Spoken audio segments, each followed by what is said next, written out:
used to play the trap spot, propped on the block like I was part of the backdrop. Now it's scale, props, effects, and backdrops. The right lighting, you never catch me biting. Say you make it look so real when you pose the figures fighting. I caught lightning, stuck it in the detour. Replicate epic scenes from the Creed War. Compose pieces with artists that span the globe. Fearsome foes, Spidey in the picture perfect pose. Insert the comic book cut out to shoot a show. Oh, you ain't know? Yo, everybody know me. I made nerds cool, cool nerd like my man Zobi. Took the everyday display, gave it a spark. Welcome to articulated comic book art. Book, book, art, book, art, book, art, book, art, book, art, book, art, book, art, book, art. Yo, what's up, girls and boys? It's time to make some noise. Cause I'm back and I'm on this track now. Let's talk about some plastic toys. You can bet I pose them all. Legends to Dragon Balls, Batman and Kaijus and Kamen Riders. I collect them all. Gotta make sure your pose is tight though. Make sure your lighting's right yo. Keep it contained because you train for this your entire life, bro. So please don't adjust your TV. This is your host, Moncheesy. Sit back and relax and learn this fact. Posing ain't easy.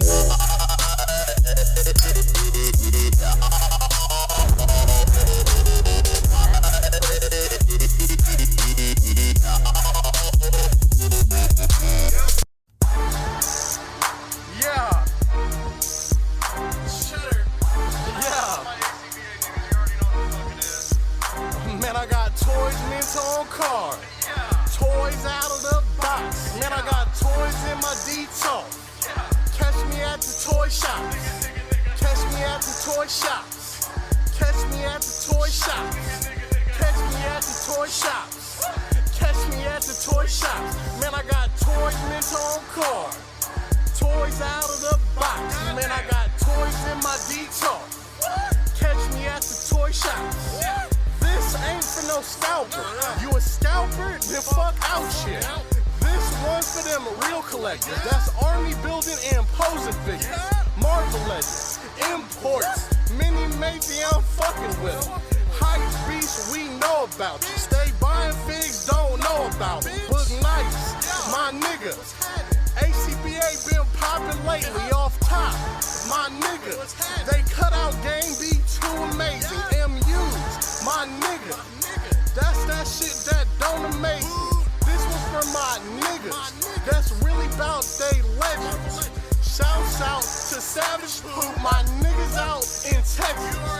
I don't fuck with no scalper, nigga, fuck what you selling.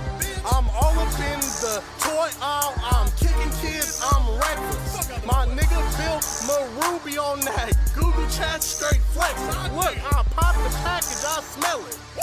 Pop the package, I smell it. Me and my nigga Tiny at the toy fair straight spinning. They asked you for that Deadpool and he ain't asked no questions. We too fly, I know this. Let me give your ass a checklist. Got the Giant Man, got that Ares, that Cable bruh, it's nothing. I get the Blue Wire, Silver Luke Cage, that Dragon Man, then I'm stunning. And this song for them fuck niggas that's hating on your collection. Yeah, they talking all that shit, but it's A.C.B.A, we reppin'. Man, I got toys mint on card. Toys out of the box. Man, I got toys in my detox. Catch me at the toy shops. Catch me at the toy shops. Catch me at the toy shops. Catch me at the toy shops. Catch me at the toy shops. Man, I got toys mint on card. Toys out of the box. Man, I got toys in my detox. Catch me at the toy shops. I'll take that. We're taking that right there. Man, I used to play the trap spot, propped on the block like I was part of the backdrop. Now it's scale, props, effects, and backdrops. The right lighting, you never catch me biting. Say you make it look so real when you pose the figures fighting. I caught lightning, stuck it in the detour. Replicate epic scenes from the Creed War. Compose pieces with artists that span the globe. Fearsome foes, Spidey in the picture perfect pose. Insert the comic book cut out to shoot a show. Oh, you ain't know? Yo, everybody know me. I made nerds cool, cool nerd like my man Zobi. Took the everyday display, gave it a spark. Welcome to articulated comic book art. Book art, book art, book art, book art, book art, book art, book art, book art, book art, book art.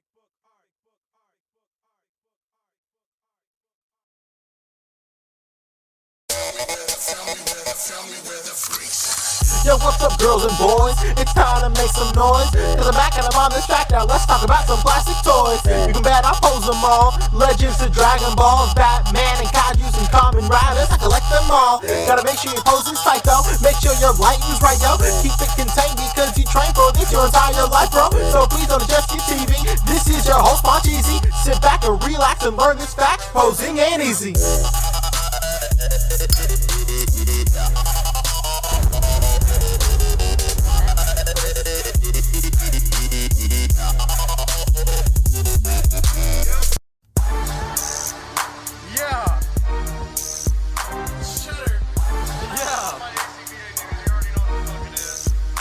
Man, I got toys mint on card. Toys out of the box. Man, I got toys in my detox. Catch me at the toy shops. Catch me at the toy shops. Catch me at the toy shops.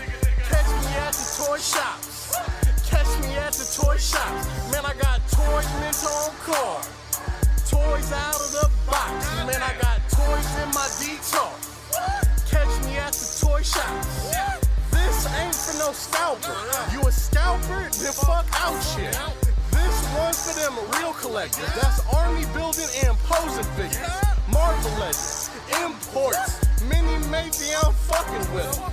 Hype beasts, we know about you. Stay buying figs, don't know about them. Boog nice, my nigga. A.C.B.A been popping lately off top.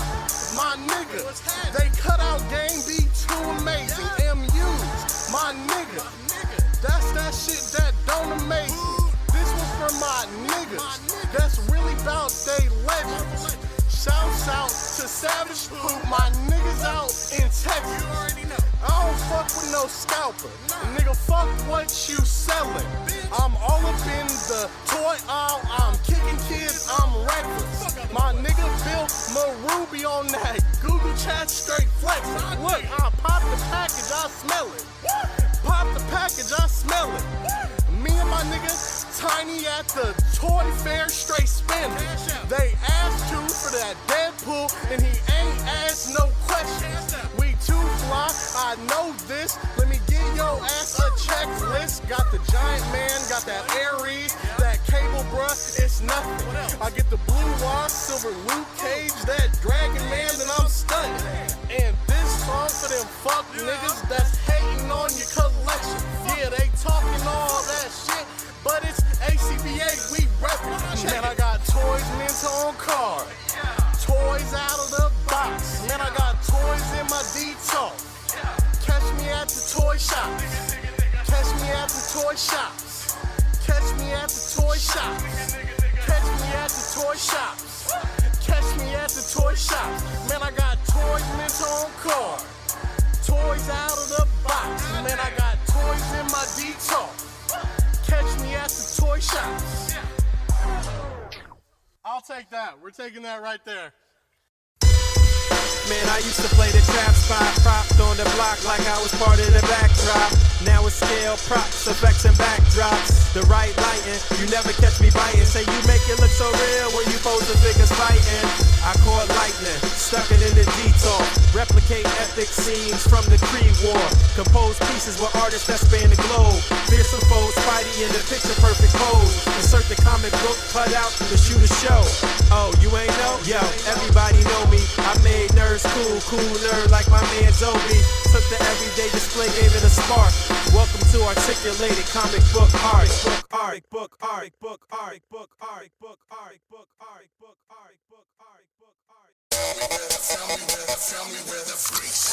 Yo, what's up, girls and boys? It's time to make some noise.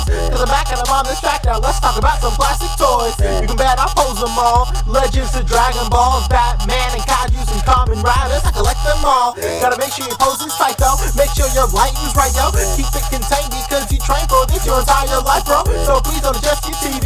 This is your host, Moncheesy. Sit back and relax and learn this fact. Posing ain't easy.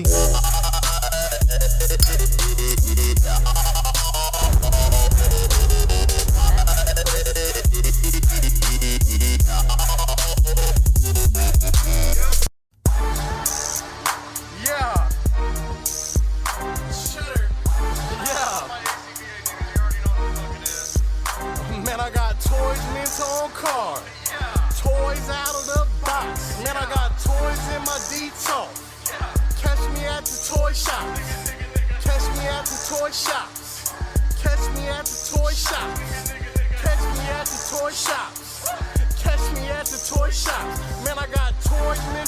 start. Toys out of the box. Man, I got toys in my detox. Catch me at the toy shop. This ain't for no scalper. You a scalper? Then fuck out shit. This one's for them real collectors. That's army building and posing figures. Marvel Legends, imports, mini matey, I'm fucking with them. Hype beasts, we know about you. Stay buying figs, don't know about you. Y'all ready? Yeah, let's go. We are live, Boog. Oh, we are live. Yes, sir. We're officially back at it.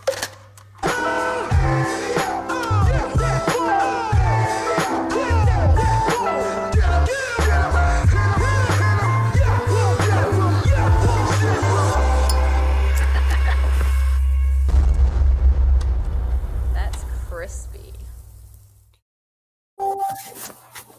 Yes, sir. We're officially back at it. Boog Nice coming at you with the Articulated Comic Book Art Podcast, episode 130, maybe, I think. 130? 131. Not ready. Putting the shirt on. What's good? I'm your host, Boog Nice. Got my boys with me. Fabster 360, Pan Cheesy. Saturday evening. I guess Rick will be joining us shortly, but we have quite a bit to discuss.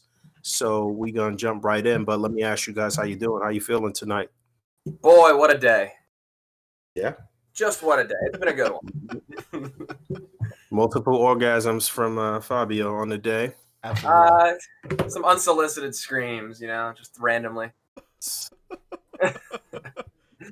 What about you, Pete? How you feeling? I know you hitting the ground running right now. Oh yeah, for sure. I'm feeling good. Hell yeah. Feeling well worked. I guess that sounds That sounds weird. Yeah. But yeah, I my schedule is pretty packed, but it's always great to do the podcast every press. Talk with the Hell boys. No doubt. The boys. That's right. Anything crazy this week that you guys want to talk about real quick before we get into topics? Funny shit you saw, memes, anything? I guess the biggest thing is we could start with an early plug for Kevin's Toying Around unboxing stream. And Yeah, no doubt. we were all on that, and we had some fun opening toys with Kevin. So everyone should definitely go check that out. That was, the biggest thing going on this week up until basically yesterday and today.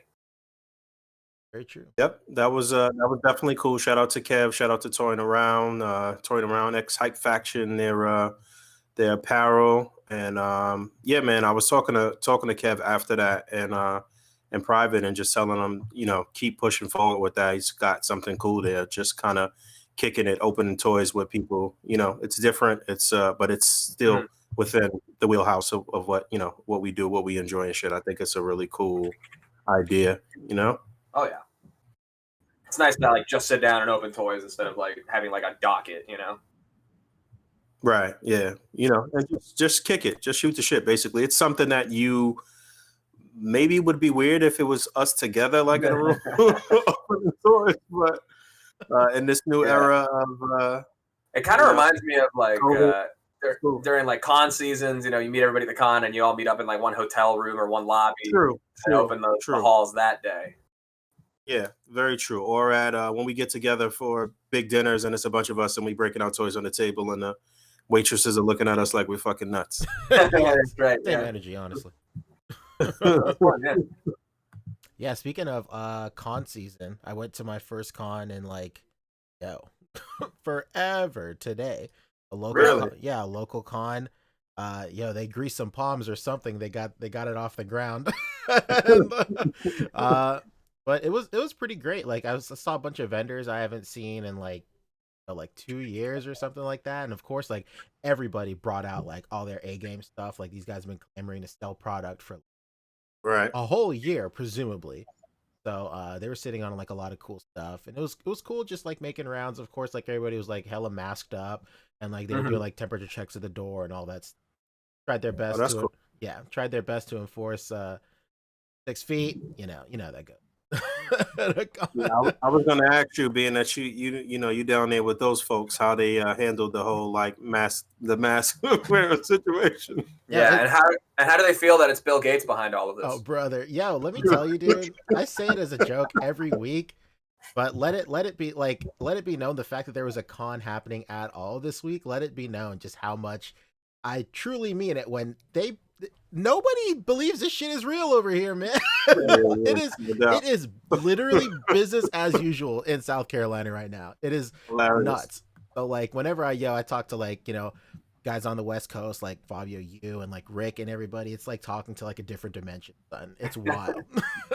Even Boog, like up in New York, like up north, like they take it way more seriously than us down here. But yeah, for sure. I mean, for the most part, when you go out anywhere right now in New York City, everybody's has on a mask. Like you can't go into stores, you can't do shit, and like people are looking at you crazy if you're not wearing a mask. The only people that's not wearing a mask are like homeless people, probably. Like, you know what I'm saying? And even then, there's so many like ways for you to get free masks, and they give them out on the buses, and you could ask the token booth clerk for a mask. So it's really no excuse in New York City.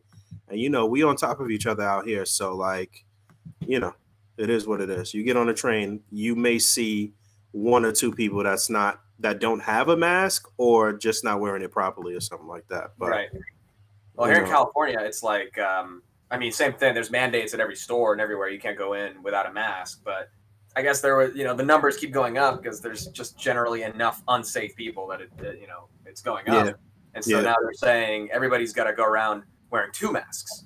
So now you look like a crazy person if you're going around 1 mask in it. You're like, whoa, okay.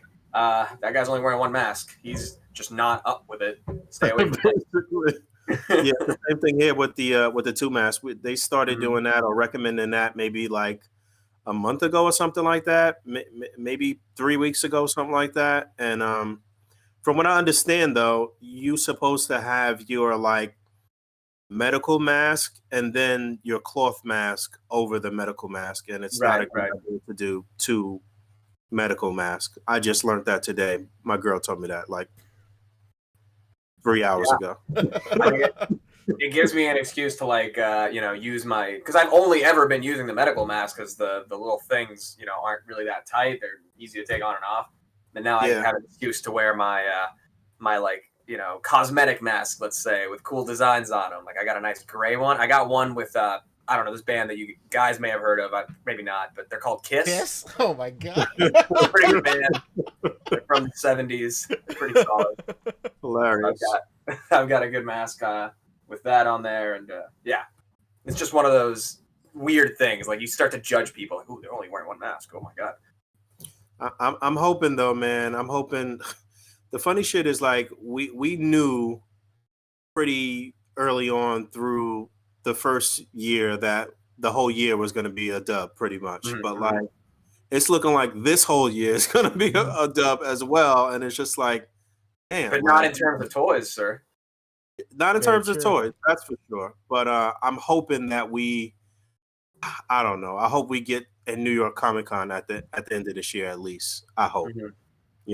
I think that could pop off.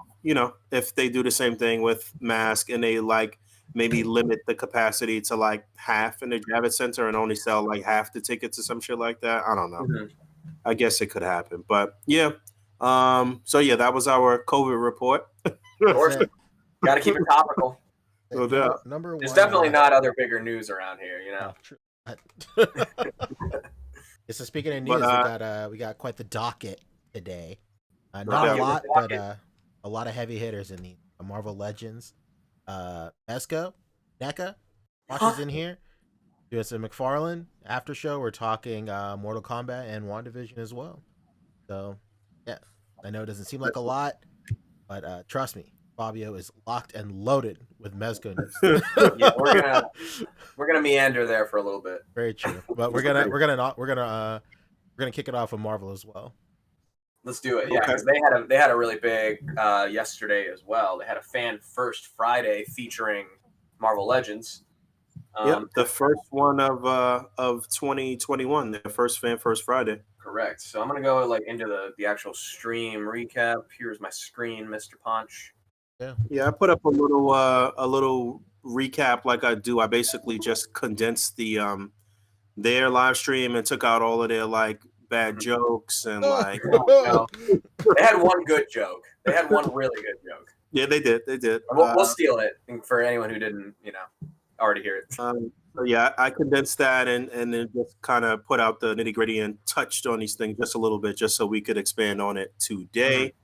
But yeah, I guess they opened things with the 3.75 inch. What are they calling that? Is that their? It's the Marvel Legends Retro, I think. Retro No, line. Okay. Marvel Legends 375. Yeah, they rolled those out with a few influencers, revealing like one character each. I believe. I think it was Shartimus, Toy Shiz, Pixel Dan, and one other person. I don't know who that was. I don't know. But it was 4 people, and each one of them got to reveal one of the figures, and then they talked about it a little bit on the stream, and then they said, all right, let's get the hell away from this. We know you guys are here for Marvel Legends. Right. So what you got up there first? All right, so they showed some other stuff, like we've seen the fallen Silver Surfer, the kind of tarnished grayish one with the Thor hammer, and that's part of their Walgreens cosmic character program. Right. So, they made a comment that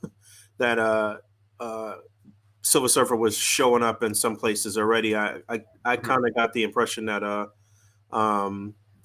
Ryan wasn't really happy with that, but yeah. So Silver Surfer has shown up on a few shelves already, a few reviews already. Right, and to follow up with that is going to be a regular, classic Richard Rider Nova, which is pretty dope. On a new, this kind of looks like it's got some Bucky cap parts, like obviously the terrible feet and the arms and the biceps. But I think I prefer the smaller Bucky cap feet for this particular figure. But this is sort of like a classic look for Nova. We did get one Nova before from Marvel Legends, which was actually no, I think we got 2 actually. We got one way back in the day from Marvel Legends. I forget which wave that was when Hasbro was still doing a lot of terrible figures. They referenced that as well. Dwight had talked about that, about how bad that old figure was. And then there was one more recently, which was like a more modern look for Nova. That was in that Build-A-Figure wave, if I'm not mistaken. Right, and then we've had the Kid Nova as well. But right, and Kid Nova. But yeah, this is supposed to be a classic look for Nova. Shout out to, I think it was my man Ruckus, if I'm not mistaken, that pointed out that this little floating helmet sort of entity thing is actually something that is more modern. I don't know why they kind of packed it in here with the old school Nova, because this wasn't a thing until more recently in the comics or whatever. But still, I'll take it. I'm not really complaining. It's cool to have it. Definitely. But yeah, man, this looks pretty good. Not too bad. And headstand. They said that we're going to be well. They mentioned this a while ago that all of the exclusive Walmart, I guess, is all like cosmic themed this year. So I guess I don't know if this falls into that. They didn't really specify this was part of a wave, or maybe they did and I'm wrong. But as far as I know, this wasn't specified. This was just kind of shown. But we've got Quasar here. Right. Quasar, again, another classic look for Quasar. I'm pretty sure a lot of people were wanting and anticipating a more modern look. I know a lot of people wanted to try to maybe complete their Annihilators crew from the comic books. If you've never read that comic run, I would definitely suggest checking that out. Some of the most powerful heroes from the cosmic Marvel universe all teaming up together to take on Thanos at some point. I believe he was the overarching villain for that, if I'm not mistaken. But yeah, classic Quasar here. Looks like a new head sculpt. Looks good. I like what they did with the cape, with the star background for the cape, and they didn't use the tiny feet here. And I feel like they said this was going to be a Walmart exclusive. You guys in the chat, if you remember correctly, let me know. But I think this was Walmart, if I'm not mistaken. Yeah, that looks good too. I like the armbands on them. Those look cool. I guess we'll probably see that again at some point. And we got And then Civil Warrior. Civil Warrior here. Yeah. Yeah, so this is from I think Contest of Champions or something, right? This is kind of a game reverse Yeah, thing. video game. Yep. So this looks like it's got a lot of the Hydra Supreme Captain America that came out a while back. Yeah, pretty much what it is. Just a repaint of that. Looks like they're using the larger shield here, if I'm not mistaken. Marvel Legends sometimes. Real quick, I'm getting confirmation in the chat that Quasar is also part of the Walgreens Cosmic, program. Okay, it is Walgreens. All right, got it. Okay. But yeah, you know how sometimes Legends they will use the larger, which I feel is the more accurate size of the shield for a lot of the movie figures, and then they use the smaller shield for the comic-based figures, which just doesn't really make sense. But I don't know. That one looks like it might be a little larger. But yeah, totally not interested in this. I don't know how they said this was supposed to come. I don't remember that. But maybe part of an Avengers wave. Yeah. I mean, the shield is cool. The whole concept is, I dig it. It's, basically like another type of Iron Patriot in a lot of ways, but it's more on the Cap side than the Iron Man side. But it's from what I understand, it's Cap with Iron Man armor on. I don't know. Right. Okay. But no, you're right. This is definitely the bigger kind of MCU shield. That's genius. Ryan showing it off. There's Rick. What up, Rick? Rick, what's up, man? Let's take a What moment up, boys? to acknowledge you and say how you doing and tell us about your week. I'm here. It's so funny. We just saw each other like 2 days ago. Basically. Yeah. How was your 2 days then? It was so funny last night when we were talking about the podcast and like, hey, we got topics going on. I was thinking like, didn't we just do the podcast? And I remembered it was Kevin's show. Yeah, we were just Kevin's talking in about the chat right now. That was cool. Kevin's in the chat right now, and he says, "Hello there." Shout out. Kevin, Boog, you're your mic's quite bugging the out real man. quick. Okay, I'll fix it. Yeah. Kevin says, "Hello there," and I said, "General Kevnobi." That's Colonel Crackers for you. Oh no. So, all right, moving into the next reveal, which was we saw kind of the leak for this as part of. I think Boog, you did a news video on this. AI holographic Iron Man. So this is a more modern thing, right? But it's obviously the classic Iron Man suit from the 80th anniversary program, and just done in more classic colors. So if nothing else, a really good classic. I think it is. Yeah, they showed some screens from the comic. I watched the stream, and they actually it's a more like modernized version, per the comic illustration, kind of a little similar to the Mezco. But it is kind of that classic 70s Iron Man silhouette. Cool exec with a heart of gold, huh? Yeah. Honestly, I might get this for the head and try it on the Mezco and have that be like a modern holographic and have the light up features on that. Fuck it, let's try it. Sounds real good, bro. Wow. You know what happened with this? I don't know. I guess they given us a little bit at a time, but I did put out a video with what's supposed to be the assortment for the Iron Man wave.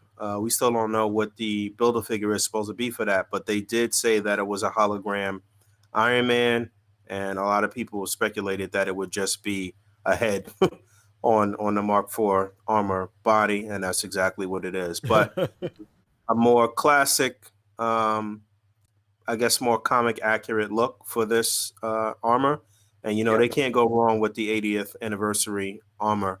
Probably one of the best figures that they put out in Marvel Legends history, these 80th anniversary figures, Iron Man, Captain America, and Thor, actually. So it's good to get that. And I guess you could probably pop that head on some other bodies. I'm not sure if in the comics he was appearing in other armors as the holographic Iron Man, but basically them confirming this to me confirms that all the other stuff is probably true. So we're going to be getting a Riri.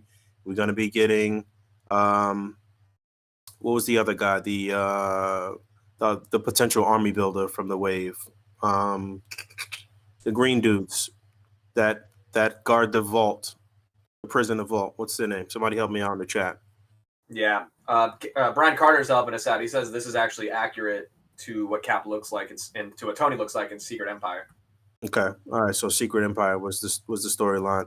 I do think the head sculpt looks good, but yeah, we're gonna get Riri in this wave. We'll get the other potential army builder. We're supposed to get Stealth Iron Man, which is probably I assume that it would just be this armor in blue with the new shoulder pads. That's got the kind of sharper shoulder pads, not quite Silver Centurion, but like more like up. Right. Possibly. And then it could be the kind of more pointy, like horned helmet, you know? Possible. Yes. Yeah, I know that one. So yeah, basically a ode to the old Toy Biz variant, possibly. Yeah. I think Ultron's supposed to be in this wave, Dark Star, and then I think it was one other regular figure. Again, not sure what the builder figure is going to be. We hear people speculating that it might be. Well, I said that it might be a comic-based Hulkbuster, which I think would be cool. Marvel Legends hasn't done that since the Toy Biz days, but I saw other people say Ultimo, I think. I don't know. What other big Iron Man villains could it be? Because I would assume that it would be a villain, being that there's only one villain rumored to be a regular single-carded figure in the wave. So what's the name of that guy that's in green armor that's Iron Man's villain? Titanium Man? Oh no, shit. What if it's like a bulkier or like a taller, like bigger? That's possible. That's a possibility. We know Diamond Select is doing one, right? Really? Yeah, I believe so. They're doing that like sunken. Yeah, I guess it could be the old school kind of look for Titanium Man. Yeah, you're right.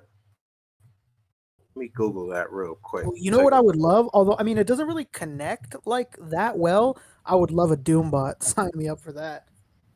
Yeah, I mean, what if it was a situation where it was like two? I don't know, but yeah, it could be Titanium Man, a larger Titanium Man. Yeah, now that you bring that up, that would be dope. Like you can build two of them and just make them regular sized, like Doombot. That would be sick. Yeah, you know what? You got me thinking that it actually might be Titanium Man. I'm looking at a lot of old images here. He does have a larger armor and then a more sort of more modern, sleeker armor. So it's a good possibility. But yeah, so the Tony looked good. The head sculpt at the very least. I saw some people complaining about it, another Iron Man, whatever. But you know, like I said, to have a more comic accurate look, I'm down for that. What was next, Fabio? More of the best Iron Man. Come on, like that's not a bad thing at all. I mean, just a little more. You guys could complain now, but if you go back and look at the old Iron Man that we got from Hasbro originally, that was in that 2-pack with Maria Hill. Oh yeah. If you go back to that, a tiny, skinny Iron Man where it looks like, you know, there's nobody inside the armor. Yeah, what the heck? There's a second face for MODOK inside of his body. So they're showing out a feature where I guess the MODOK Build-A-Figure is hollow and you can store his accessories inside. That's incredible. You know what? The Marvel Select Titanium Man already came out. It looks it looked like Shardamus got a review for it, yeah. Or maybe it was No, I'm lying. Probably got it early. No, this is probably of a video just saying that it was announced, actually, I think. Because it's really short. It's under 5 minutes. But yeah, they revealed that the MODOK has this little storage feature, so you can open them up and store the second faceplate and the hands in there, and that way you won't lose anything or have to worry about putting it in plastic or whatever. You know, if this is something that's just out on display in your default or whatever, then you have everything there.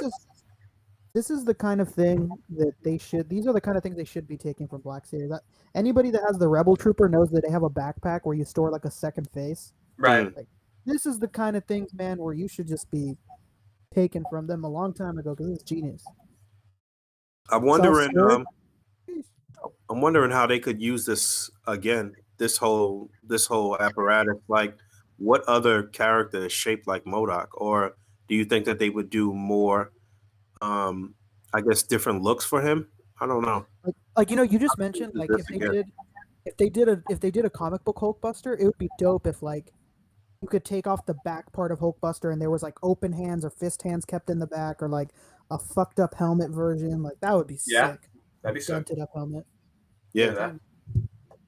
Yeah, some battle damage parts would definitely be cool. That's what everybody was asking for on these Sentinels that we about to get this year, was for that to be some of the stretch goals for some battle damage parts, but unfortunately that wasn't the case.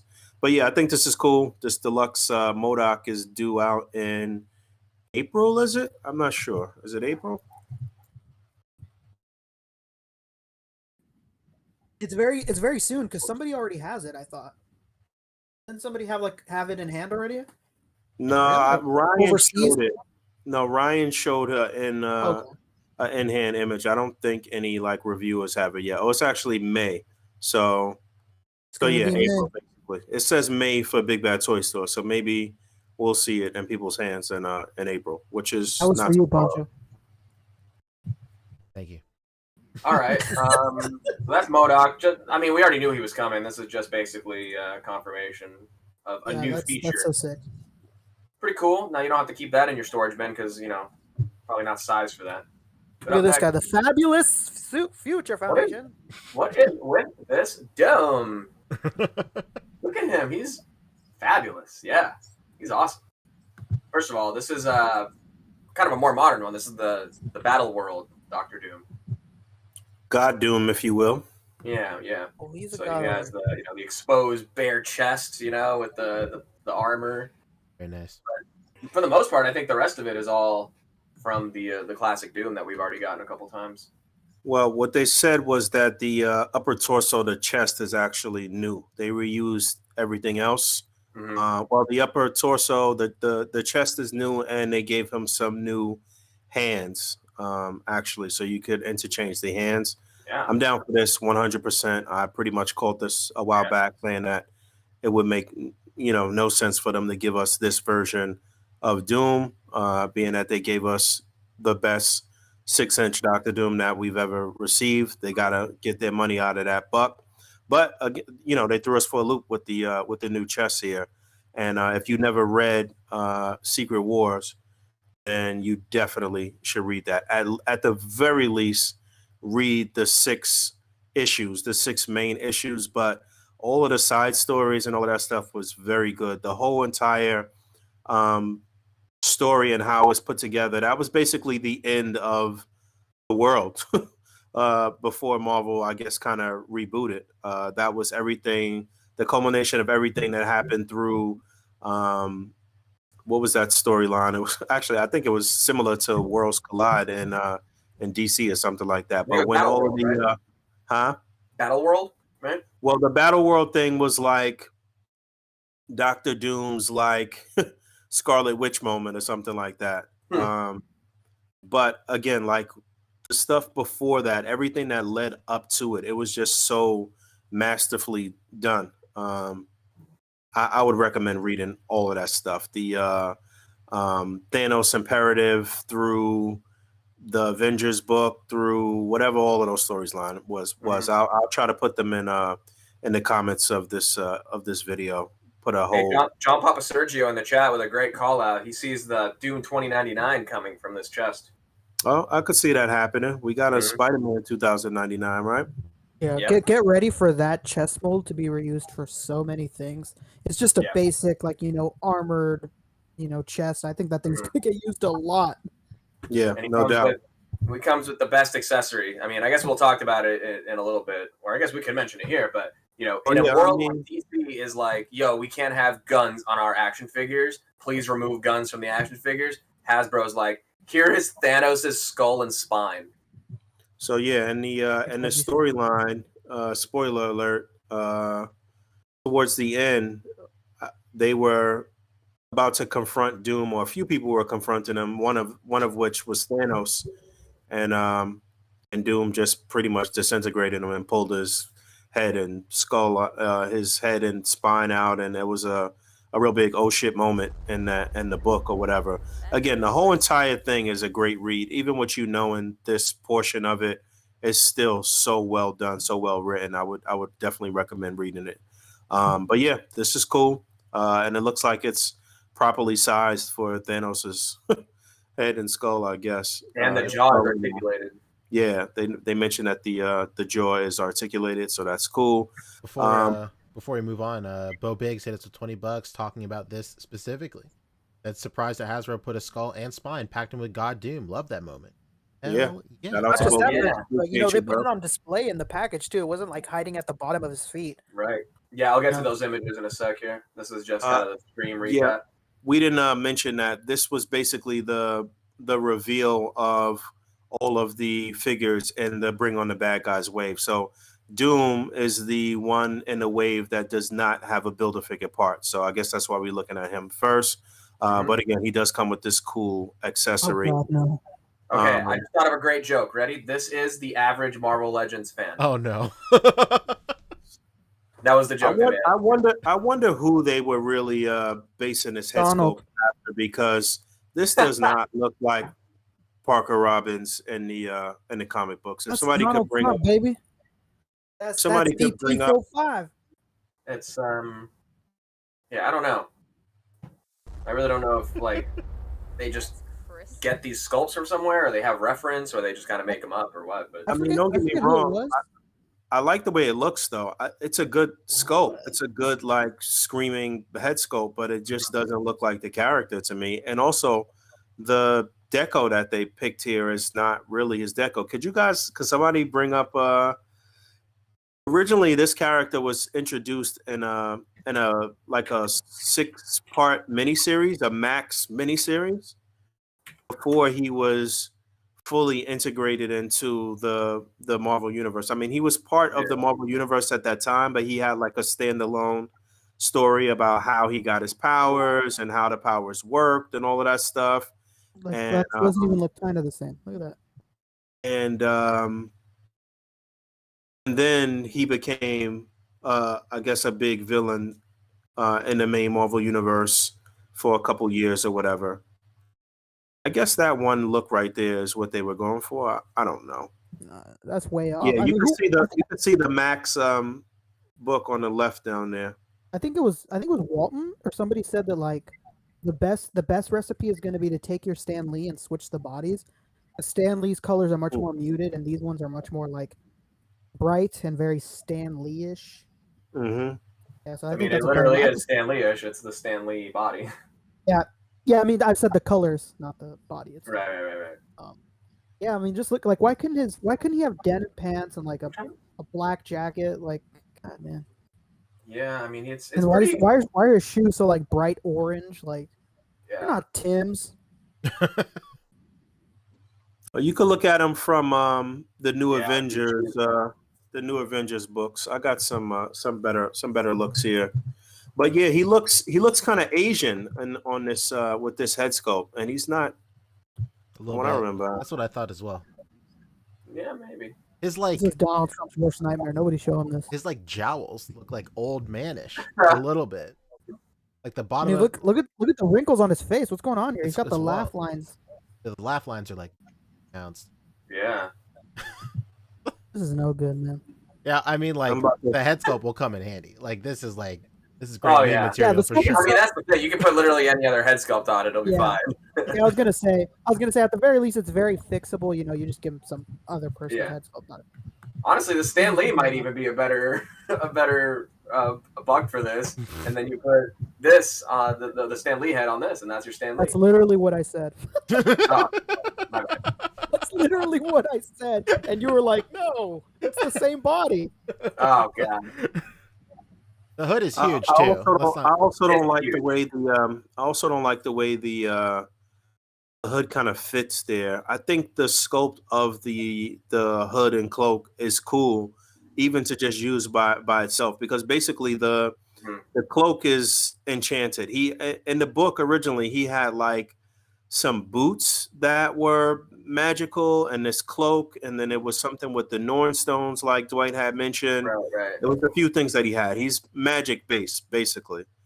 But the cloak was just kind of was for invisibility, if I remember correctly.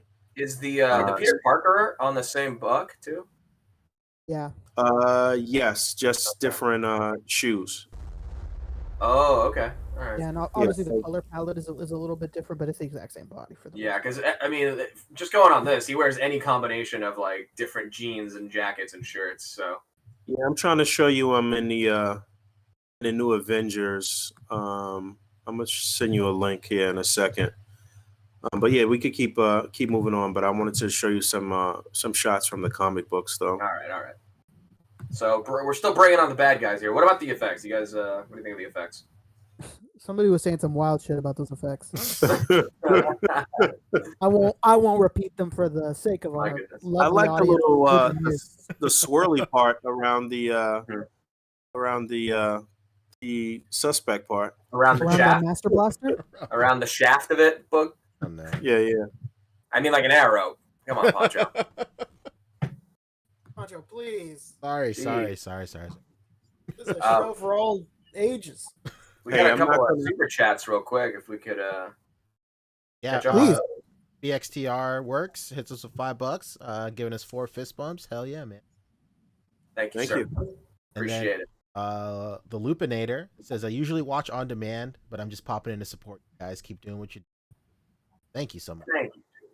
Thank you. Damn, that's legit. I appreciate that. Moving on from Senor Hood into Lady Deathstrike. Oh, real quick, just some comic recommendations, though, if you want to check out the Hood. Like I said, you should go. I want to go back and read that Max series. I'm sure you could probably find it online. It's a 6-part miniseries, if I'm not mistaken. But like I said, he moved on to be one of the main villains in the New Avengers book when Bendis was writing that book. And so he made quite a few appearances through that. So if you want to check him out and get some reading material and get some ideas for displays and stuff for when this does drop, then those are the 2 things I would recommend. He also played a part through the Dark Reign era and was basically kind of like low key on Norman's payroll and part of the Cabal and stuff like that too. So yeah, moving on. I guess like the last thought that I have about this is that unfortunately, like it's such a generic character, other than like the few original pieces that they have to give you with it. But even those parts are generic enough that you can get them replaced easily. So this is like a really hard figure to pull off, and they have to really nail it for you to like use it as is. And so far, it seems like every part of this is pretty replaceable. Head, you don't like that expression, you can swap any other generic head on. Hood, you don't like the hard plastic, you can put a soft goods cape on. Also, he was at one point he was like being manipulated by one of the other like big bad magical dudes in the MU, and he was like being controlled or manipulated by some sort of demon or some entity, and he could like change into like some demon form as well. So it would have been cool if they would have just put another head sculpt kind of representing that, maybe like a transformation or just I don't know. They could have definitely had some more fun with this. And considering that they had teased this figure so long ago, you would think that the payoff would be a little better here. Unfortunately, and this is one of your top wants too, right? Yeah, definitely. This is one of my one of the things I was hoping for. Again, because like I said, they teased this so long ago. But like you guys said, it's a pretty easy figure to switch up. You could use literally any of those bodies with this same scope with different decos and just throw the hood on there, basically. Lady Deathstrike, however, she's all new, baby. So yeah, Lady Deathstrike is another one that was rumored to be coming out for a very long time. I think this looks very good. I heard some people commenting that. I saw like 1 or 2 people saying that the Toy Biz one was still better. Like, you don't even have this in hand yet. How the fuck do you know? There's no way. The other one. Come on, you're just being foolish. I would go as far as to say that someone who said that is being foolish. I had asked them in the chat while they were doing the stream if her hands could be removed, but I saw somebody else comment that the hinge is the hinge that they would normally use on like a military figure that holds guns or something like that. So I don't know. I mean, even when that's the case, I guess you could still pull those hands out. would have liked to have maybe a interchangeable hand where those like adamantium nails were being extended a bit more, or maybe the hands looked a little more relaxed, a little more normal. Because from what I understand, she could kind of like extend her claws and her fingers and what have you. Not unlike Wolverine's claws. Right. There's a connection here somewhere. Yeah, no There's some doubt. sort of connection there. We're gonna They're get to both living weapons of some kind. of the X variety. Possibly. She's the one that needed the angry sort of screaming head sculpt. You know what I'm saying? Honestly, yeah. Yeah, she's such a vengeful woman. It would have been perfect. Sure. Mhm. But Dwight had Never. mentioned that this was another character off of his like Reavers checklist, so that's cool. Okay, we got a checklist going for the Reavers. Okay. So I'm hoping that they do the tank dude at some point. I forget his name. Somebody help me out in the chat. But there's Hey, like, you know, maybe that like 90s toy of that tank guy is not that bad. Say it again. So that 90s toy of that tank guy is not that bad. True. Real small though. Oh, real small. Yeah, Rick says I'm we already thinking- I got the was Toy thinking Biz like version. Oh, sorry, go ahead, Pancho. I said Rick said we already got the Toy Biz. We already have fully, dude. I don't know, man. The Toy Biz version at least has an ankle swivel. Come on, or a calf swivel of some kind. This, no. You're right. It does need a screaming head because I always think of the Jim Lee kind of Lady Deathstrike where she's screaming so much that she has like little bits of saliva, connecting between her teeth. Exactly. Real But quick, yeah, I do like what they did here, though. I think that A great design. probably could have used a little wash maybe on those brown parts. But it's a good looking figure though for sure. I'd like to get the Toy Biz one side by side with this though and really compare and contrast. But no way am I saying that the Toy Biz one is better. what Boog is really trying to say is he already has the Toy. Still do for sure. Well, here's the thing. This is probably the first ever green like classic Red Skull from Marvel Legends. And even though Toy Biz had like a green Red Skull, right? No, they didn't, did they? Nah, I don't think we ever got him. It was a variant. It was like a Series 4 variant or something. It was. You know what? Nah, you know what? There was the one that was in a 2-pack, and he that's what we're thinking of. Yeah. But he had like weird he was armor. like almost armored up. Yeah, like he weirdly armored up. Yeah. But there was also, you remember that there was a Red Skull that they did Toy Biz that was on the Daredevil movie figure body. Yes.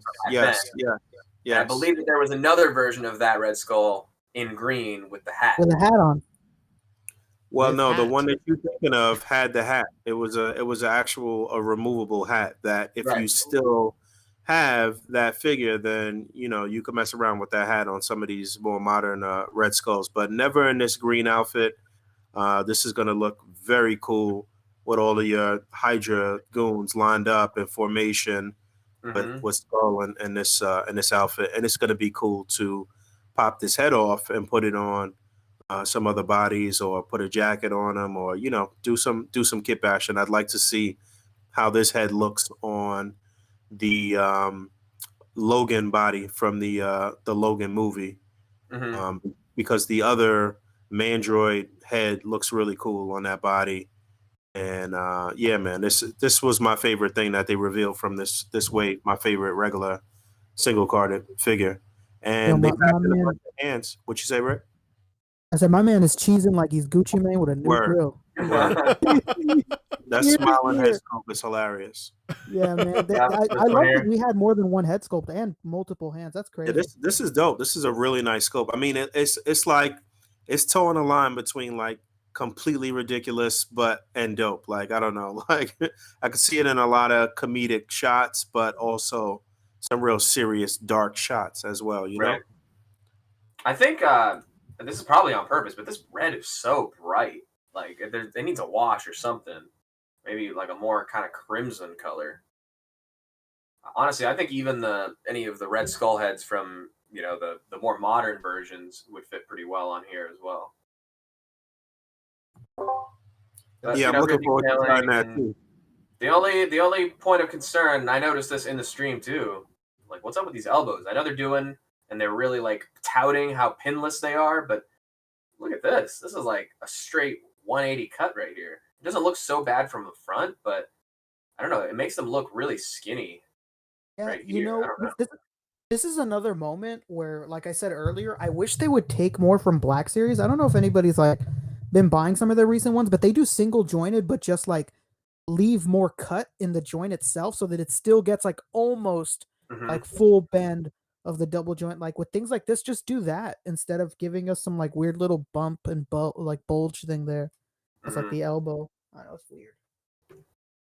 Not liking that. Yeah, I don't Like, know. why is it now a It's just problem? so it's such a chunky sculpt for like, you know, Yeah. it looks like he has a very puffy outfit on. And it has nothing to do with like the pins. Like I don't understand why they're going this way. It's not like the Yeah. pins not being there forces it to be this way. It's just like that for some reason. Right? It's odd. And you can see right here just how thin this elbow joint is too. Like look at this. Here's the whole bicep and then here's the joint. Yeah, I see what you're saying now. And even right here, you can see how much thicker like the round of it is right here. They So also tight. mentioned that this was a totally new sculpt. Yeah, I'm with you though on the elbows. It does look a little weird, but they mentioned that this was a brand new sculpt. So, Yep. I guess we could think about other characters with similar builds that they might want to use this for. Yep. I could see them possibly doing a Baron von Strucker, maybe some type of variant look, Ooh, Yeah. that would be and sick. swap out the head, something like that. That was the other guy that was in the 2-pack back in the That's day right. that had a 2-pack with Cap in the Toy Biz days, And then he would and just have he the, had the like armor as well. he would just have Strucker would just have the alternate, you know, right hand that has that like red glove on it. Right. Yeah, they could mess around with that.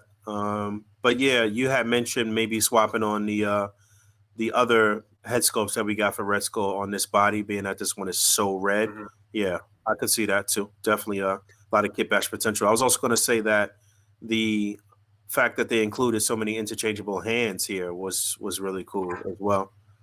Mhm. Since you've got since it's a unique color for the gloved hands here. Yep. Yeah, I you think got this is one of the strongest figures in this wave for sure. Then moving on, the Build-A-Figure. Wait, did we look at every single character in this wave already? No, I'm just going in We order. missed Yeah, we did. characters. That's We everything did. they've revealed. Like we only went through the new reveals. This is the whole wave right here, and then we'll go back. Oh, there was more. There was more. We didn't do arcade and we didn't do Scientist Well, Supreme. those had been revealed before. We've seen those before. No. We never No, we haven't. we never seen these figures. We've never seen them. I thought we showed them in previous streams. No. Oh, Okay, that was just the stream recap, I guess, and then here's the actual solicitation images. this guy's ready to get to Mezco like it's nobody's business. We've seen this. Kind of, yeah. Kind of breeze through shit. Real quick, This month. making it more suspenseful for you, Fabio. Just wanted Warlock in 1992 donated $10. He said, "Keep it crispy, guys. Always a pleasure watching those." Thank you. Hell yeah. 92. Wow. Thank you. Thank you, What a dude. beautiful human being. Hang on. Actually, this is better. I should have just done this because this actually shows everything. So the deal was that they did.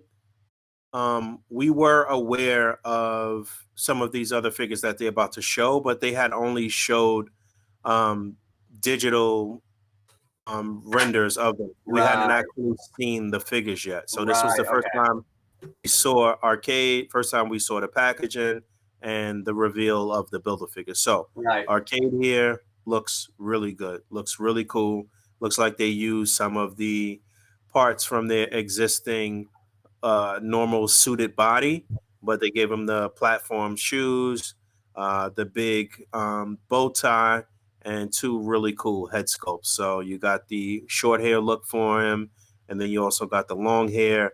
I would assume that this staff is maybe, I want to say it might be reused from Kingpin, but I don't know. I think his the staff is a little thicker. Maybe. But yeah, I think they did a really good job with the look here. Yeah. Again, looks like the normal suited body to me. Looks super sharp. Yeah, it looks like it's just a different instead of having the tie plugged in, it has the bow tie. Right. And then So, the a vest new over it. scope for a bow tie. I don't know if we'll ever see that again. What other characters have a big bow tie like that? It looks like the jacket piece and the vest are one piece as well. So it's just like a new overlay over it. But yeah, I think this looks good. I'm wondering how far they might take this, or maybe some type of additions down the line, or I don't know, something to kind of represent what he does and what type of villain he is, and maybe a callback to the old video game or something like that. Yeah, this is a long overdue character for Marvel Legends, a classic X-Men villain here. So real good. I like this a lot. All right. So show Deathstrike. We need to see Dormammu or Scientist Supreme here. All right, so we knew that we were going to get Scientist Supreme. We had saw this already as well. Again, we just get to see the packaging and get to see what Build-A-Figure part he's packed in with. But another character that's going to look really good with the army behind them, with the AIM soldiers behind them. So, of course, they're pushing their army builders, which is something Rick keeps saying that Legends needs to take something from Black Series. In this instance, Black Series needs to take something from Legends and given cheaper army builders on Hasbro Pulse. They need to offer. Yeah, definitely. Yeah, why hasn't that been a thing? And honestly, it seems like the Star Wars team in general is so disconnected from like Hasbro Pulse itself. I don't know. Yeah, they besides like getting everybody's money for that Kickstarter, huh? Right. I'm wondering if down for that. I'm wondering if it's because the Star Wars team has had so many like internal like changes and stuff like that. Maybe that's part of it. There's only like one main guy that has been there, right? Hasn't there like marketing and people that appear at the cons and stuff like that? And so if it hasn't that changed a lot? I think you're right. I think you're right. On top of that, they've always been very like isolated on top of that too. Even before Hasbro Pulse, I'm sure you know that they don't really talk to the Marvel team or any other team for that matter. Like they're just they're very quote unquote like a boys club like kind of thing. Obviously I'm sure there's female employees in that. I always get this sort of like I don't know, like this air of like arrogance kind of with the Star Wars team sometimes, where it's just like I 100% agree. You know what? It's like you guys, this is a tried and tested thing that we have going on. We don't need to really do much. Like this shit is gonna sell no matter what. And it's just like, because the fandom is so big and so rabid at times that I feel like they just, they'd be like, fuck it, I don't know. And it was funny because I honestly thought for a while, like, oh, you know what? Because these new trilogies were doing so bad and the figures weren't doing that great, it's going to knock them down a peg or two soon. And then Mandalorian happened, and you can't keep Mandalorian figures on the damn shelves. They're right, yeah, no doubt. But anyway, Scientist Supreme here looks mostly really Poncho buying them all. This is based on the some of the parts from the Taskmaster, that more modern look for Taskmaster, but fits perfectly here for Scientist Supreme. Looks really accurate to the comic book for the most part. And again, another guy to go along with MODOK and with your AIM soldier army. So really cool. So here's Doom in package. Boom! Not even hiding the Thanos skull. Very nice. No doubt. And then here is Lady Deathstrike in package. Looking cute. And as you said, yeah, there's no Build-A-Figure piece with Doom. So yeah, you need the 6 figures to complete the Build-A-Figure. Doom is the bonus, and probably still going to be the most sought after figure, one of the most sought after. We got to take a look at Dormammu. That was the first time that we saw that actual figure. Here he is. And this is a sort of classic look for him, a kind of like powered down look in his like base form. I had mentioned that being that they're doing this figure, I don't see why a classic Doctor Strange wouldn't be far off. I saw somebody comment, I'm not sure where it was, I forget where it was, but that they kind of screwed up on this head sculpt, that the flames should be yellow. I guess if you look up a classic image for Dormammu, they are correct. Really? Yeah, that's like all red. There should be more yellow in there, I believe, like I gotta look matchstick. up. You need some more light piping going through it. Yeah. Yeah, I don't know why, but when I think of Dormammu, I think red. But you guys are probably right. Look at that. This actually probably looks But like you know, that red skull as well. Damn, man. Yeah, it's like it's not even other shades. It's just straight yellow. What the yeah, hell? Damn. that's Yeah, like this one of is the Boog. This is reused. This is reused on that same red skull body. You can see it from the elbows and knees. Mm. Yeah, I saw somebody Yeah. comment on that too. I think it might have been on my video where they were being a little like cynical, I guess, and saying, you know, it's a new mold, but they already reused it in the same wave. Okay. Right. So, All right. Yeah, they said that in the stream too. They're like, Dormammu, he's also on a brand new mold. Yeah, the one Brand you new. just announced. And Okay. I guess they're both brand new molds if they come out at the same time, right? I mean, By I don't technicality. know I don't know how they make these mistakes though, these little oversights and shit. Like, you know, like with this head sculpt. Like, come on, huh? You guys No, don't I have think there's still reference time, material? honestly. If we get it out far enough, I'm sure they'll do a running change and make it like a straight up yellow flame. Yeah, I don't know if you've because I was on the other screen. I don't know if you've put up Fabio, but they're literally like there's not even a variation. It's supposed to be just straight yellow on his head for the classic look. Let's It's like see. not even like a mixture of like reds and orange. It's literally just yellow. Yep. Yeah, pretty much. while you're looking that up, Tac Tac Customs hit us with $5. Yo, Much we're love. We're going global now. Thank you, Tech. Euro dollars. That's it. But Much love. ask him if he's the person that commented on the Instagram and said please put army time or put PM or AM so people across the pond Okay. could understand. You know. Yeah. Tac Tac, No, were you the guy exactly who what we're commented about. on the Instagram? If we, he said much love for the A.C.B.A. Much love for A.C.B.A. from the UK. Keep up the good work. Yeah, thank you so much for the suggestion. Yeah, I'll probably start doing that too. That makes sense. No doubt. Keep on forgetting that. But yeah, that Dormammu, it we already got a builder figure of Dormammu twice over, basically. Well, we got the builder figure, or we got the we got the SDCC box set version first, and then they gave us a regular builder figure and a wave, and that was a larger, more kind of modern look for him. Right. And then now we have the classic look. This is kind of a throwback too to the old like I guess it was the old Toy Biz figures from the 90s too, or even before that. I think it was like the line before the line that most of us know about, that they had an old Dormammu figure. I think I had that as a kid, like a really young kid. So yeah, that's the last time that we had this look, basically. And that leads us into the Baffa figure,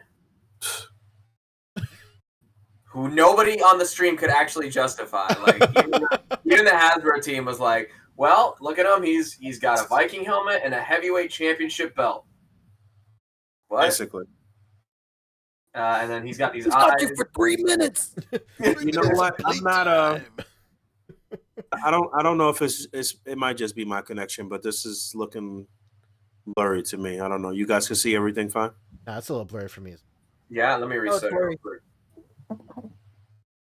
Usually kind of evens out. How's that? There we go, babe. Nice. All right, cool. Better, perfect. All right. So yeah, man, I think this was a perfect reuse of the Wendigo Build-A-Figure body. I mean, it was very clever and smart, you know, but they definitely threw everybody for a loop with this. A very sort of obscure character, but something that has appeared recently, from my understanding, in the Immortal Hulk storyline. I keep hearing really good things about that. I haven't read it, but I do think that he's a little undersized though. Anyway, I think he's supposed to be quite a bit larger than Hulk. Um, so a little undersized, but I guess a character that we never received before. So I'm down for that. I would assume that the Wendigo is still a little undersized as well too, being that this is the base buck for this character. But I don't know. I could see people maybe like taking the belt off and swapping out the head or something. Yeah, I don't really know. Excuse It's me. cool. Sorry. I mean, like you said, it's great reuse of the Wendigo, but yeah, I don't know. Yo, I'm wondering if That's crispy. hands could pop out. yeah, Tac again with 5 more bucks. He said, didn't Luke Skywalker cut this guy's arm off fire? Oh, okay. So there's a little bit more of that cooperation between Star Wars and Hasbro Legends teams. But it looks like they used some different feet and hands, basically feet, hands, head, and the championship belt, like they mentioned. But like I said, I'm down for it because it's a character that we never got. Ryan went on to say that we didn't want to like it wasn't. This wasn't the opportunity for them to just knock our socks off with the most popular bad guys all together in one wave. They had to save some things for some other waves, and that's understandable.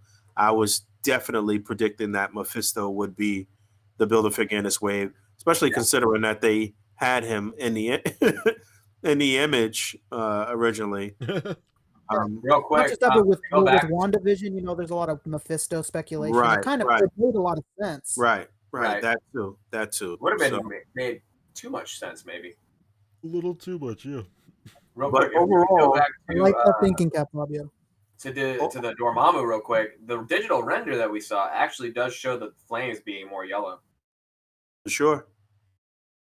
Which is wild. I don't know how it. You know what? Maybe I guess sometimes when it goes from design to actual production, those things could happen. It could just be an oversight or some miscommunication with the factory when they painting or something like that. Maybe that's what it was. I'll be sure to ask them the next time I get to chat with them, for sure, to say what happened with the color palette, because everything else on the figure looks good and looks really accurate to me. It looks good. Yeah, I think it was Rabbit Hammer that let me know about this. So thank you, Rabbit Hammer, in the chat. But overall, I think this is a very solid wave. I think it's will sell pretty well, and I feel like each individual character in this wave is one that people want. So yeah, I think you'll see a lot of people building a bath, or maybe just putting a bath together and reselling it on eBay or whatever. But I would definitely recommend checking out Immortal Hulk. Even though, like I said, I didn't read it, but I've heard so many good things. Apologies, that was actually Brian Merchant that let me know about that. Thank you, Brian Merchant. Ryan and Brian. Ryan and Brian. Me, Ryan, regular Ryan. We're a Brian Merchants. So yeah, a couple things that I wanted and hoped for. Didn't get the big payoff as far as the Build-A-Figure goes. A lot of people wanted to see Mr. Hyde. A lot of people wanted to see Mephisto, Blackheart. It was a lot of speculation and hopes out there. I don't see that anybody would have guessed that this would have been the Build-A-Figure, especially for this, being that they could have saved this for maybe like a Hulk wave or something like that, which would have probably made more sense. But it is what it is. Again, I think it's a solid wave. 6 figures to complete the bath, and that was honestly, I would have predicted A-Bomb over this. Right. Yeah, that was another one. Definitely, a lot of people said Abomination off the based on the Gamerverse Abomination, but a comic-based version, which I thought would have been cool. It's still room for everything that people thought was going to happen here for them to do it. Overall, though, I think this was one of their lightest Fan First Fridays as far as reveals. Like, it wasn't a lot of new stuff revealed, but I would assume that they're saving things for, I guess, something similar to what Mezco did today. in place of Toy Fair. So we'll see what happens. But that was Fan First Friday for Marvel Legends. Did you guys feel as fans that you were put first for this? I think it was good, man. I think it was good to see the trio together rolling out stuff. Right. Oh, one more thing that we got to talk about was the teaser at the end. Oh yeah. My bad. Here, that's why I had the stream recap, because it was the only one that actually showed it. Here we go. So at the very end, they showed this. This is clearly the Excalibur sword. Not sure what's going to happen with this. A lot of speculation already. Some people are saying Excalibur box set. Some people are saying Captain Britain. Some people are saying Black Knight. Some people are saying, I don't know.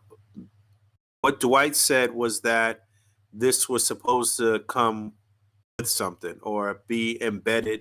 I forget how he phrased it, but I took it to mean that this was going to be the sword and the stone. So for that to happen, I would assume it would have to be some deluxe box set of some sort, or some crazy Build-A-Figure where, I don't know, you get a sword and a stone or something like that. But again, a lot of speculation already. Excalibur box set is one that's really, really trending, I guess. But yeah, for sure, this is Excalibur. And that's the other thing I was going to mention, that this has been linked to, the Excalibur sword has been linked to a lot of different characters in the Marvel universe. This is something that's sort of magic based, but it's also, I believe it's also appearing in this X of Swords story arc in the X-Men books, which is something that has come out of the House of X, Powers of X. So this could be something associated with the X-Men, or it could be associated with Captain Britain and those guys over across the pond. So we'll have to wait and see. And I guess we'll find out soon enough. What you guys think? I'm pretty sure this will be from a more modern comic, because I saw somebody, I was looking for it just now, but I saw, a comic image of Captain Britain holding it and Psylocke in the background. So yeah, definitely the biggest rumor I've heard is Excalibur box set. Ooh, that would be so sick. Do another Amazon set go on sale? Could be the Comic-Con set, honestly. Oh, Fabio. True. Could be a big box set for Comic-Con for sure. Or what would be Comic-Con, because hell. Right. All right. I mean, I don't know. Comic-Con is normally in July, right? Mm-hmm. I don't know. That's optimistic. That's very optimistic. Yeah, like I said, I'm thinking more New York Comic-Con, maybe. Yeah, if anything's gonna happen, that's more likely for sure. Yeah, I mean, obviously, because they're not on most people's radar in our community. Like a lot of anime conventions, they're all done, and they've all announced already. Like a good amount of them have announced that they're done for the year, and WonderCon in LA already announced that they're done. So mm-hmm. I imagine just a lot of cancellations are going to hit pretty soon. I mean, we might not see this shit return at all. I know it's sad. It'll be gone the way of buffets. Because not here, my for friend. real.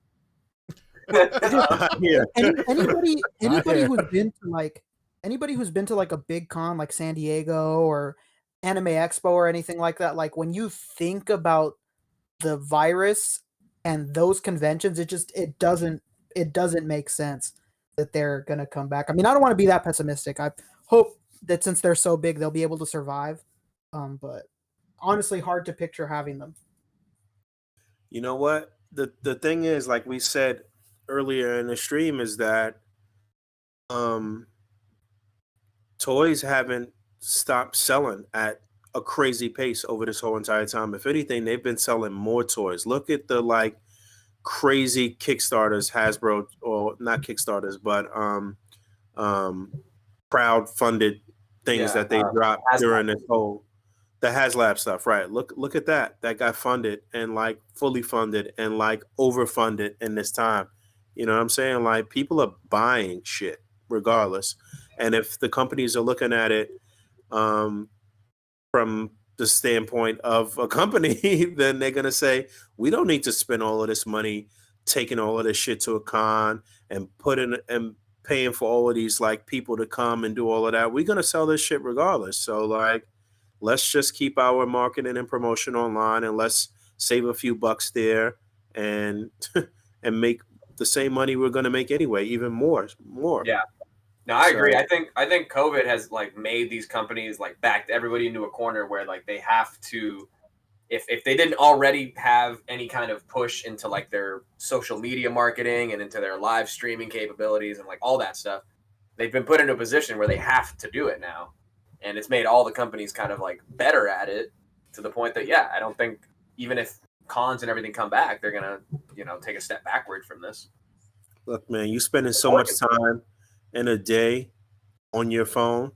And if that's the easiest way for them to just reach you, if all they got to do is put something on your phone or get some toy photographer to take a picture of some shit that's about to come out, it's a wrap. They don't need the con. Yeah. We need the con. The con is really just for us. No, the con really is for the tourists, the people who are just there walking around and maybe have never heard of NECA or Mezco or whatever, and they walk by the booth and they're like, "Oh, I can get all 4 turtles from the 1990 movie right now." Yeah, I mean we're here now. Try it. For $50 each. Yeah. Well, I mean, if we're honest, it's $125 set. But yeah, I see what you're saying. But yeah, man, the con is for us and it's for the cities that they appear in. That's especially in San Diego, that's a huge part of their revenue for the year. Mm-hmm. So, no, for reals. In that regard, it's hurtful, but again, companies are just like, fuck it, we could make this bread. We don't need them.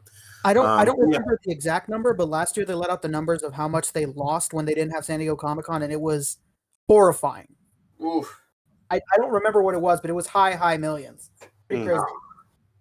You mean the city of San Diego? Yeah, the city of San Diego, the downtown area. Obviously, the most was like when they let out their numbers. It was pretty crazy.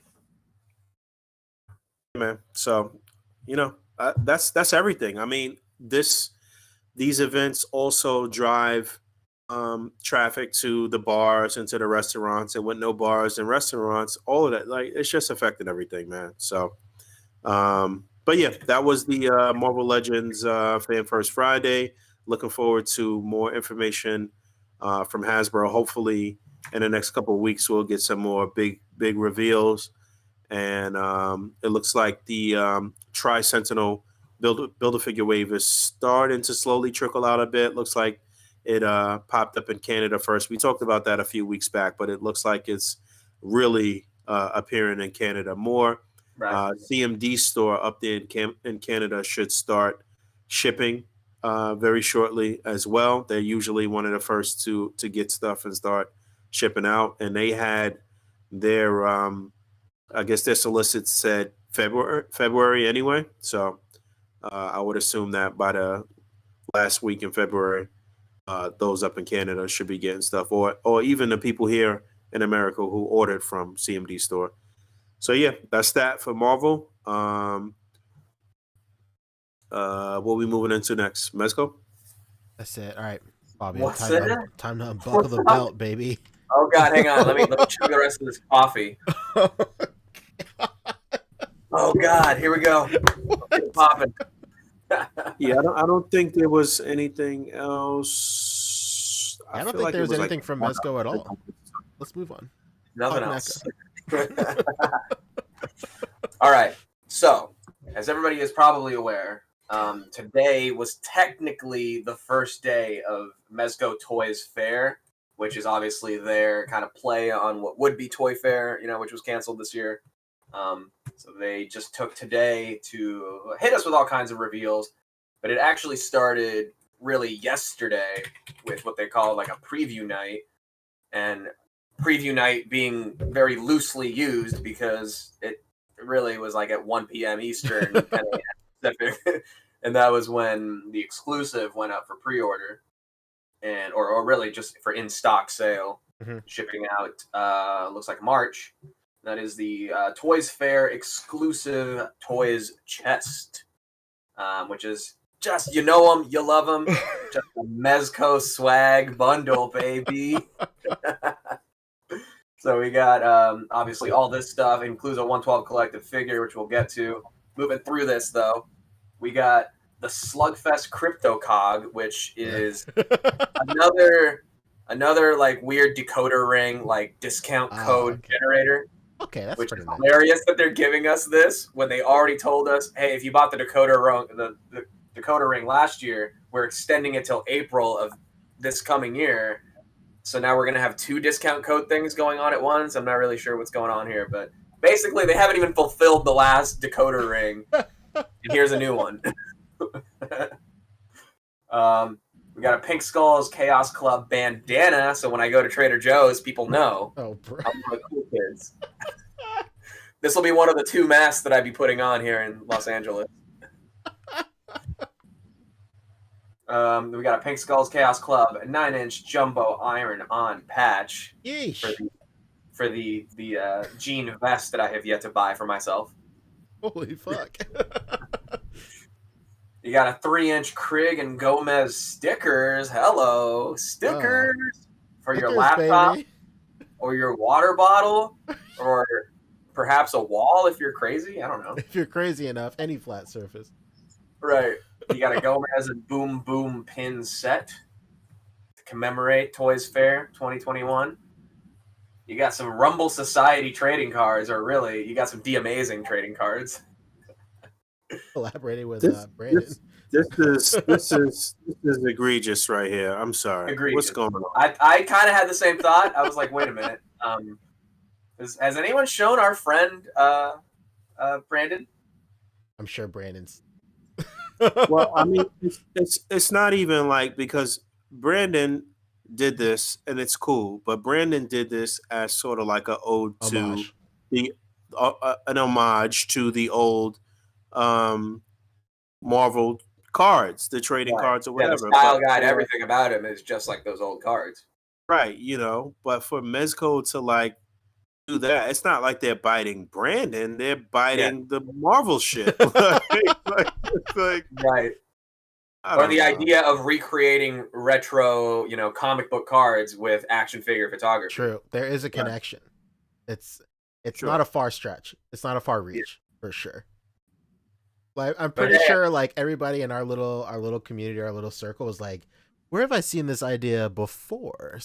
And who already has multiple series of this, both for Marvel and Batman the Animated Series? And I'm pretty sure that I'm 1,000% sure that originally Ryan reached out directly to Brandon about the cards. He bought some cards from him, and then they had plans to do something like that for Marvel Legends too. So it's wild to see Mezco kind of jump out the gate and kind of cut their throat on this idea.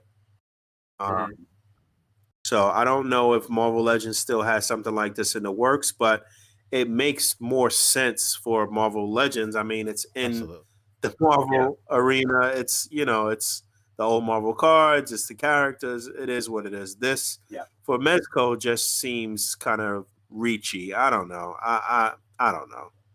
But I get it. It's part of a bundle pack. It's a whole bunch of shit that you're getting. It's swag. It is what it is. So it's not crazy. I'm definitely getting these framed too, just like I did the Doc Nocturnal cards. So no complaints here. Yeah, it's not crazy, but it's crazy. You get a Krieg 13 mini comic. And who is Krieg 13, you might ask? Well, you find out in this comic. Oh, there he is. Nice to see you, Krieg. It's Krieg. No, this is Popeye right here. This is 5 points Popeye. Nice. That's Krieg when he doesn't have his whole uniform. There's Popeye looking real cute. I like him. You know, he's got the outfit that he's wearing in the Bluto 2-pack. Yeah, very What true. was that other Popeye we had talked about on here? Boss fight, I think, right? Oh, it was Boss Fight. Yeah, Boss Okay, Fight. yeah. All right. Yeah, this is I think similar because this is 3 3/4 inch, but Boss Fight is obviously more articulated. Or was Yeah, Boss yeah. Fight meant to be 6-inch? I don't remember. I think I think it it was. was 3/4. Okay. But also, Mezco has a long history with Popeye as well. So this is very on Yes. brand for these guys. Right. For sure. And, For sure. and this is, part of their 5 points line. And it's cool. Like they did the same thing with Space Ghost in the last bundle pack or one of the old Yeah. ones. Hmm. So they throw in another random licensed item, and some of them, because they only come in the bundle pack, go for a lot of money. Like there was the Toy Fair set from last year had the clear translucent Space Ghost, and that shit goes for money. A Mezco Yeah, you know product what? going for money? All of those little individual, like single carded small figures were individually going for some bread for sure. Yep. So even if you honestly, if you buy the set, it comes out to, I think mine came out to like $208 after tax and shipping. That's You what I was can about sell to that. ask you. I was about to ask you what the final price was. Oof. Yeah. So I mean, we were expecting. I was already expecting this to be like not 175, but 200. Yeah. Plus everything else. So Mm. Yeah, we and got the thing with these little pack-in figures too is that because there's really no price on them, they're just like a gift. yeah. But it's just it like I don't know how to explain it, but it like causes people to not worry about what they pay for it because they're like, oh, it's free, it's whatever price the way that it is on eBay is what it is. I mean, it's wild. It's funny to see how this breaks down, though. I mean, it's literally just them, like, aside from their own actual product that they're making, the figure, like all of this swag shit is shit that you could just like easily like get on like Sticker Mule or some shit, and it just basically like Yeah, but it's not going in official. crazy with a huge amount of whatever item they need and putting together these bundle packs, and they breaking this shit down like it's a fucking brick, like they selling drugs right now. like the way they put this whole shit together is Really are. very funny. And then I mean, True. yeah, I mean, I kind of like him also because I put him as part of like the 112 display. So like I have my Space Ghost from that set like with my 112 figures, and I treat these little retro cards like little posters, if anything. It's all about the art, and it's got the little figure attached to it. That's all I care about. Yes, So, we know. NECA never did this for you. Not really. You're right about that. And here is the Krig finally. Krig 13, the Black Spartan. Talked about the Krig last week because it was the Asia Gold exclusive, the Red Blood Force one. But this is our U.S. Shores domestic release version in all black colorway.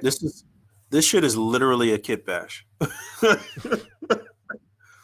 Like every part of this is some other character. Here's where you're wrong, Boog. Uh-oh. Am I lying?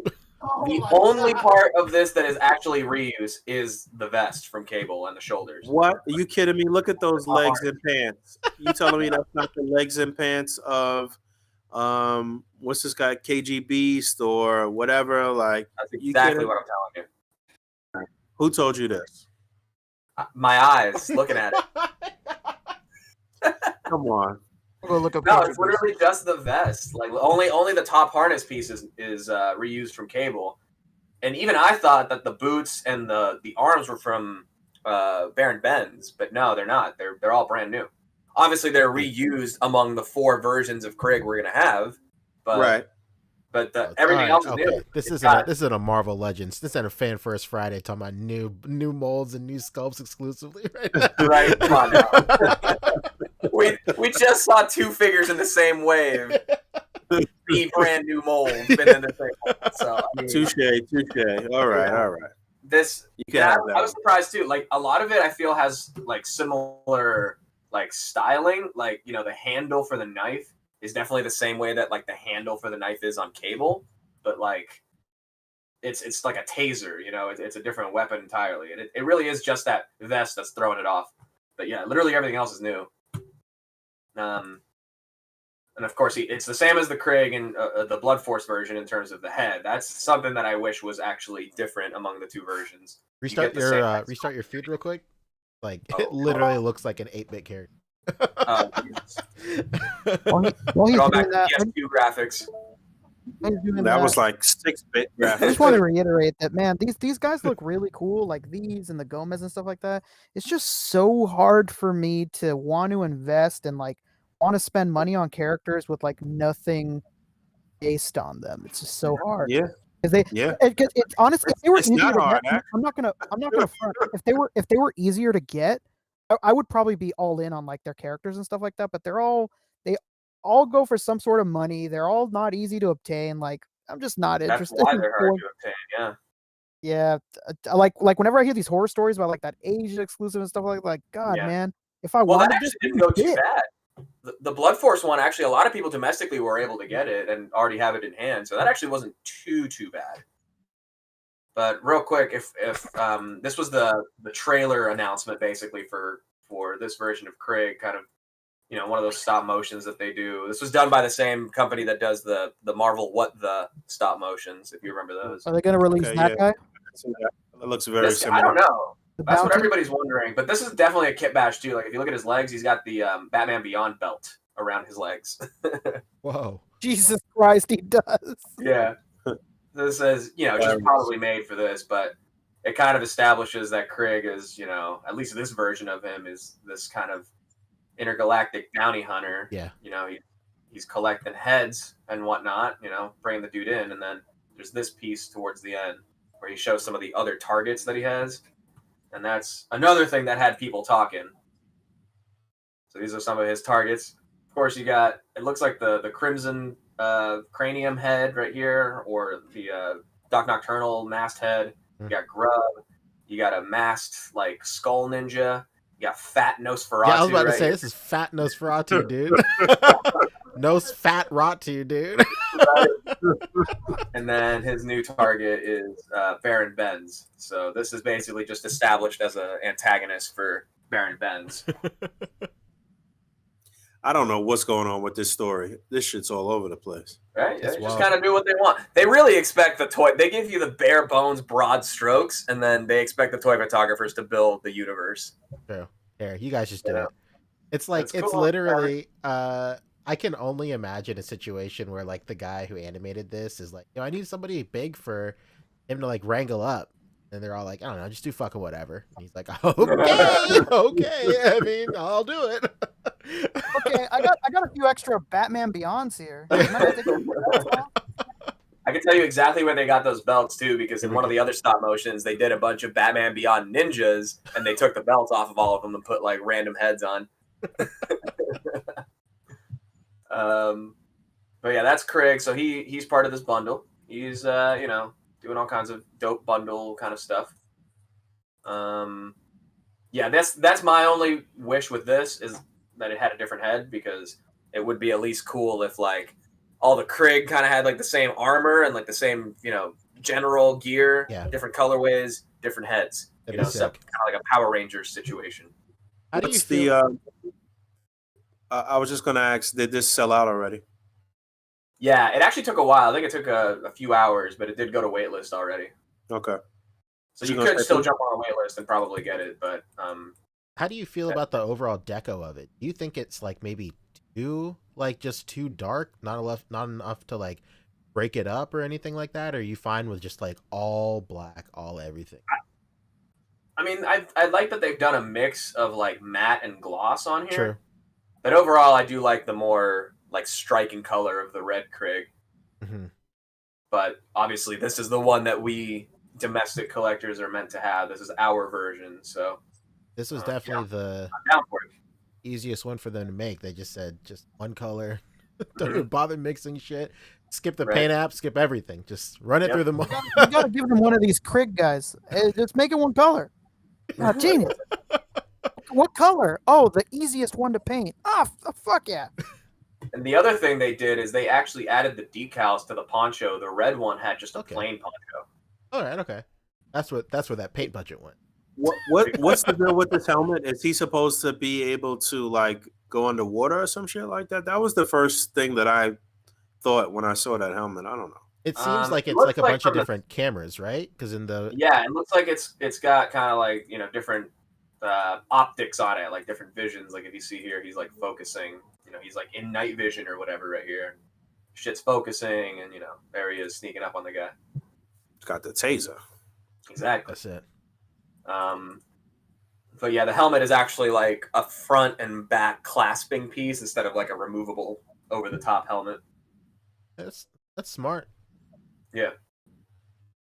And then light up features, all that.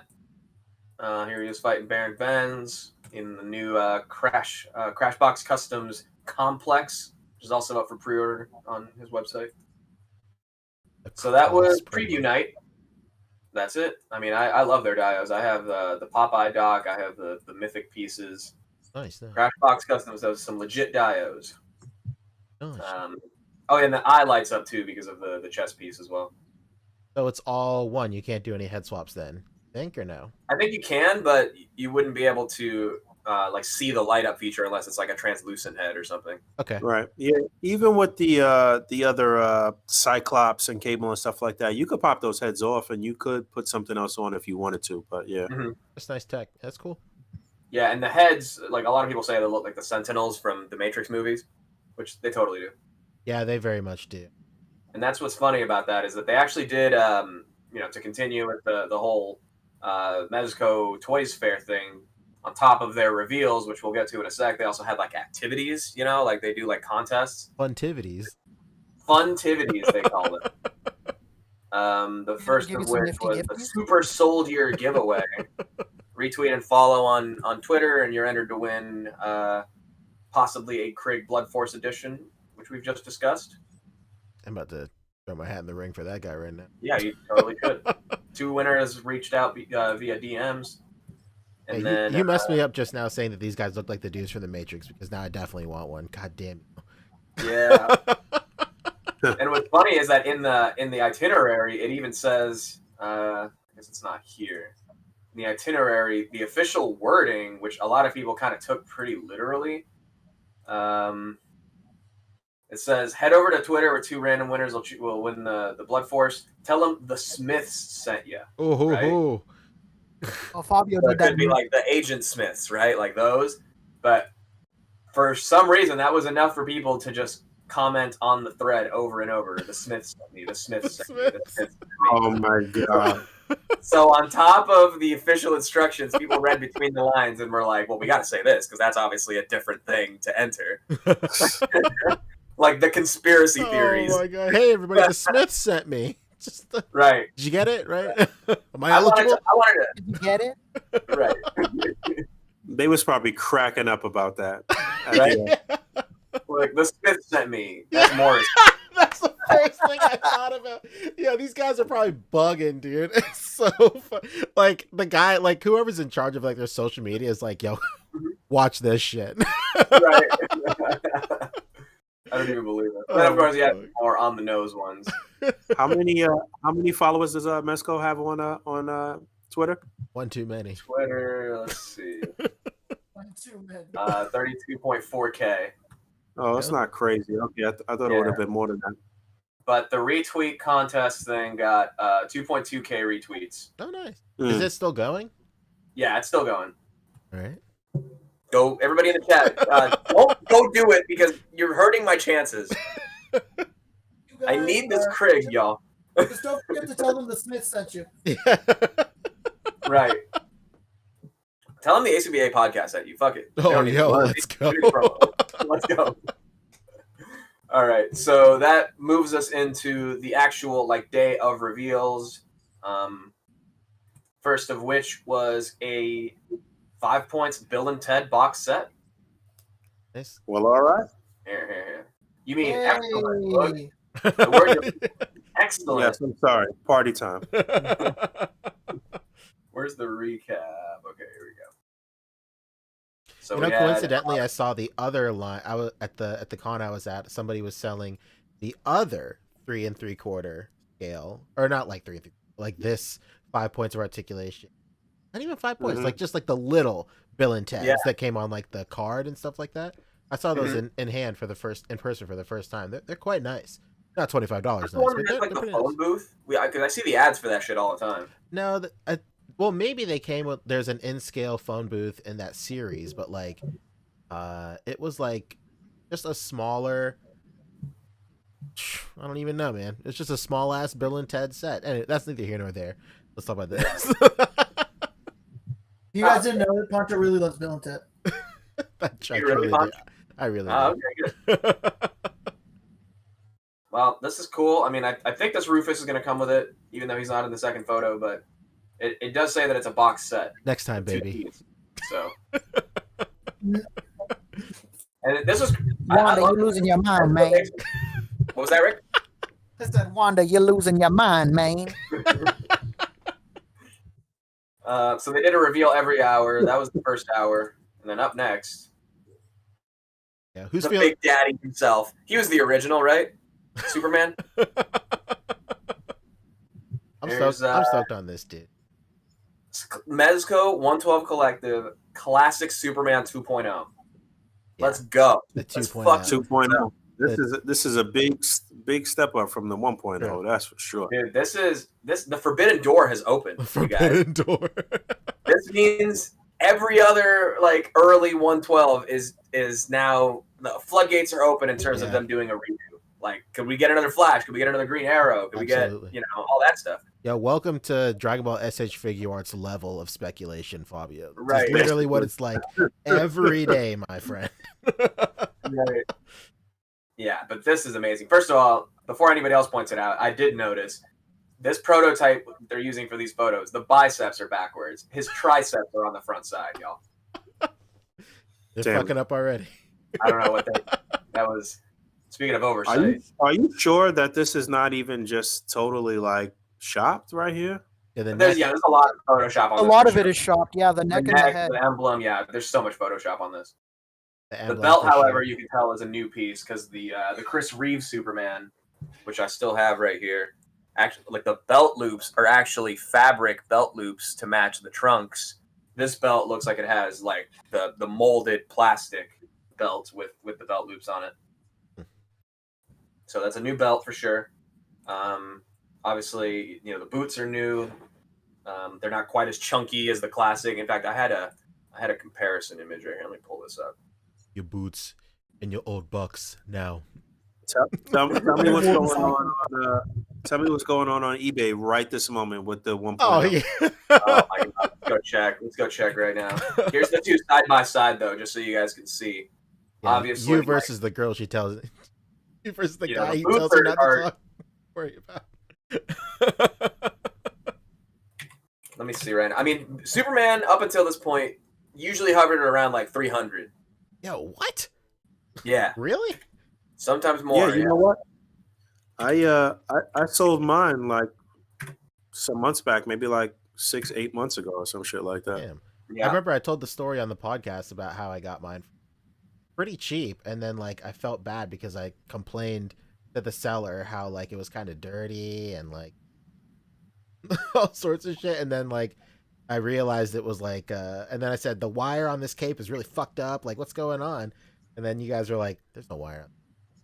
I was like, oh. And I found out it was like somebody like upgraded it for me and shit, and I felt so bad because I kind of gave this guy a hard time about it. Are these all new listings right here? These are all sold listings. Recently These are all sold. sold listings. Oh, okay. 450. Ooh, me. Yeah. Yeah. 450, 400, 360, 350. I'm sorting by, lowest or highest to lowest. Oh, okay. Sort know- by end date or a new recently end. With got a finger on the Well, pulse with that. I put it like this so that because there's a lot of Chris Reeves Supermans that are sold recently, okay. so it's kind of throwing it off. You could type in like minus and then Chris, and then it'll just filter out anything with Chris in it. Really? How do you do that? You just type in minus, like space, minus Chris, In the search bar? Yeah. And it'll negate. Well, it should. Well, do Christopher. There we go. Well, this guy spelled it wrong. Okay. Well,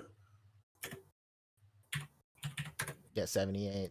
Do it all. I'm wondering though. I'm wondering how the 1.0 head might look on this new body though, too. Just for Yeah, Some definitely. gigs. yeah. Yeah, I mean, I've seen it kind of on multiple ends of the spectrum where people are like, "Yes, I like the new suit, but the heads, I still like the original better," or you know, Yeah. I like these new heads better, but like the other one's doing it just fine for me. Those guys got the toy. Right. So yeah, it's hovering around 300. The most recent one was sold at February 16th. So 4 days ago, some guy 1999, huh? saw the writing on the wall. And he's like, "I need my Basically. Mezco money." No, that's a Mezco employee right there. Yeah. Oh, for sure. Wait, let's see where it's sold from. From Connecticut, maybe. I must say maybe. That's close enough. That whole little area. That's close enough, That's maybe. close enough. No, Connecticut. Oh, for sure. Real quick, here's the two side by side. That was Mr. Mez himself selling his last. I used my mom's He PayPal. lives in California. He lives here in LA.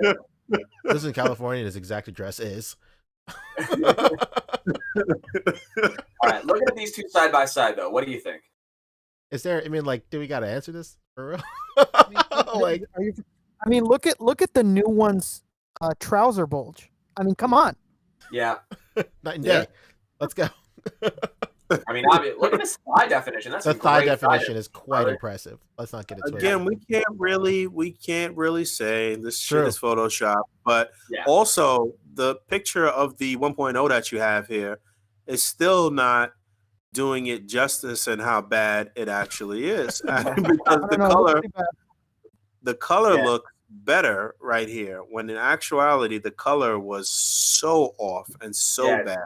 It's very shiny, you know. It's got this weird shininess to it. It had like this crazy, I don't know. Mm-hmm. Looks like the cape is shorter. I'm just noticing. Wild sheen. I'm hoping that there's bendy wire in that cape, or at the very least there's some sort of interchangeable thing that you could do. At You least can the, tell the you photo they have sourced for this You have image the folding right here, so you can see that the wire is like right on the edge. I am really hoping that they do go back and do the main members of the Justice League again, but Superman was definitely in my top 10 wanted Mezco figures for this year. So was Martian Manhunter, so maybe that'll be something brand new. They've never done that. We don't even have a 1.0 for that. Yeah, that'd be sick. I mean, Superman is, as far as re-releases, this is one of the most requested ones. Like for the longest time, people have for the last 5 years, since people like didn't give a shit about that first Superman and didn't buy it because of everything you said, and then promptly replace the people who did buy it promptly replace the suit with something more accurate like this. So there's very few regular ass Supermans flying around of the 1.0. So by the time everyone like cared about the 112 line because they were doing all these Batmans that were dope and they wanted to backtrack and get Superman, it was way too difficult to get.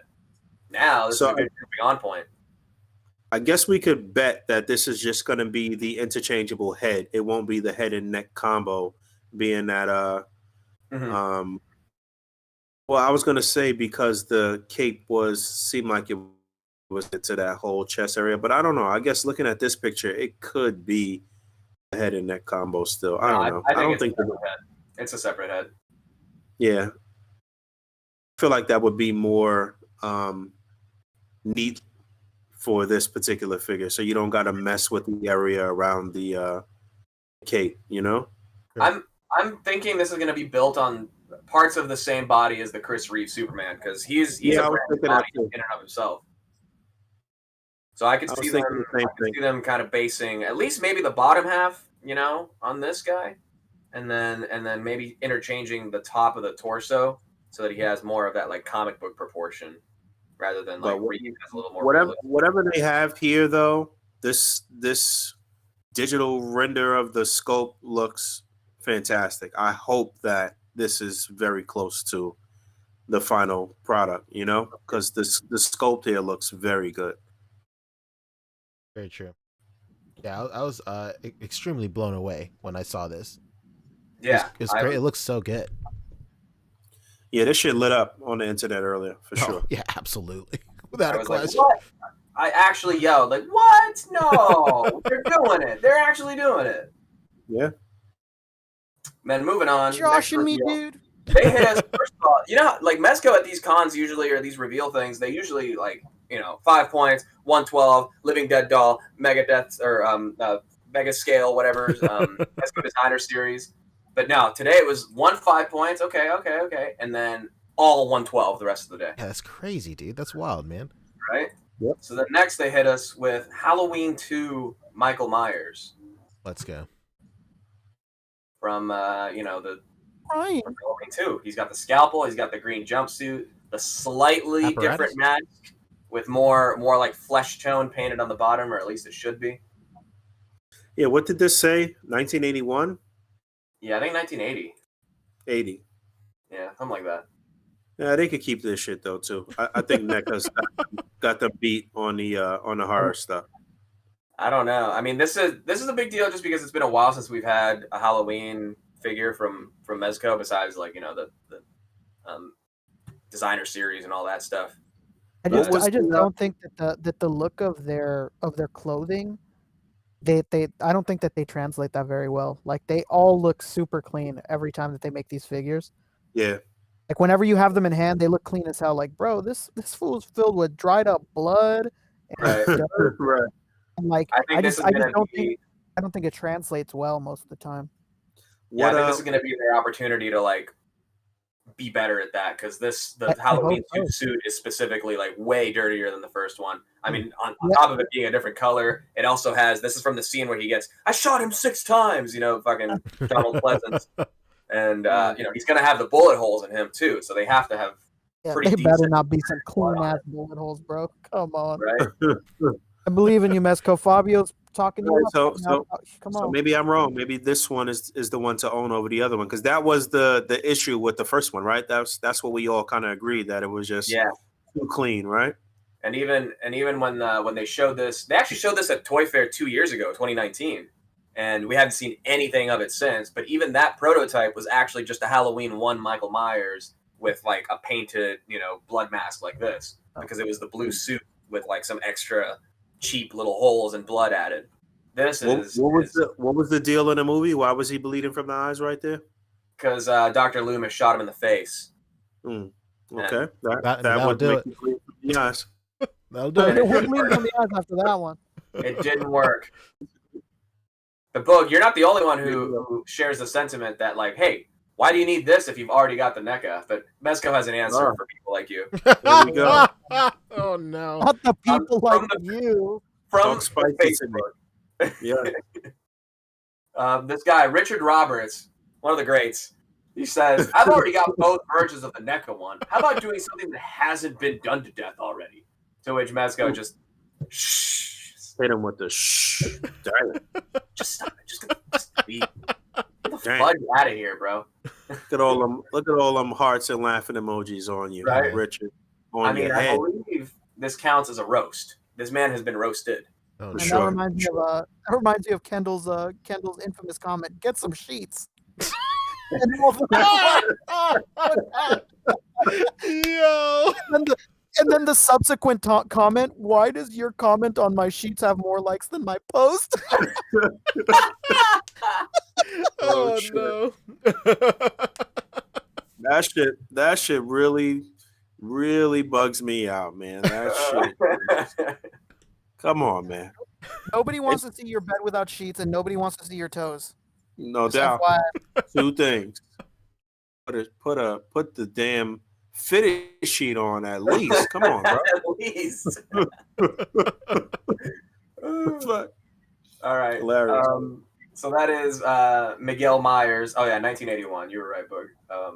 81. There we go. I don't know that I've seen any one Halloween movie all the way through. I've seen like bits and pieces of all of them, I guess, but I don't know that I've sat down and watched an entire Halloween all the way through. Fair. Ever. I think the first one I ever saw when I was younger was the one with Coolio. Remember that one? Wow. Wait, was it Coolio? Am I wrong? I'm pretty sure it was Coolio, but it was the one where they go in like film a reality show in the Michael Myers house, and it was like Dangertainment or whatever. That sounds about right. I think that was H20, H2O, Halloween, That like 20 years sounds- later. That sounds like the most Resurrection. movie I've ever heard. Oh, it might have been Resurrection, actually. I don't remember. But it was the one with Coolio. That's what I Halloween Resurrection. Hold on. This had Busta Rhymes. Oh, Busta and Tyler Rhymes. Perry. That's who it was, dude. My wife just confirmed it's Halloween Homecoming. Maybe is that what it's called? Oh no. Yeah, that was Resurrection. Resurrection. LL Cool J was in H2O. Thank you, Rabbit Hammer. What? Of See, course, how could I forget that Ladies is all Love new Cool to me. James was a key cast member in H2O. Halloween 20 years later. Yo, so are we gonna pivot this into Leprechaun in the Hood or no? What's going on? Please, could we please? If we're doing the Titans of Terror, I gotta have Leprechaun in the Hood. Let's go. Yeah. When is Mezco gonna grow up and outdo NECA and do Tales from the Hood? Let's go. Listen, if Richard Roberts wants Mezco to do something that hasn't been done to death already, it's got to be. I could honestly see Mezco doing a Leprechaun figure. Oh, they'd kill it. Are you kidding me? What about a Troll? Troll 2. Oh God. But they're eating her, and then they're gonna eat me. Oh no! Oh my God! I just don't know how they would be able to reuse the Leprechaun mold. Chucky. Chucky? No. Chucky. Totally different, like legs and like nah. Chunky. Here's what we got to do. Somebody's got to sit down with Mr. Mez and say, "Hey, you see that Constantine? You get the right head sculpt on there, and that's Tommy Wiseau. Oh, Let's God, go. yes. No, that's Playing Adrian Gomez, football. if anything. He's playing football right there." Yo, Pane Los Muertos hit us with $5. Said Busta Rhymes, Michael Myers' only weakness. That's right. Incredible. He couldn't resist. As soon as, Coolio, Mike, that's so as soon as Busta told him to jump, he's like, "Damn it, I have to now." Damn it, Mr. Busta. William is disappointed that I thought Buster Rhymes was Coolio. I don't know which is a bigger insult. Not just that, but it was Coolio, then it was LL, then it was No. Busta. LL was in the previous film. That's what it was. What was that other movie LL was in? Was it The Holiday with Queen Shark Latifah. movie? No, the shark movie. What was that? Oh, that's my wife's favorite Deep movie. Blue Sea? Deep Blue Sea. What, Deep Blue? Deep Blue Sea? Yeah, hold on one second, I'll ask.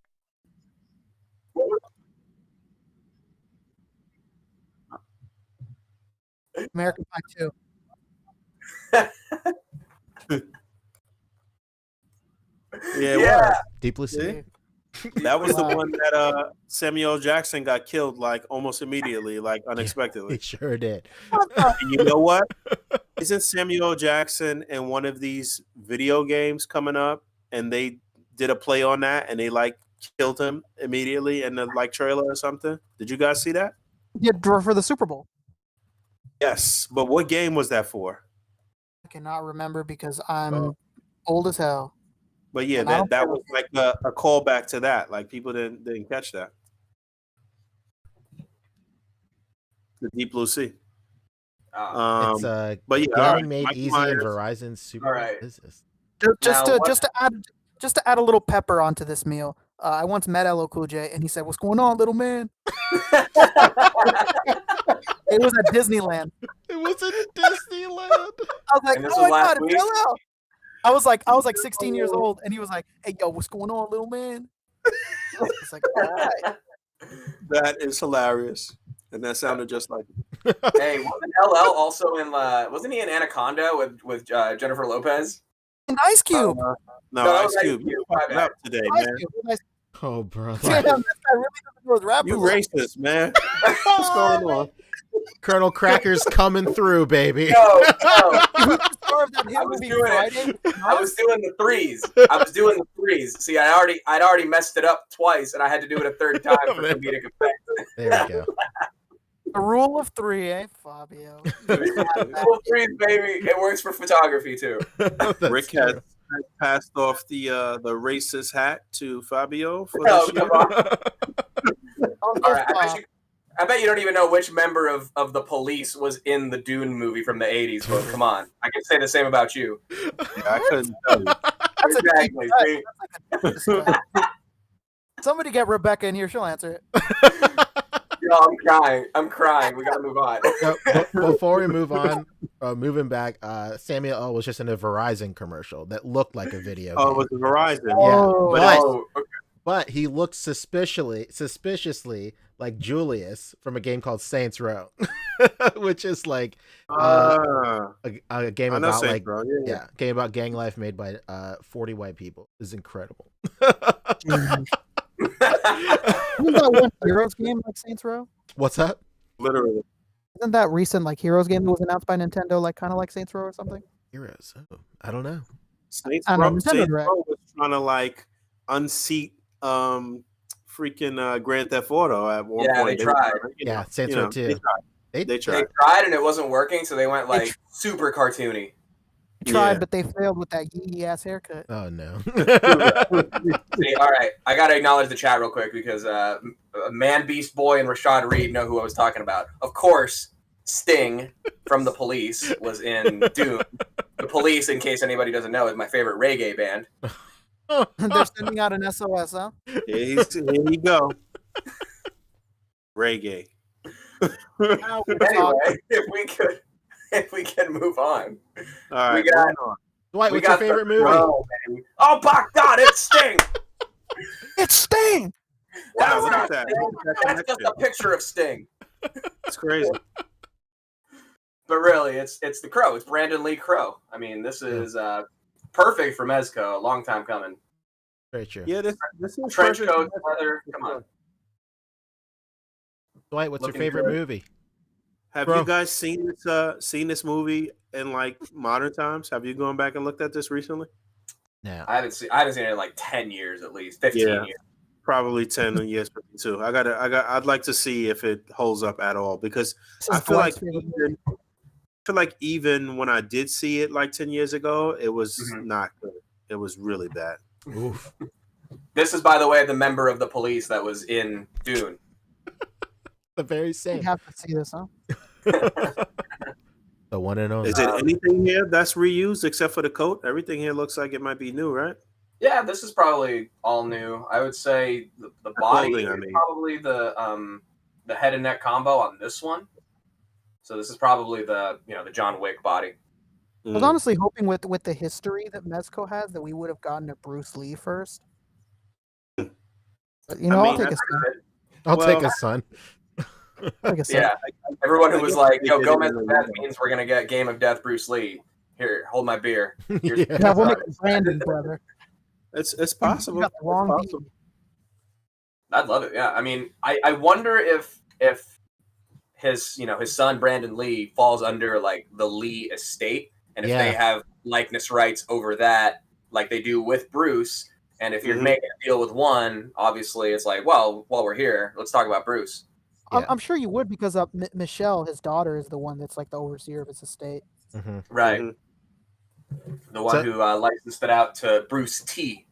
Yeah, the one who really hates Once Upon a Time in Hollywood. Yeah, she does not like that shit not my at all. father. Really? Yeah. Yeah, she really like that? Yeah, she really, really hates it. I still haven't seen it. Yeah. I'm hoping that we'll get all of the other like direct-to-DVD sequels of The Crow as well, where one of them is John Connor from Terminator 2 plays the Crow, and then another one is the guy from Iron Chef America, who's the Grand Master guy, the Ale Cuisine. Him, he plays the Crow too. Oh my god! Is it one of them the guy that voices Max in a Goofy movie? What? So. Maybe I'm in a Goofy movie, like Disney Goofy. He was like a character actor in the '90s. He was like a random character actor in the sitcom Step by Step, and the guy from Step by Step, right? Yeah, that's who does Max, for sure. And I love how we all like in front of our computers and shit and won't look up shit.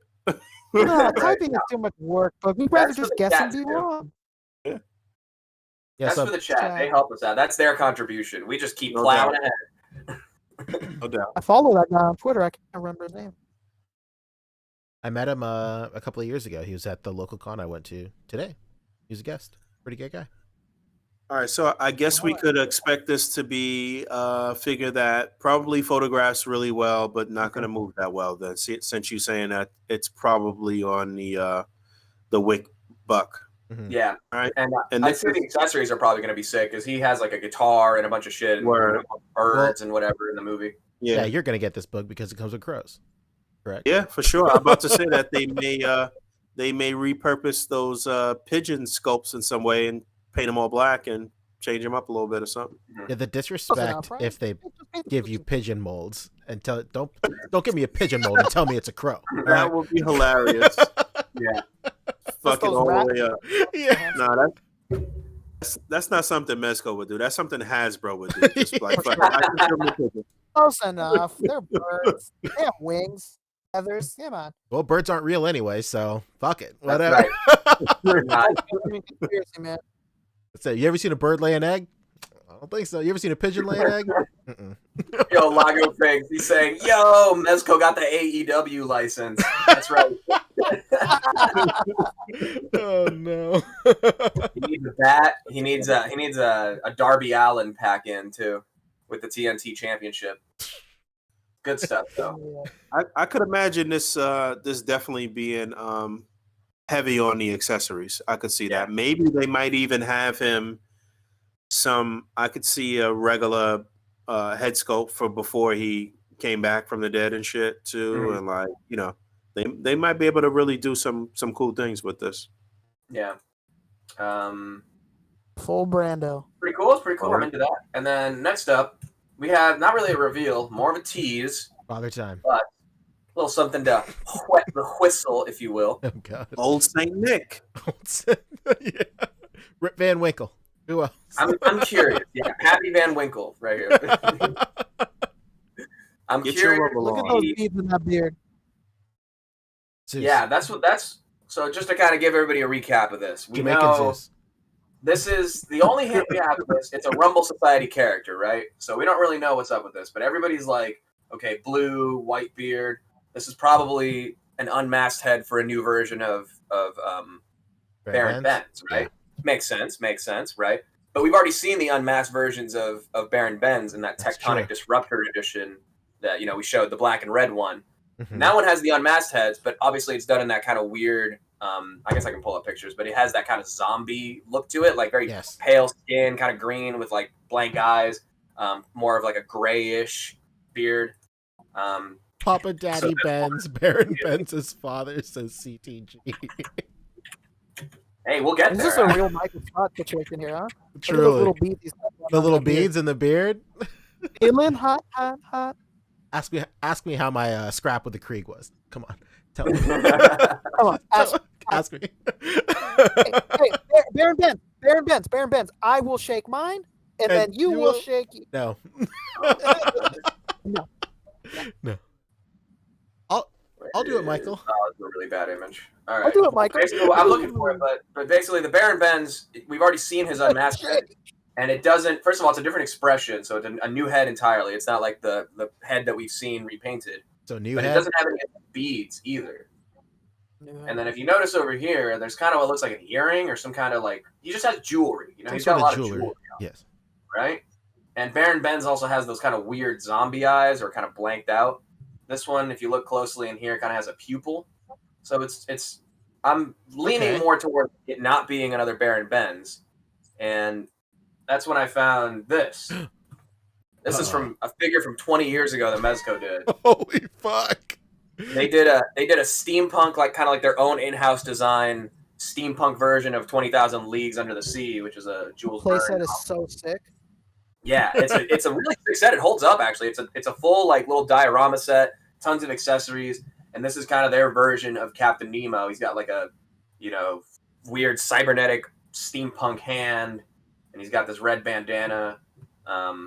Barry Benz. But more importantly, he's got this earring. He's got an earring on the right ear. That's true. So, what I'm thinking is this is going to be a 112 version of the old Captain Nemo, kind of redone in the Rumble Society style. Probably kind of meant to go with Baron Benz, kind of like retrofitted into his, Holy Divers universe thing that they got going with that. 20,000. Hey man, you're talking about 20,000 Leagues Under the Sea, buddy. Been down too long in the Midnight Sea, you know what I'm saying? Yeah, if they do a Captain Nemo, we got to get Leave Extraordinary Gentleman. Am I right? Like, Of course. we Come got on, it. man. We got it. Wouldn't that be sick?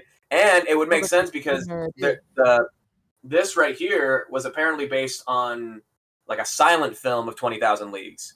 So this could be part of their Silent Screamers line, like they did with Nosferatu. Holy fuck!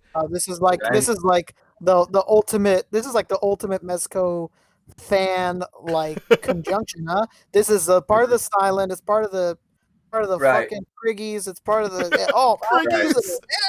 Right. Explain to me why you need 10 different forms of Frieza or Cell or. I'm just.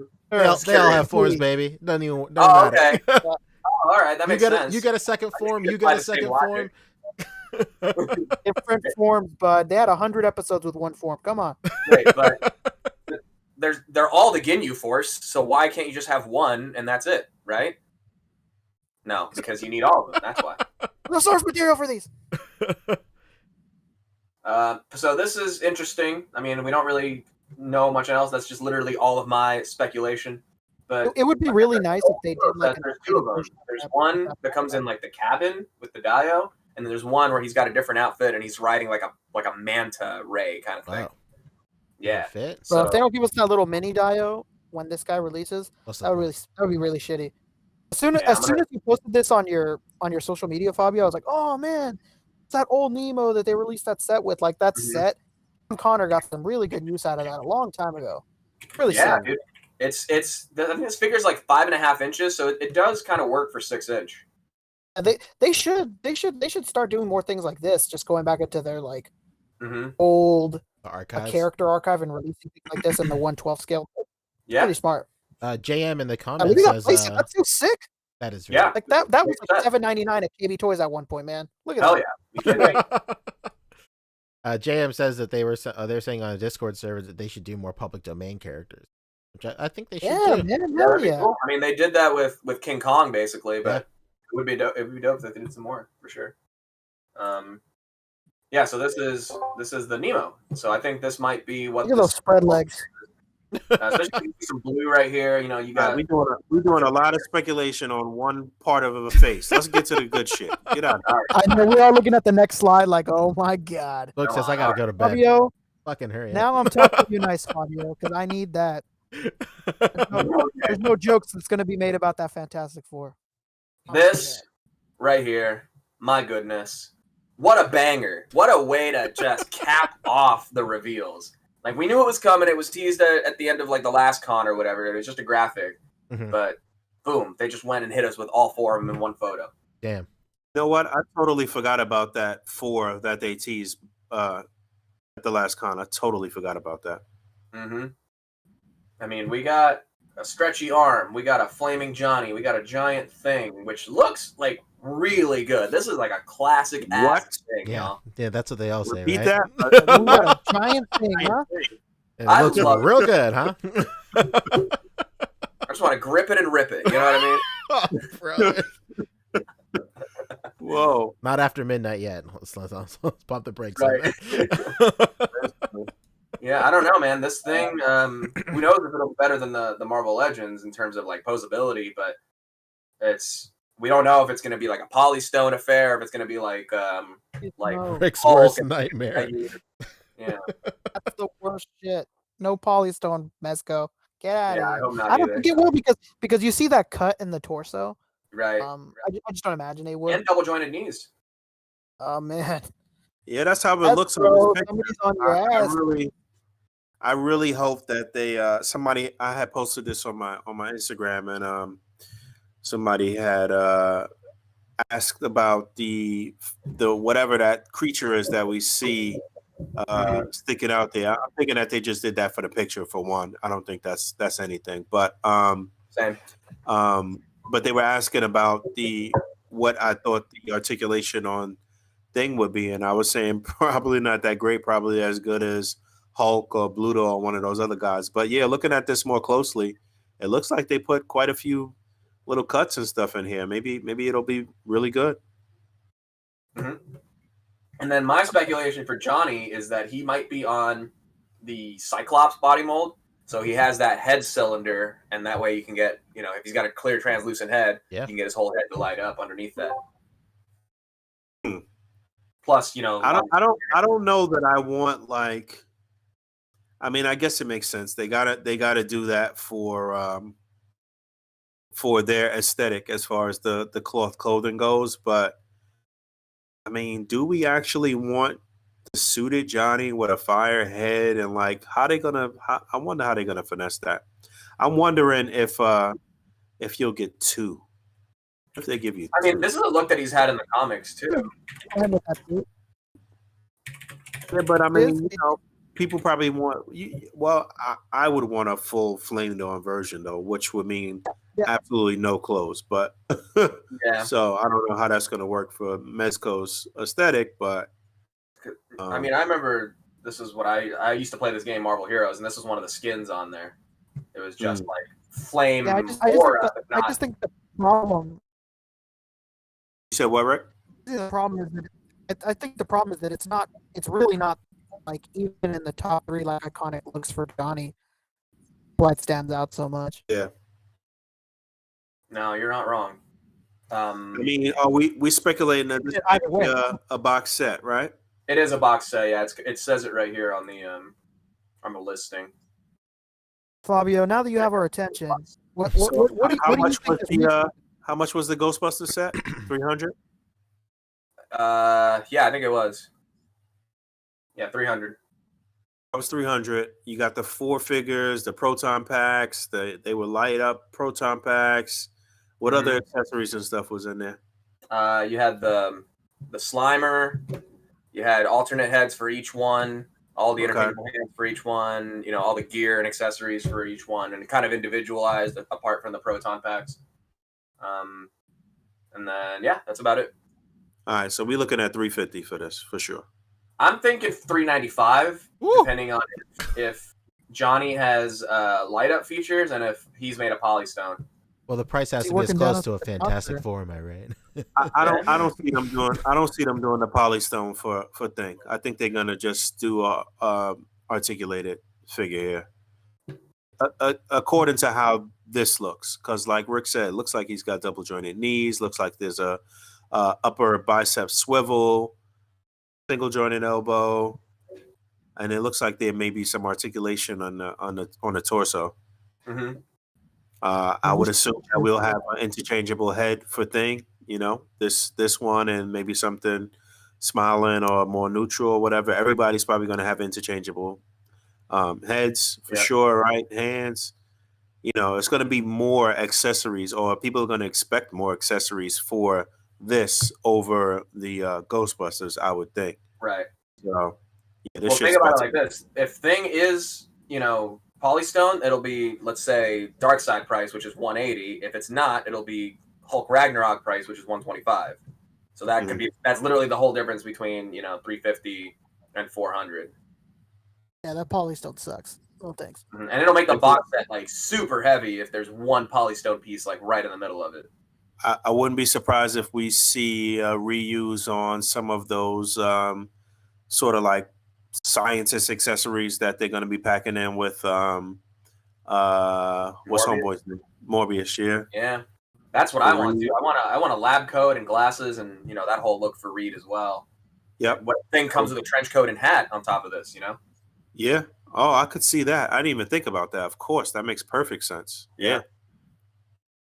I think there's if it's one set, I mean, they just got to go all out and just give them all everything, If the Popeye and Pluto set can give these characters extra trench coats each, there's no reason why this would happen. There's no question. That's definitely happening. Honestly, the only character that I think really needs a second head sculpt, like if you want to give them just different accessories that aren't head sculpt, is just Johnny. As long as everybody else gets like dope accessories, like you said, lab coat, the trench coat for Thing, the hat for Thing, things like that. Like I'll take that over having a head sculpt, I suppose, except for Johnny. I would really want another head sculpt for Johnny. I wouldn't be surprised if they also did individual releases. Yeah, I was going to say that. Different looks of these characters outside of the set. This is obviously the team set, right? Yeah. But what if they gave us a regular flamed on Johnny that could also be, the original Human Torch, and you could take on and off the 4 emblem to kind of signify whether it's OG, Invaders era Human Torch or Fantastic Four Human Torch. Yeah, I could. You reaching now, but yeah, that'd be cool. They listen, so I'm just saying, I'm throwing that out there. I could also see them doing like this box set first, it coming with like, not saying I want this obviously, but I could see them like this coming with like bare minimum accessories. It's just a box set of 4, and then the individual releases like coming out with like a ton of accessories and like extra heads and stuff. Because obviously, you would want, as a company, you want to release the box set first with the least amount of work put into it, so you can get all your money from that, and then you release them individually and then double up for people who want to like get all the extra shit with it, for sure.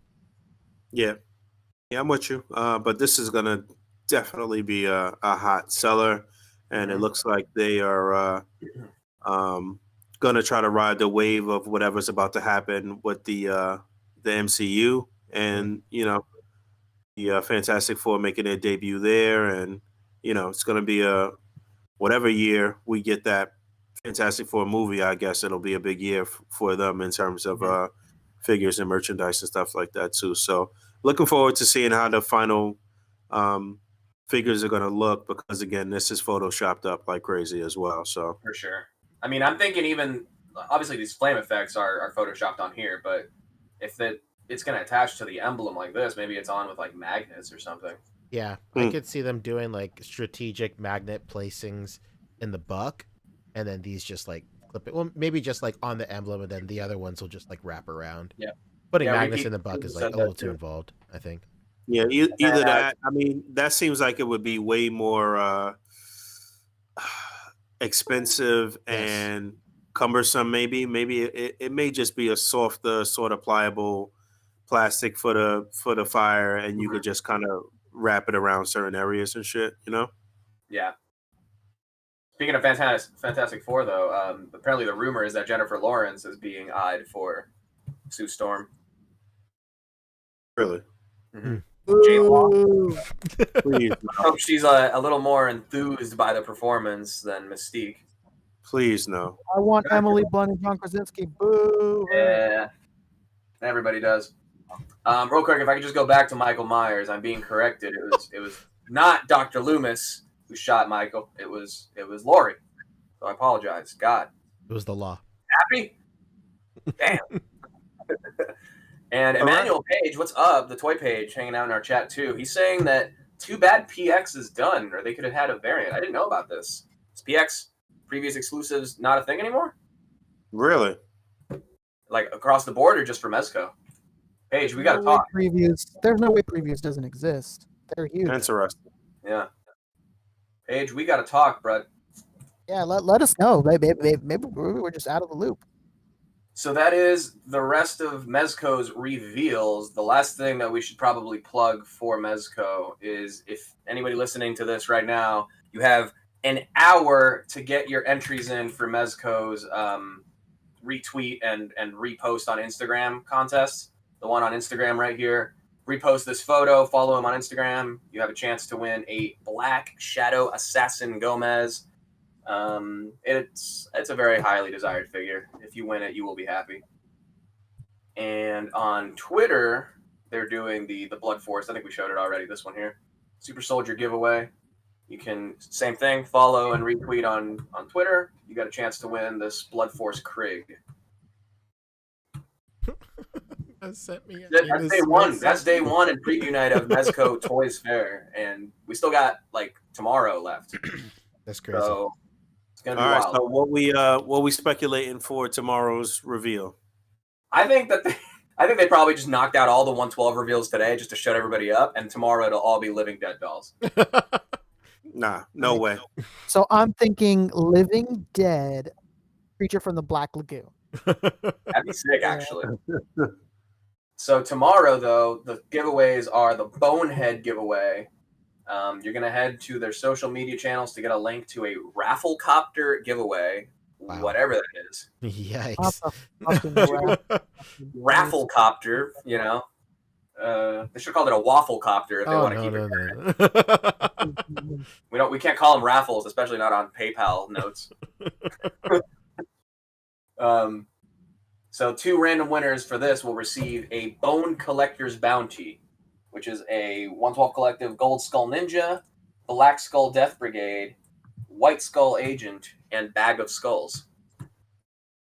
All right, they're giving away some highly sought after good stuff for sure. For sure. Stuff that's not even out yet, stuff that is very difficult to find. And then 7 p.m. Eastern tomorrow, the other giveaway is a Twitter giveaway where 2 random winners will win a $100 gift certificate to Mezco.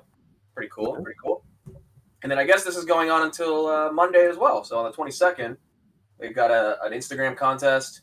2 random winners will win a Popeye Deluxe Sailor Edition and a Popeye or a Baron Benz and Aquaticons figure. So 2 nautical themed figures given away 11 a.m. Eastern on Monday, and then 7 p.m. Eastern on Monday. Head over to their social media. Final giveaway: 2 random winners will receive a Batman Supreme Knight prize pack containing Poncho. This is for you. Supreme Knight prize pack containing the PX edition, the Shadow edition, and the Darkest Dawn edition. Holy fuck! Yeah. How do you enter that? Why are you skipping over the reveals? It looks like it's more reveals. Well, it's just those are just the times for the reveals. So like every hour between these 2 contests, you just check back and they'll be doing reveals at each hour. Right. So why you think that it would only be? Why you think we would be done with 112? They got to spread that shit out. No, I was just kidding. There's a lot of reveals this weekend. I mean, it's let's see, 1, 2, 3, 4, 5, 6 each day. 7 each on the second. Do you think that instead of asking the Smiths, we asked for the Ramones this time? Yeah. The Sex Pistols sent me. Oh, no. Dead Kennedys next. All right, so 2 more days of reveals then, right? Sunday and 2 more days of reveals, 2 more days of contests. It's going to be a big weekend for Mezco, and then yeah, I mean that's there's a lot to take in. All right, no doubt. Maybe we'll try to touch base again one of these other days just for a quick recap on the reveals. Or you can stay tuned to my YouTube channel, and I'll be doing a recap of my own as well. Let's go. And then the last thing that I guess everybody should just be on top of, as we said, they're doing the reveals, but at the top of each hour, I would also check their page to see if there's new drops, because if we're following precedent, the Golden Dragon Gomez was the the Summer Con exclusive as part of the bundle, and then 2 days later at a random ass time was when the Gold Skulls secret dropped. So it's rumored that the Black Skulls may be secret dropping over this weekend, but that's all speculation. Basically, if you actually give a shit about any of this, stay on top of it. This is the weekend to just check your phone every hour. All right, so there you have it. That was Mezco's big day. Really cool. They got the internet pumped up today for sure, and more to come throughout the rest of this weekend and Monday as well. So moving on into NECA. Yeah, we got some NECA love here. A few reveals here. Fabio's first wife. I'll be right back. We're still on good terms. Yeah. So we saw this as just a profile image, but here's some actual images. We have a 90th anniversary Frankenstein's monster from Universal Horror, Universal Monsters classic. Boris Karloff, Frankenstein's monster, pretty dope. Lots of interchangeable hands and expressions, and honestly, it looks really great. Oh boy, Boris Karloff, huh? That's him. Baby Boris, there he is. This is super random, but I thought of this because it's Frankenstein. I saw some images of Guillermo del Toro's house, and he has tons of life-size busts and life-size mannequins of classic horror shit throughout his house. But he randomly has a life-size wax sculpture of Boris Karloff in a makeup chair, getting the Frankenstein stuff added onto him with a full-scale mannequin of the barber or the makeup person applying it on. God, he's the pop culture figure all Mexicans should look up to. Honestly, GDT, man. There's Big Daddy Frankie. Also teased was let's see, I believe this was I don't know where they put it, but they had the mummy as well, the Boris Karloff mummy. We've got the future version of Doc coming out as well. Hell yeah, Doc with all Brown, the money. baby. He's gonna have the money book. Hell Yeah. yeah. Got to. And this we talked about as well, but now it's been kind of officially, officially revealed. Oh, we It talked is- about this on Kevin's show. Oh yeah, we did, huh? Yeah, that's why we're getting confused about it. We'll brush through it real quick. Turtles in Disguise 4-pack. Another chance to get your turtles. Another chance to have the full team. New interchangeable heads with different like interchangeable expression parts. Pretty dope stuff. Really into that. We got the prop replica. Screamers. The Screamas. I mean, this is if you've ever wanted to extend Dick's stick, here it is. It sucks. You're gonna have to buy two. I know you are. What kind of non-Batman fan would only get one? Come on. How much are these typically, Fabio? You're the NECA expert. Mm-hmm. What are you thinking, man? What do you think these are running? These are probably like $80. 60 to 80, I would say. I mean, they do light up. Cool stuff. Here's another reveal that we had for Face Hugger Friday. Another addition into the Kenner line, which of course, does like the kind of animated series that was canceled style alien figures. So this is, I believe, the leopard alien, I believe it's called. It's like one of the ones that has like a crazy name. I'm gonna have to look this up. I don't remember. But we are continuing the Kenner line, which is actually really cool because those are actually some of my favorite designs for like any alien. Is when they decided to like do like the gorilla alien and the rhino alien and all that crazy stuff. Is this one called the albino? This is the panther alien. That's what it's called. Kind of weird because it's not black, right? Unless panthers aren't always black. I don't know.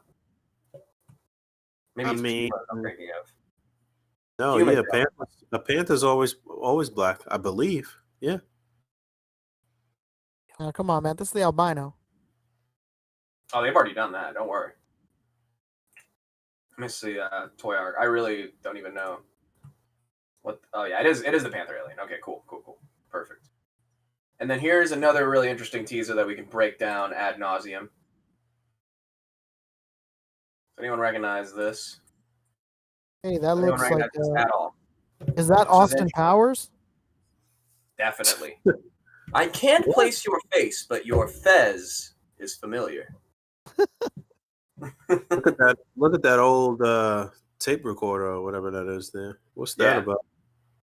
So this is probably from Evil Dead 1. We're going to get an Ash from Evil Dead 1, which is interesting because we've never gotten Ash from Evil Dead 1. They've only done Ash vs. Evil Dead, which is like the older Bruce Campbell, and then Evil Dead 2, when he already had like, the chainsaw hand and everything. So this is from the first movie.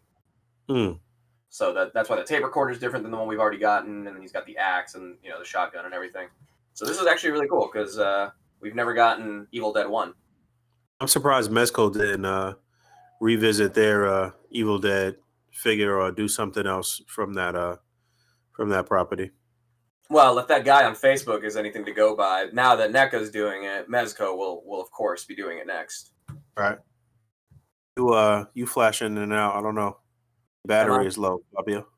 My battery's low. Yeah, just on Discord for some reason, your camera is flashing. Oh, really? That's weird. Yeah. It's like flashing on and off. I turned it back on. How's that? Still bad? You didn't pop up yet. Yeah, you're still loading up. Interesting. All right. Well, it's working for me. I can see you boys, handsome as ever. Oh, you're a great man to say that. All right, so yeah, we gonna get a new Ash from NECA. That looks I like the props for sure. Looks like they reused the chainsaw from the Texas Chainsaw Massacre guy. I don't think we ever got that particular style of axe. I don't think so either. That's fantastic. All right. And, I think that's it from NECA. That's they had a pretty light week. It was mostly just teasers and solicitations for stuff we've already seen before. Pancho, where are you? Tamashi's Yeah. next, man. Come on. Is Tamashi next? No, McFarlane's next. Oh, Oh is no, it? you're right. You're right. My bad. Come on. We could move into McFarlane though. People like McFarlane. If Pancho's not there, we could do McFarlane first. Well, it's worth doing McFarlane because 2021 is the year of Spawn, Ugh. or so Mr. Todd. Yay. What is Becca doing? It wasn't muted. So, Mr. McFarlane has come to us with a wonderful talking to camera presentation video. Back Daddy? Let's go. There he is with his boy. Oh man, this guy's funny. Right? I love Mr. McFarlane. 2021. Wait, why did he actually flash a graphic instead of just Printing it out. drawing it on some paper? Yeah, Why are you here, Todd? That's a great question. he's falling off. Can I really not pause this without having some dumb previews for next stuff? Wow. Way to go, Facebook. Your video is garbage. Jump around. Hey guys, Todd here. I can't even press space to pause it. This is terrible. Look at him not So Todd filming is with a. basically like, so, 2020, I've already won the best figure of 2020, but I figure let's carry it over. Let's make 2021 the year of Spawn as well. And here's some dope new stuff. Real quick on the table, you can see behind him. This was also shown recently. This is the Mortal Kombat version. Okay, yes. Is he flashing these graphics every time he says it? That's amazing. I'm sure. That's the most God please. I've ever heard. It's great.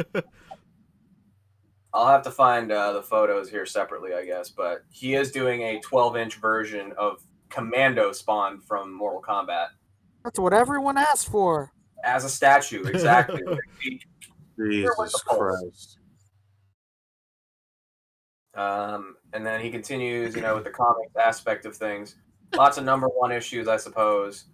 Lots of just stuff. All right, mega dope. Cool. In that video, though, we do see some new McFarlane multiverse, I guess, 7-inch figures. We got, we saw these in like that kind of preview, like zoomed out shot last week, but here's the actual close-ups. So we have, I believe, Abe Lincoln. yeah, I think we called them Pilgrim Spawn. Honest I think Spawn. I think we settled on Quaker Oat Spawn. Quaker Oats Pilgrim. Spawn. Pilgrim Spawn. Right. There he is in all his, there, his Pilgrim. glory. And Redeemer, which, all right, cool. Looks like a paladin. Yeah. That's so un-Todd-like. Like, why didn't you just call this guy Angel Spawn? Honestly. That sounds like such a more Todd thing to do. Or This is Redeemer, Angel Spawn. He's an angel. right? Check the shop. And, those are some cool little teases we got of those figures. We've seen that before, but, I guess real quick, here's the 12-inch Spawn as well. That's not it. Commando Spawn, here he is. You know him, you love him.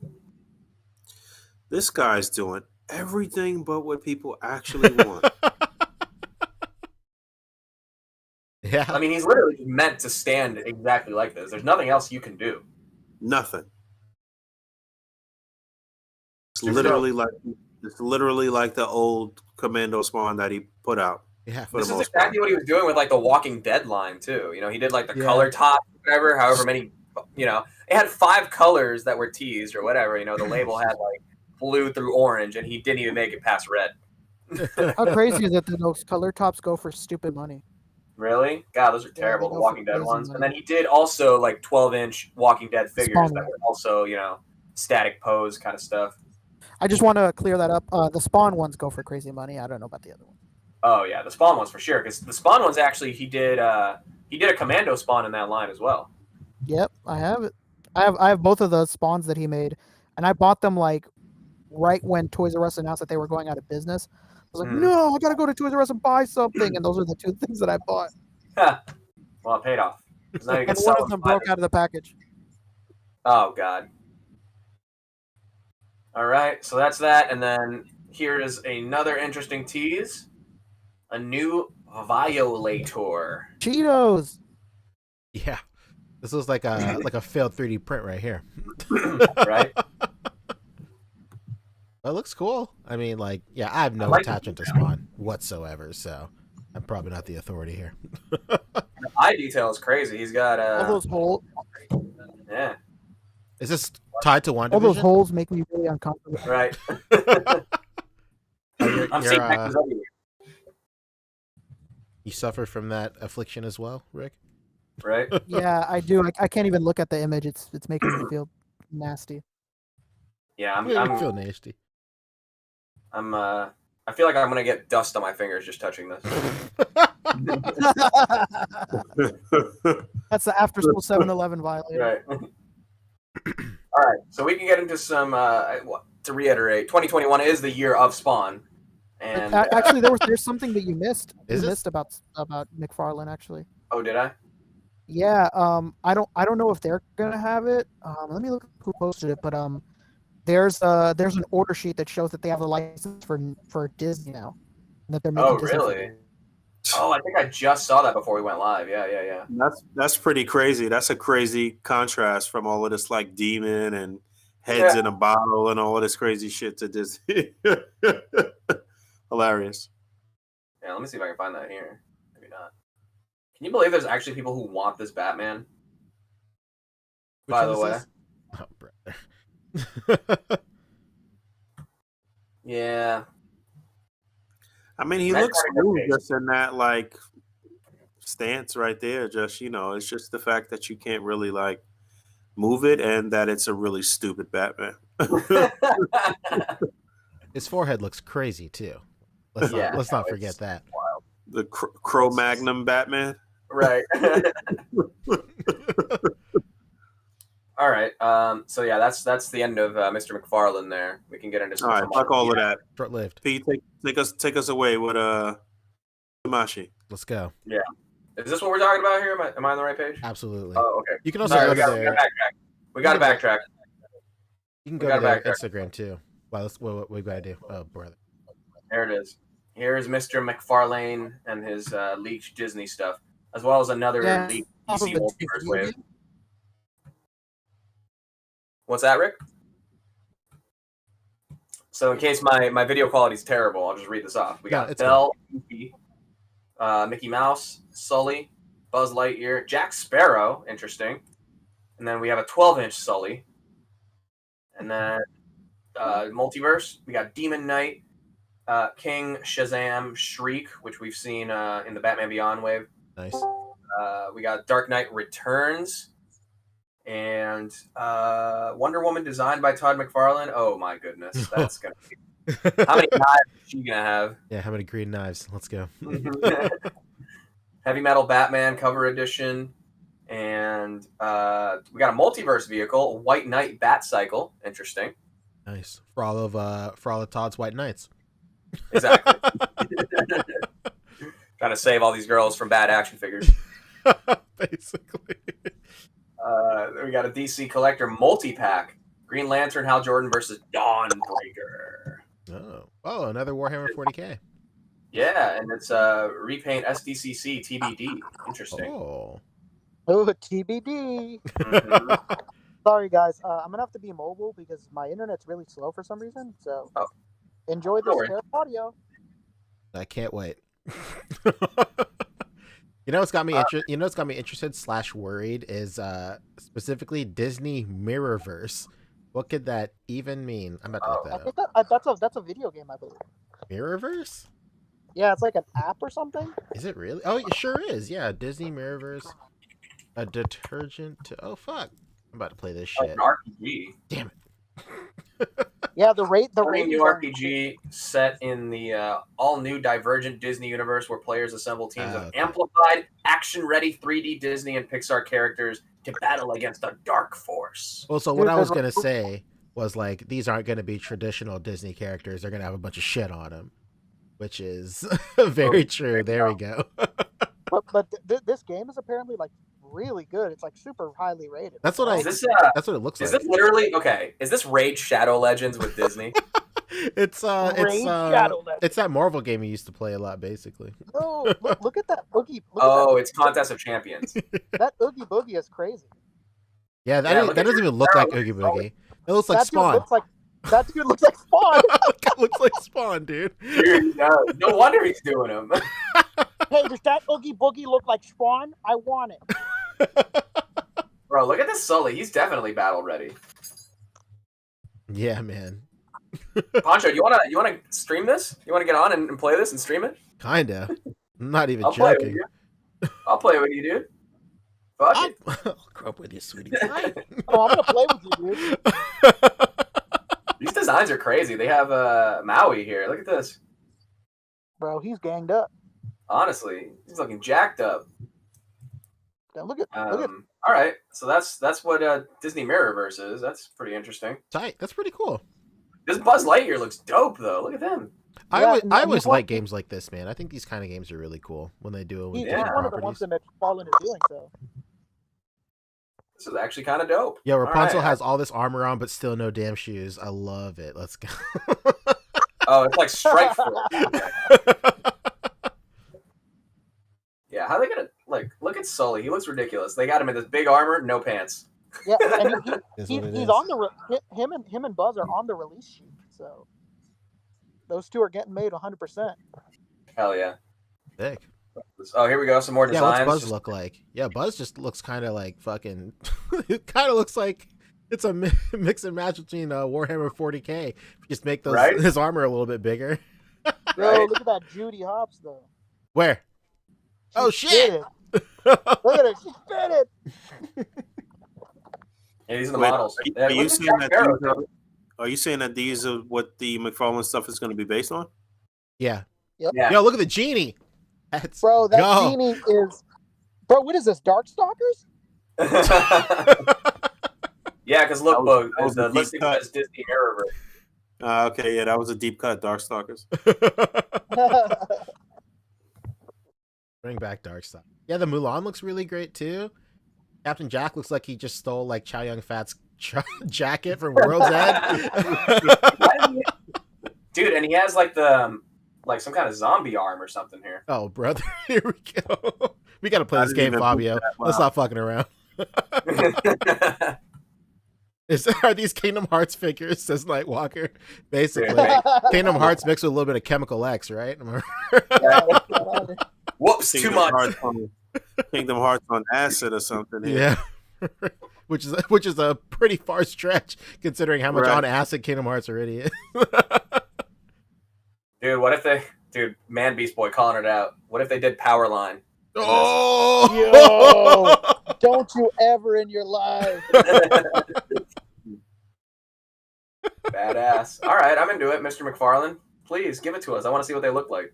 Hey, Because if hey. anything, like a lot of people will speak that some of the animated looking figures are actually pretty good, like the cyborg and everything. So Oh, maybe, that cyborg is awesome. yeah. So if this is kind of following that same kind of animated proportion style guide, I think they could pull it off pretty well. Yeah. If nothing else, it'll be a lot of plastic for your money. You know how much plastic is in this thing? I mean, you could see that this Sully, and if they're doing a 12-inch version of him too, it's gonna be like 50 pounds, right? good lord. Still $20 All right. MSRP. This guy's heavy. This guy's pretty heavy.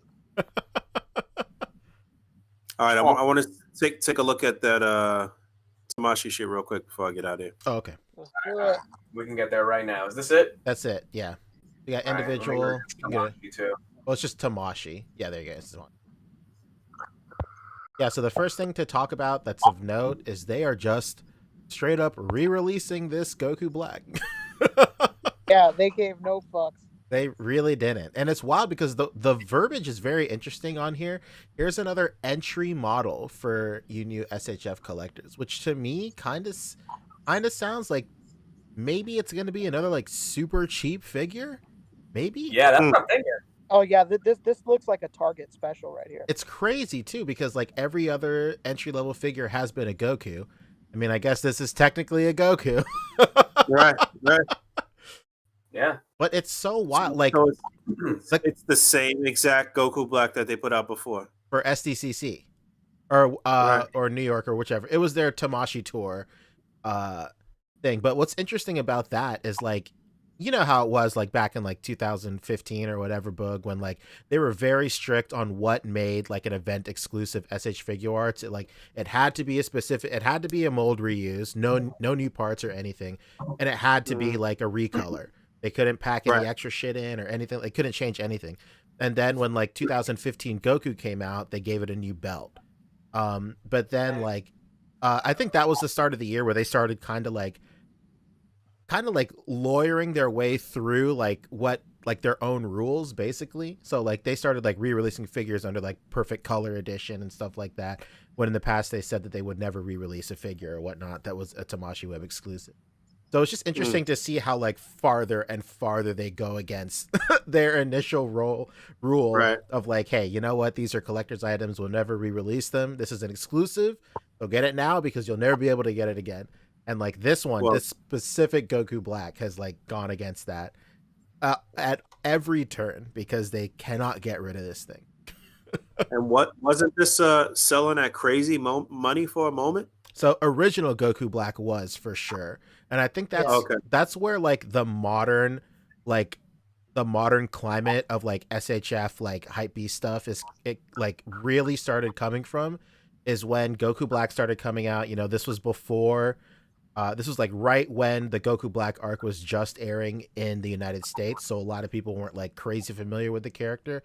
So a lot of people like just didn't pre-order him. It had a regular print run, but like, you know, not a lot of people pre-ordered him or whatever. So then when he finally came out in the States, there just wasn't enough to go around, and that's when you saw like the horror stories of like Amazon like canceling pre-orders and like GameStop's pre-orders weren't being fulfilled. So that version was going for a lot, and then the only way you could get him again was this version right here through the event exclusive, and then this version also was going for mad money, even though it was like clearly an inferior version than the regular release, because like his gi is like shaded like he's enveloped in an aura, his hair is shaded like he's in an aura, and then this one doesn't even come with the aura.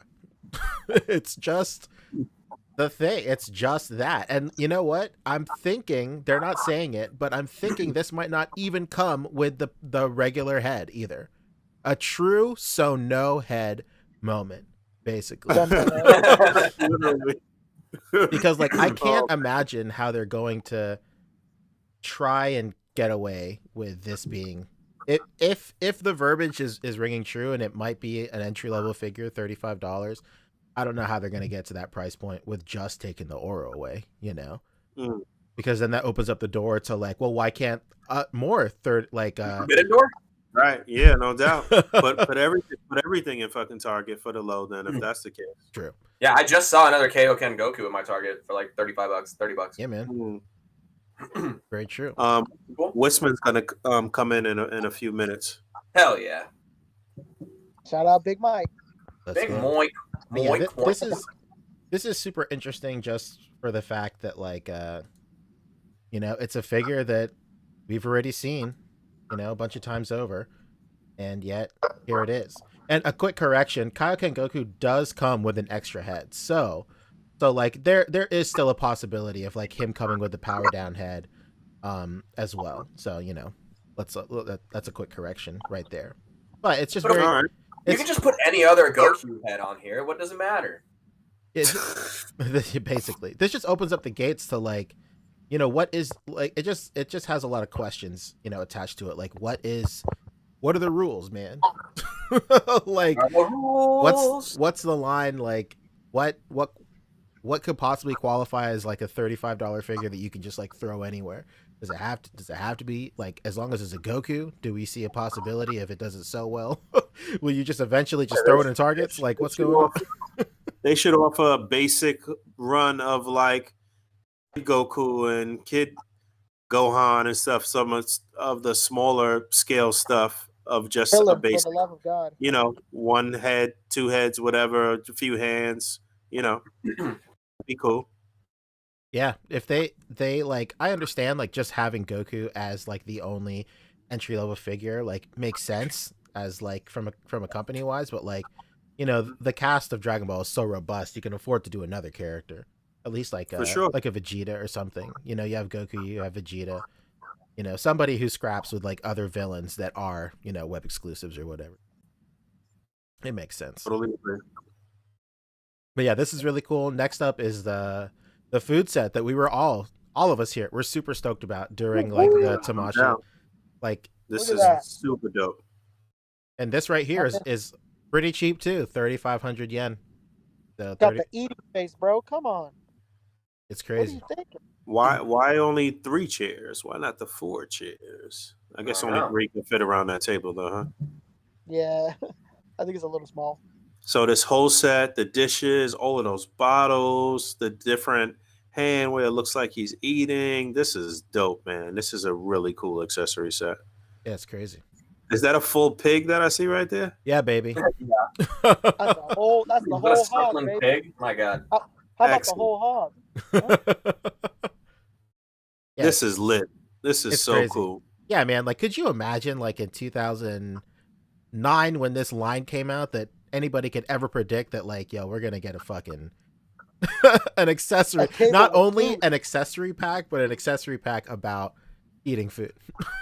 Bro, and can we talk about the fact that he comes with 1 million bottles? What the hell? Yeah, that's true. They were like, you know what? Just give him like 10. What is there, like 6 there? Jesus.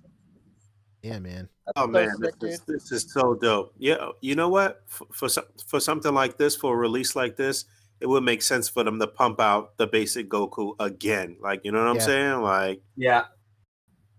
I promise you, another print run of saying Raised on Earth Goku is going to be in tandem with this set. There's no question about yeah, it. for sure. I'm probably going to triple up on this so I can like Yeah, have I was just thinking the same thing. mad We could food. open a fucking restaurant, you know? Yeah, and like Yeah, man. and you like you the gotta have him and Vegeta going up against each other. Who can True. eat the most?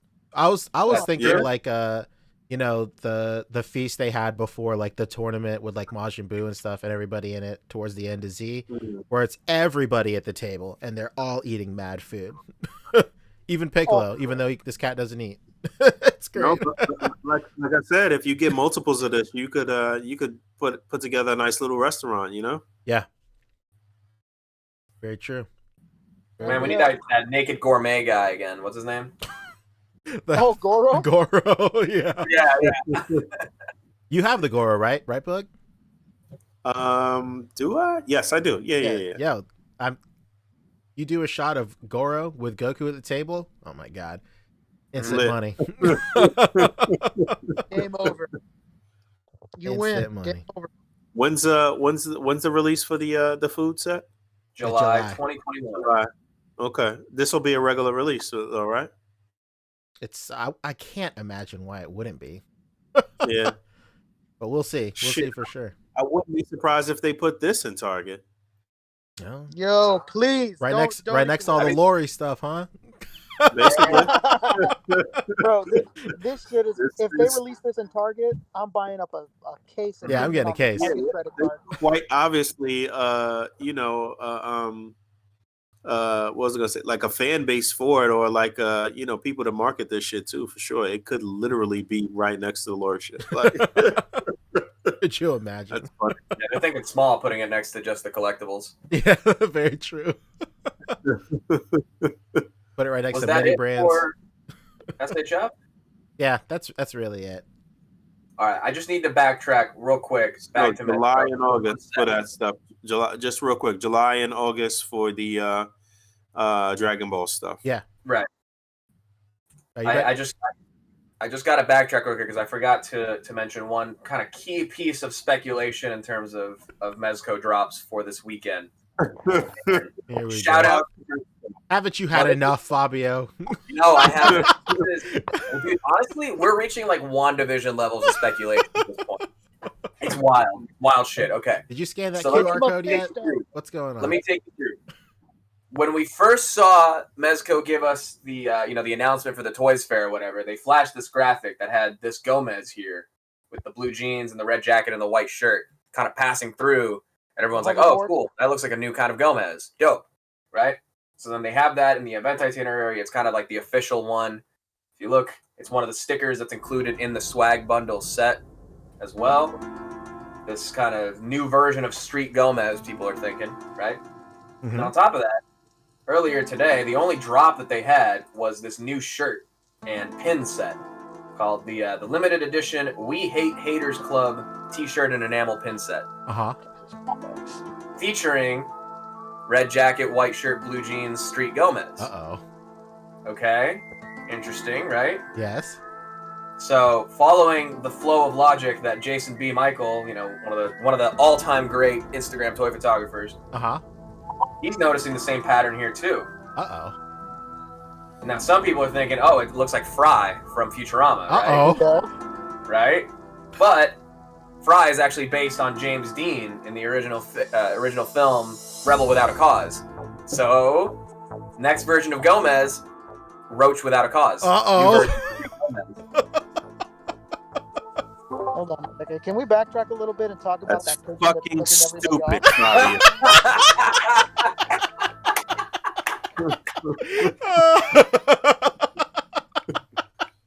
The X-Files.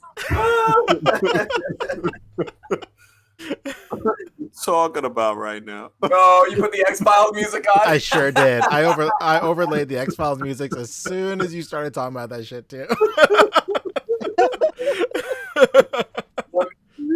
We're just saying the truth is out there. The truth is out there. We're just asking questions. Yeah. Bro, what about this pigeon flipping everybody off? Giving them the bird? That's Are birds really real? leaning into, they're really leaning into, like, you know, they're haters and like I don't know if that's a direction they need to go in, but whatever. I guess I get. Listen, if you could make merch off of it and sell merch off of it, then I guess you're really doing the right thing. But I don't feel like they need to do that shit. Like, play it cool, man. Right. They're definitely at the height of where they, if there's any time they should be feeling themselves, it's now, for sure. No doubt. No doubt. This is like, this might be the upper echelon. Like, the bubble might burst right here. They're pretty self-aware.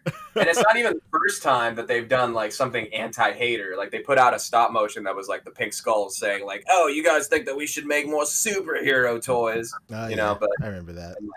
Whatever. I didn't even know that they had that little bit in there. I didn't remember that. Wow. Yeah, that was it wasn't even like to announce anything. It was just a random stop motion that they throw out. Interesting. So yeah, I mean, I'm with Jason on this one. I think. Listen. Come on. I get a lot of my information, both medical and about figures, from Facebook. All right. Never led me wrong. All right. We good. Oh, so good. All right, that's it. That was my last little spiel there. Well, what's Bill's getting into back there? Did we have something else like specific on the docket? No, that's it. That's it for the main show, baby. You made it all the way through, Boog. All right, I did it. I'm out of here. Love y'all. Mike's gonna come and join in for WandaVision talk and whoever else y'all want to bring on. You got any pickups, plugs you want to do before you head out, Boog? Just a friendly reminder that cutouts are shipping this week, so hold tight. There's still maybe like 10 to 20 packs that need to sell out in order to open up the tiers for those other prizes.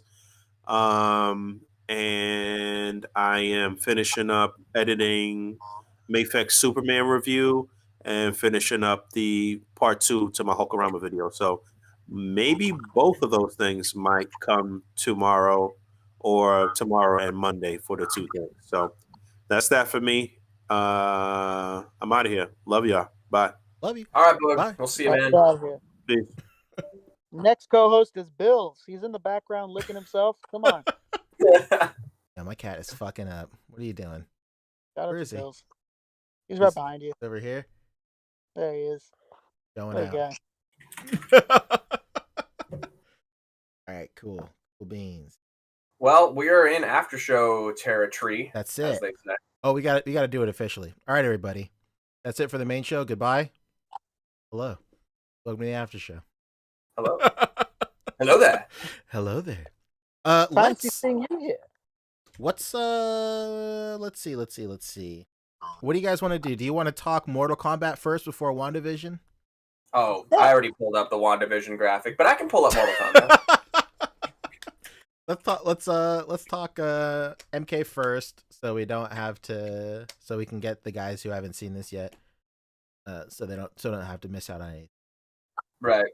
Yeah, let's do Mortal Kombat, man. Here, let me pull up. Mortal Kombat. Man, first of all, we can all agree it was a fucking awesome trailer, right? Super Absolutely. lit. Yeah, man. Awesome. I was like surprised. I actually thought that, you know, that this could be just like any other video game adaptation, but they were pretty true with the visuals, with the character design, the violence obviously is the big thing. But yeah, they actually may pull this off. I'm cautiously optimistic, leaning more towards like I think this could actually be good. Yeah, I was saying, I've been saying all week that like it can't possibly be worse than Annihilation. And like, but I even like Annihilation, man. Like that's like a guilty pleasure type shit for me. But like, as long as it's not as bad as Annihilation, like structurally, I think I'll be cool. Mother, you're alive. Yes, but soon you will be dead.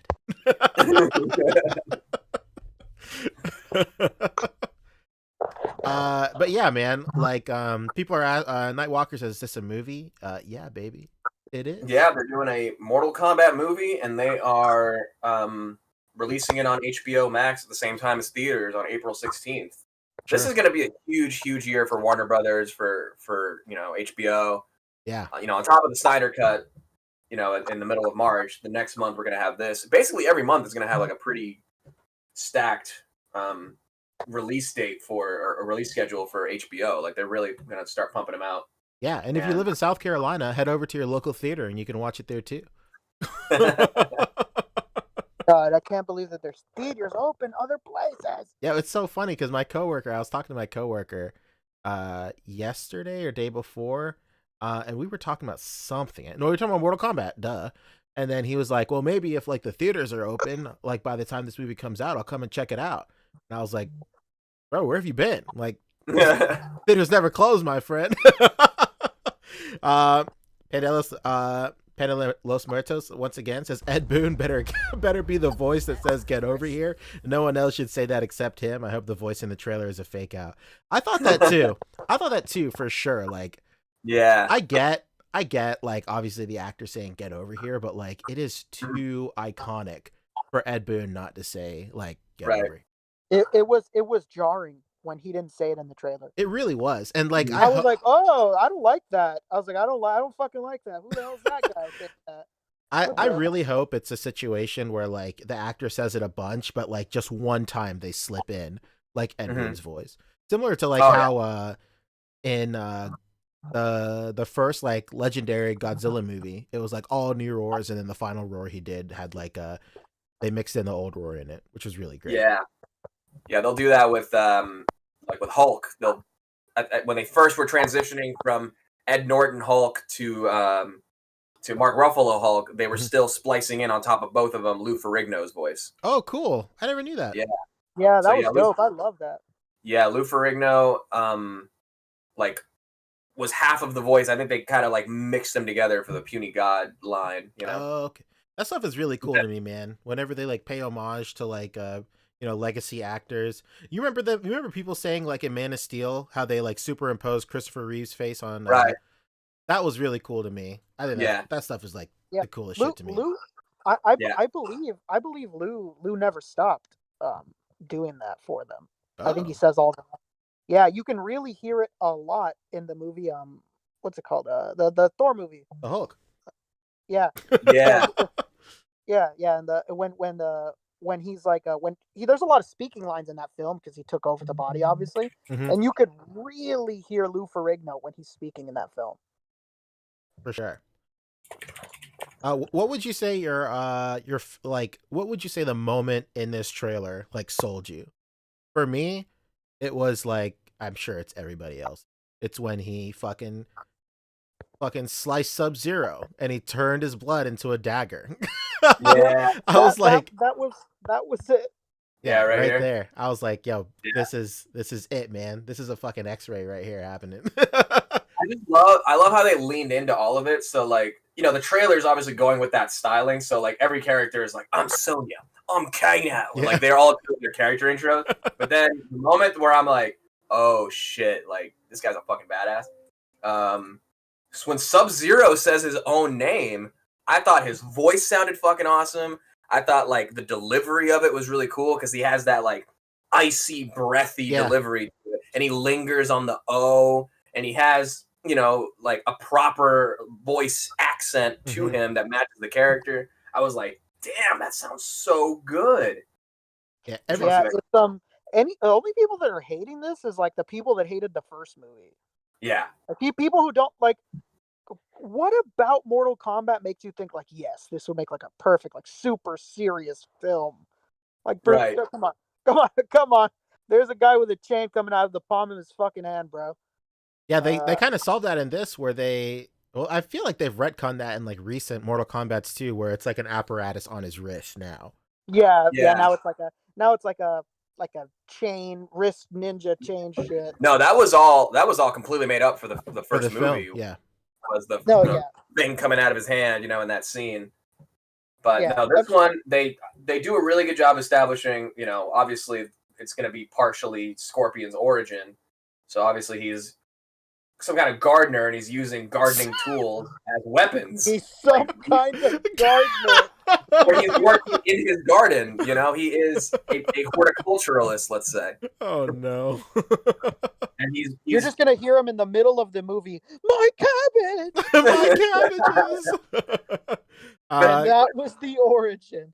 This is what I get from like the quick glimpses, is like right here you see him go, he's in his garden and he picks up what is a tool in his garden, has to combine it with some stuff because he's under attack, and he's got this makeshift weapon, and that becomes his iconic weapon. Origin, boom, badass, done. Dude, that looks like cabbage, bro. Yeah. How close are we getting? Wow. Let's go. Yeah, I'm honestly, I said it before privately, and I think I said it on Kevin's show, Toying Around. Check that out. Honestly, the only thing that I don't like is just that Cole character. I just hate the feeling of like these studios think that we need a normal human to balance everything out. Like we really don't. But I mean, I think it was Fabio that said that there might be some ties to Sub-Zero with that guy. Yeah. Some sort of Anglo-Saxonish version of his name. So what he said. If that turns out to be the case, then that's cool. That's perfectly fine by me.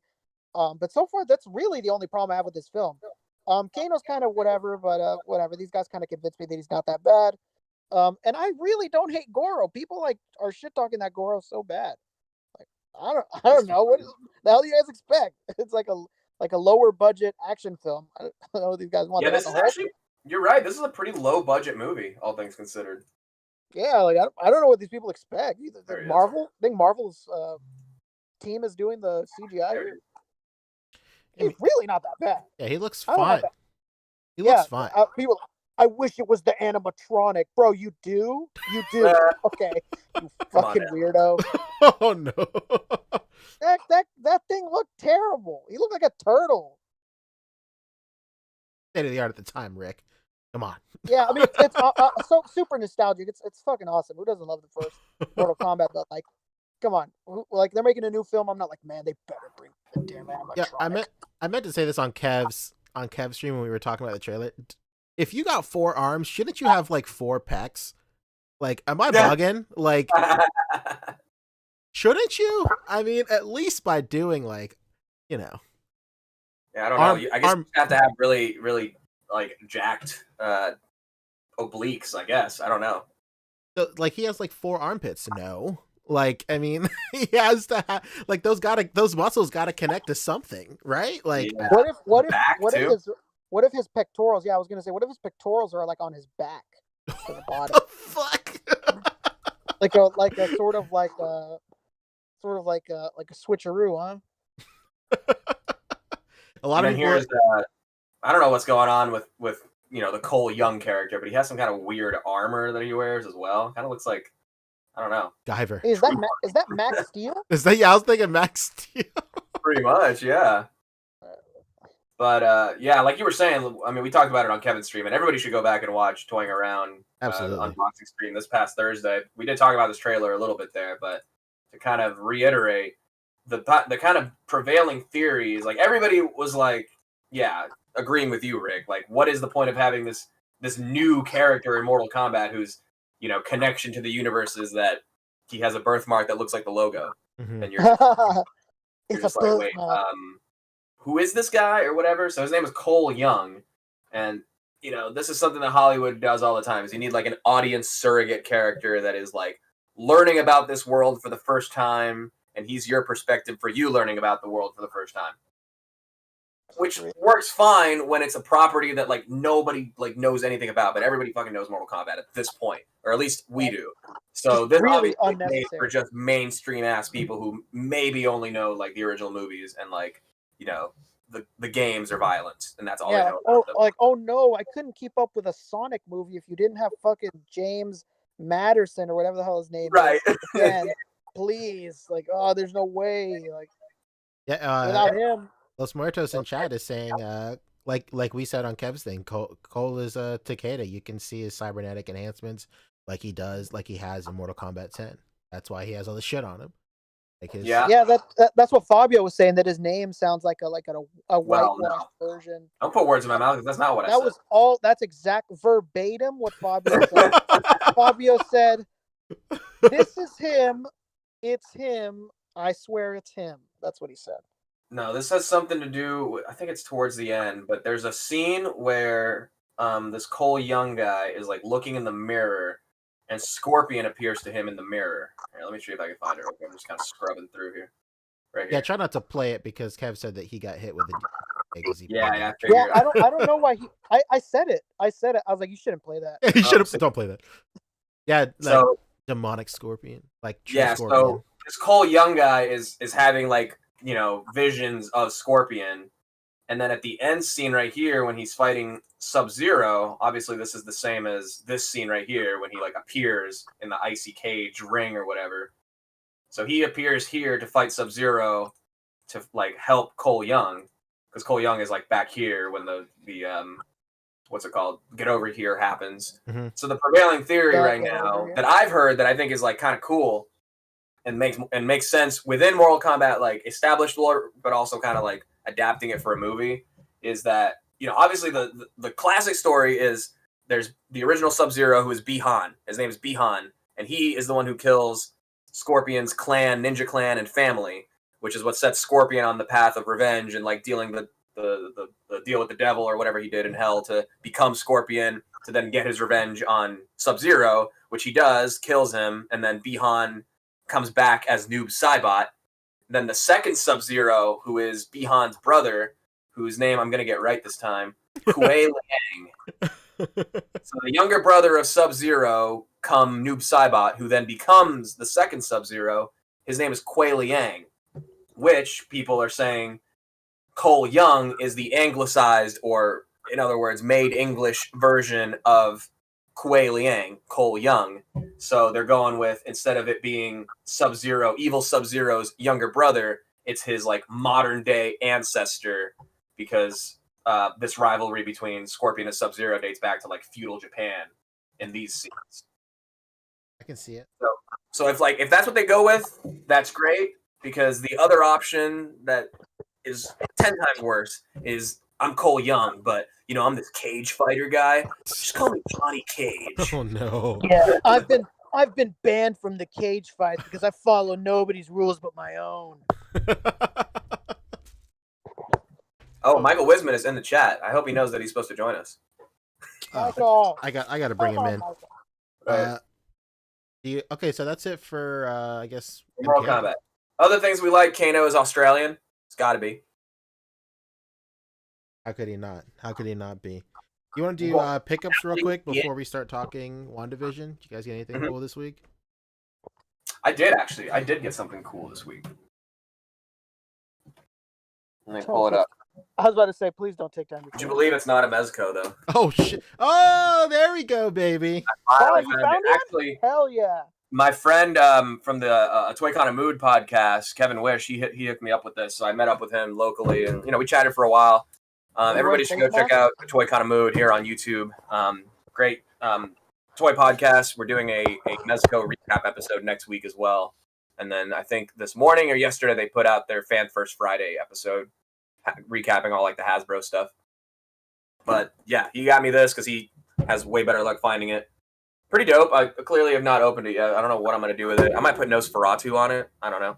Yeah, that's what a couple of guys in the Discord, join the A.C.B.A Discord, are doing. Yeah. Oh yeah. I'm gonna open it right now then. Anything else? That's it. I still have Gold Skulls that I haven't opened. Of course you do. That's it. What about you, Rick? You get anything cool? No. Oh, not figure related, but I waited outside my Target and I got the brand new Pokemon card set. So that was. Oh shit! Yeah, Let's go. Thanks to GameStop for delaying their shipment. I mean, it's not their fault. I don't know. I'm being a little bitch. Well, hey, real quick, you know where GameStop is based out of? Grapevine, Texas. No. Yeah, that's where the warehouses are, in Grapevine, Texas, man. Are they having a hard time getting stuff out of there? Yeah. Well, now they have an excuse. Do you have any idea if it's tough as far as shipping goes and movement?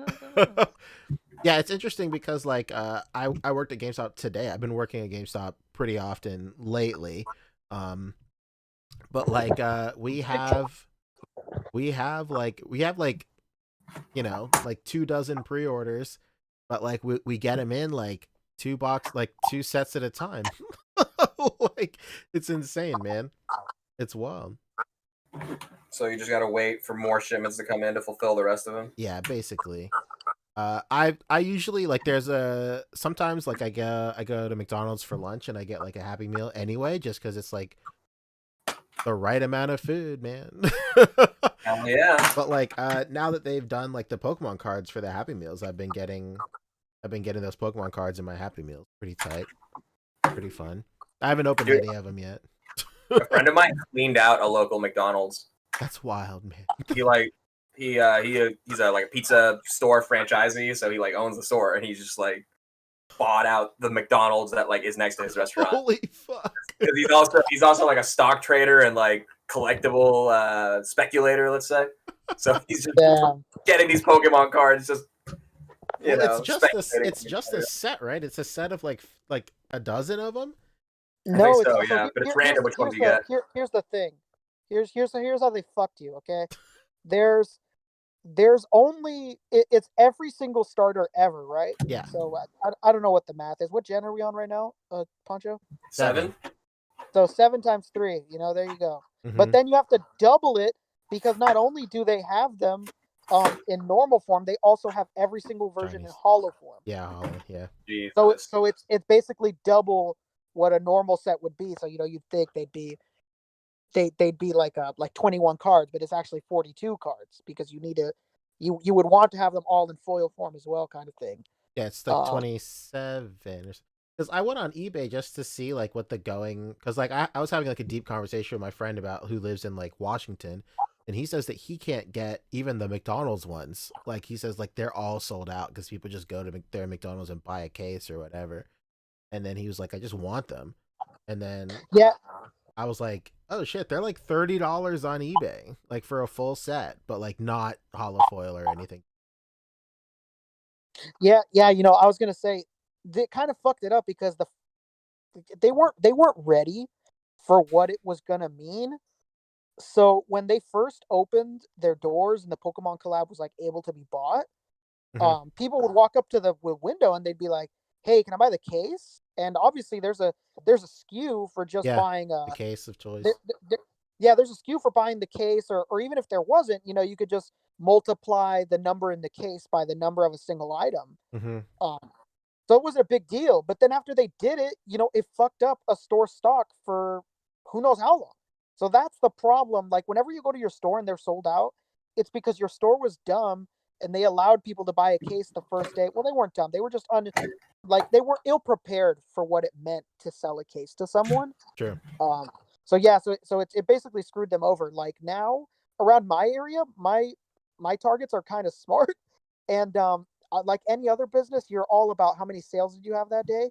So they do not allow people to buy just the cards at my stores.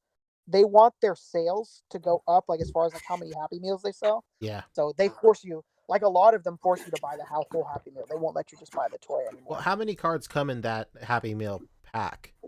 4. 4. Okay. And one foil and 3 commons. How many come in a normal pack? 12 or 7? 10. 10. Okay. Yeah, so right in between. Right in between. 10. That makes sense. And the Happy Meal is like $3. It's $3.90 something.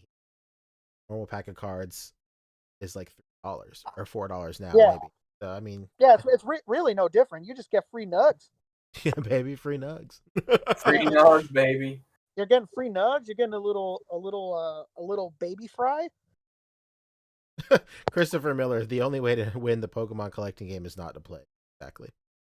Yeah, it's a pain in the ass. I don't blame you. you. You get that logic out of here, sir. So you got, what did you get at Target again, Rick? You got what? I'm sorry. Yeah, the new Pokemon set is called Shining Fates. Yes. I'm surprised that you're not being bombarded at your store, Poncho, with calls. Yeah, you guys got Shining Fates. Yeah, well, I mean, we got a couple. We got a couple today. I was like, yo, did you have it pre-ordered? Well, no. Yeah, tight. I'm sorry. Yeah, all my pre-orders from GameStop, like you just said, it's all from Texas, so that makes sense. It's all delayed. Yeah. Yeah, and it's just it's a pain in the ass. Target has an interesting system now. You go into your store. I mean, not all of them do it, but they're supposed to do it. You go to your store, you find a person, you sign up on a virtual queue, and then they'll text you when it's your spot in line to go like look for cards. They won't just let people walk up and buy cards anymore, kind of thing. That's kind of crazy, So I did get that. No figures because there's just nothing I'm looking for on the pegs right now. So. Macho, did you end up buying that Hellboy? I did. Boom, got him right here. And here he is, baby. Oh hell yeah! Oh, you got the PX one, hell yeah. Yeah. I mean, it was only 95 at this booth, and like you were saying, he's like one. I saw him for. I was doing some researches myself, and he's going for like 140 or some shit like that. I was like, no brainer. Yeah, you got it for retail, yeah. Yeah, so I got that. I got the Creep. Immediately took the robes off because I'm gonna print like the alien head that I've been working on all week, and I'm gonna stick him on this body. I've seen people, speaking of Hellboy, I've seen people put that guy, put some like rags on him and take off his arms and legs, and then he can be like the weird zombie guy from the first Hellboy movie with Ron Perlman. Oh shit, that's cool.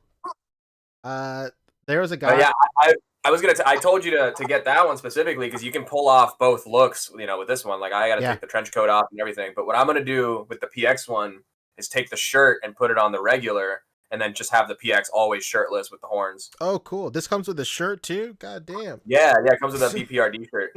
Oh fuck.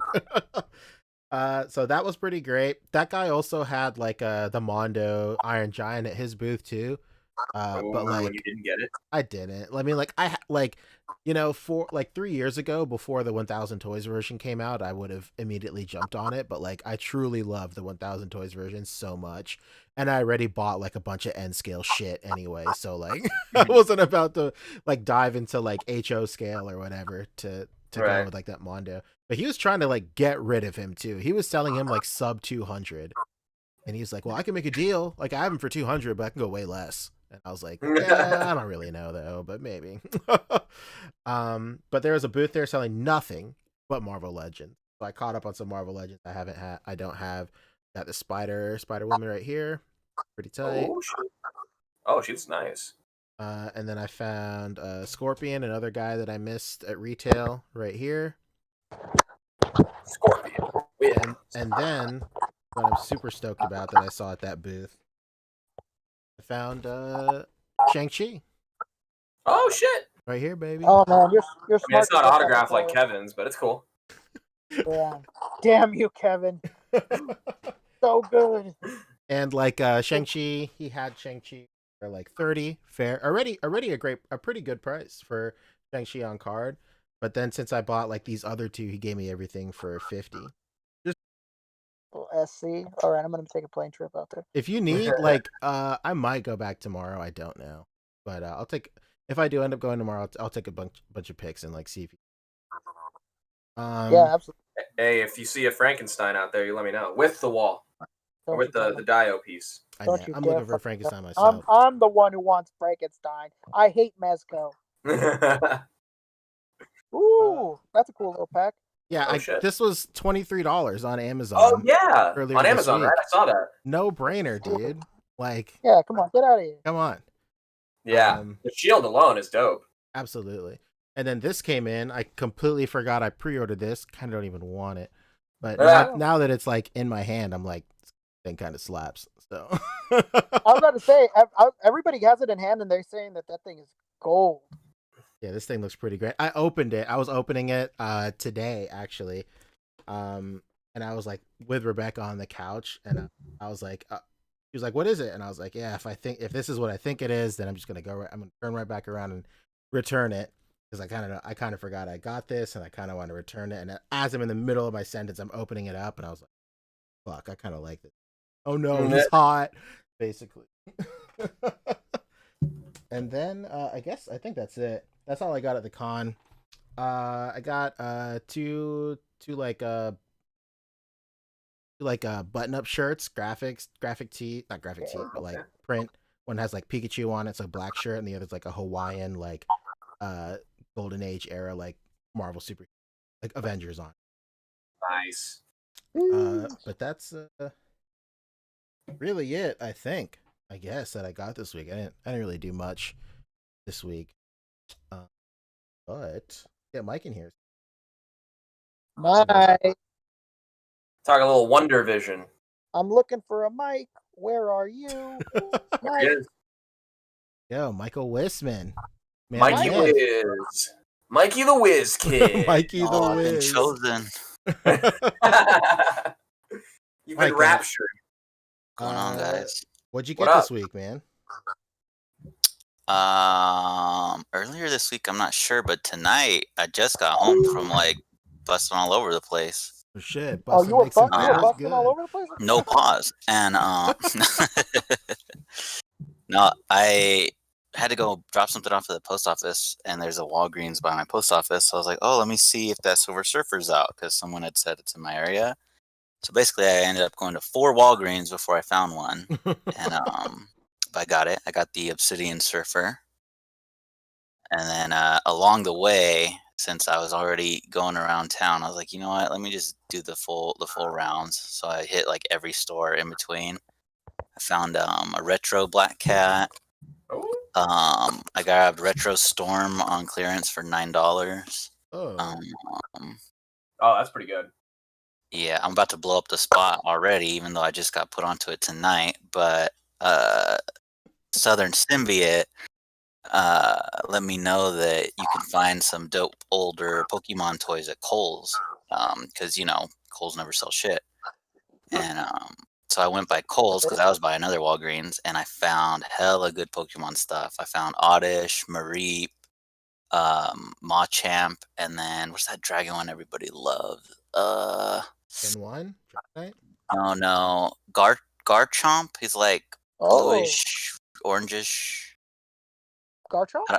I didn't play that generation, but I know he's like that's Cynthia's Pokemon. Big Garchomp.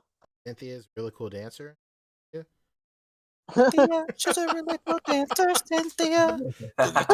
Now. Well, I grabbed him because I know, like, I've seen him just on eBay, like, for crazy money. So I was like, you know what? For retail, I better just grab this just in case. Yeah. You find Haunter? Haunter's the shit. Yeah, I have Haunter already. That's the little floaty hands. Yeah, That's hilarious. It took some work, but I popped him off all the little things, so it's just him. So I could hopefully have him like, find ways to suspend like the different parts of him in shots. I got like hella Pokemon stuff I'm working on right now. That's what I like to hear, man.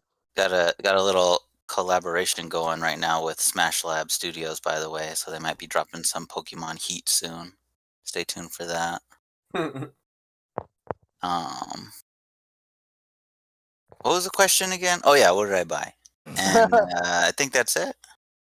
I don't know. Oh, and I found something for Poncho. Yeah, Can I say that or? Yeah, Walgreens Black.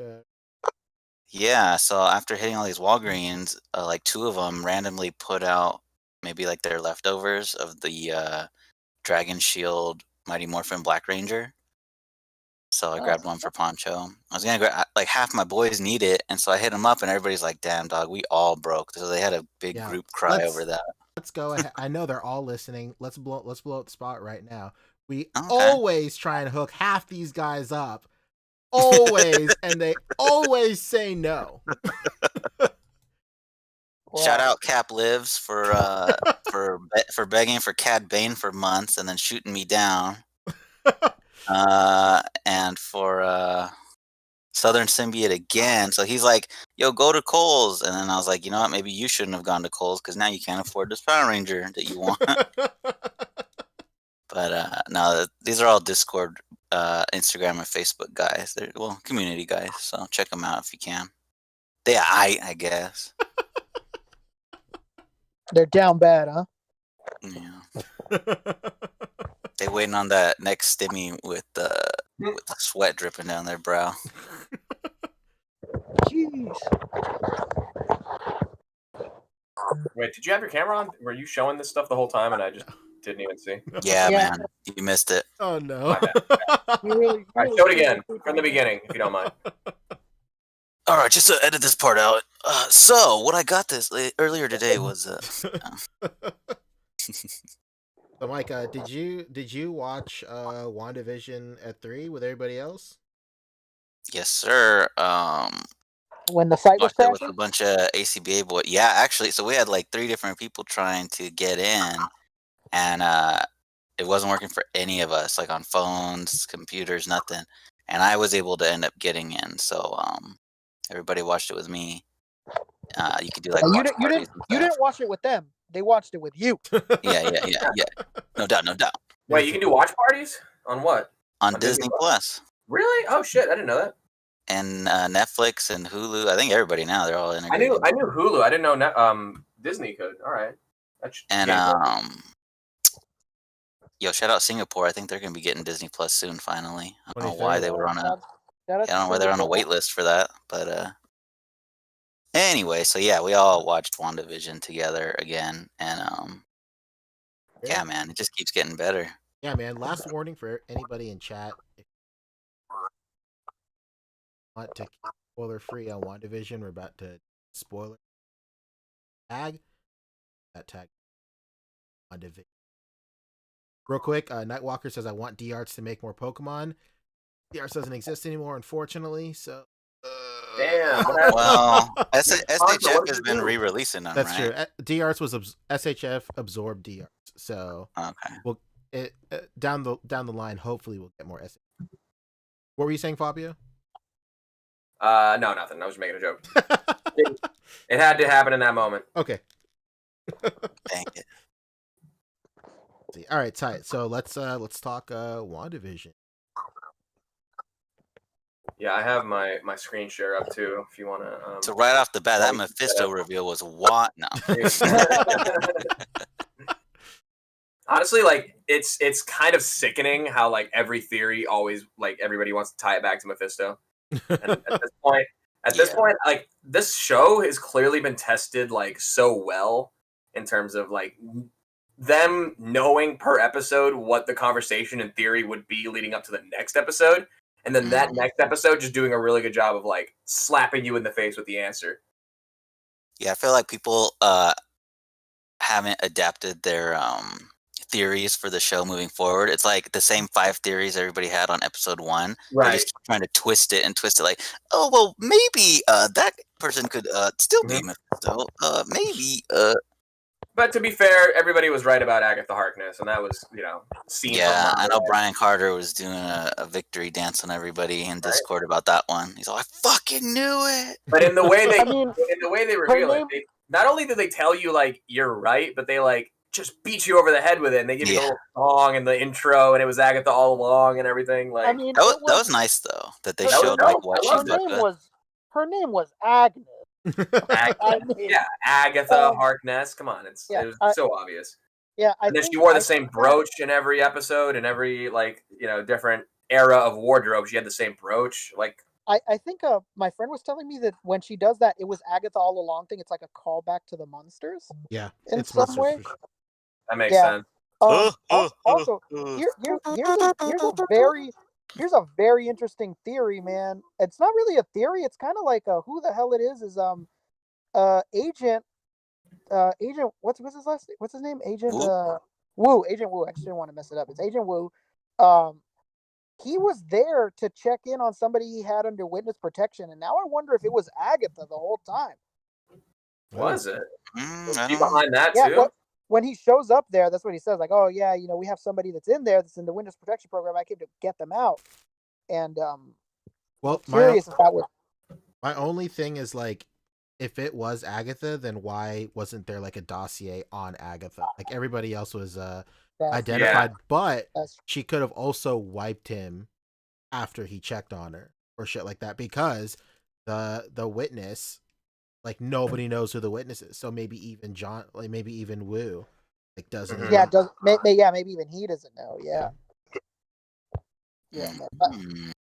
And it's funny. I was talking to. Let me go get his name right, because I don't want to not give him the credit that he so rightfully deserves. Beastbox. I was talking to Hannibal Beast on Instagram. Hannibal Beast 13. He messaged me. He's like, "Yo, man, it finally paid off. What we were talking about last week.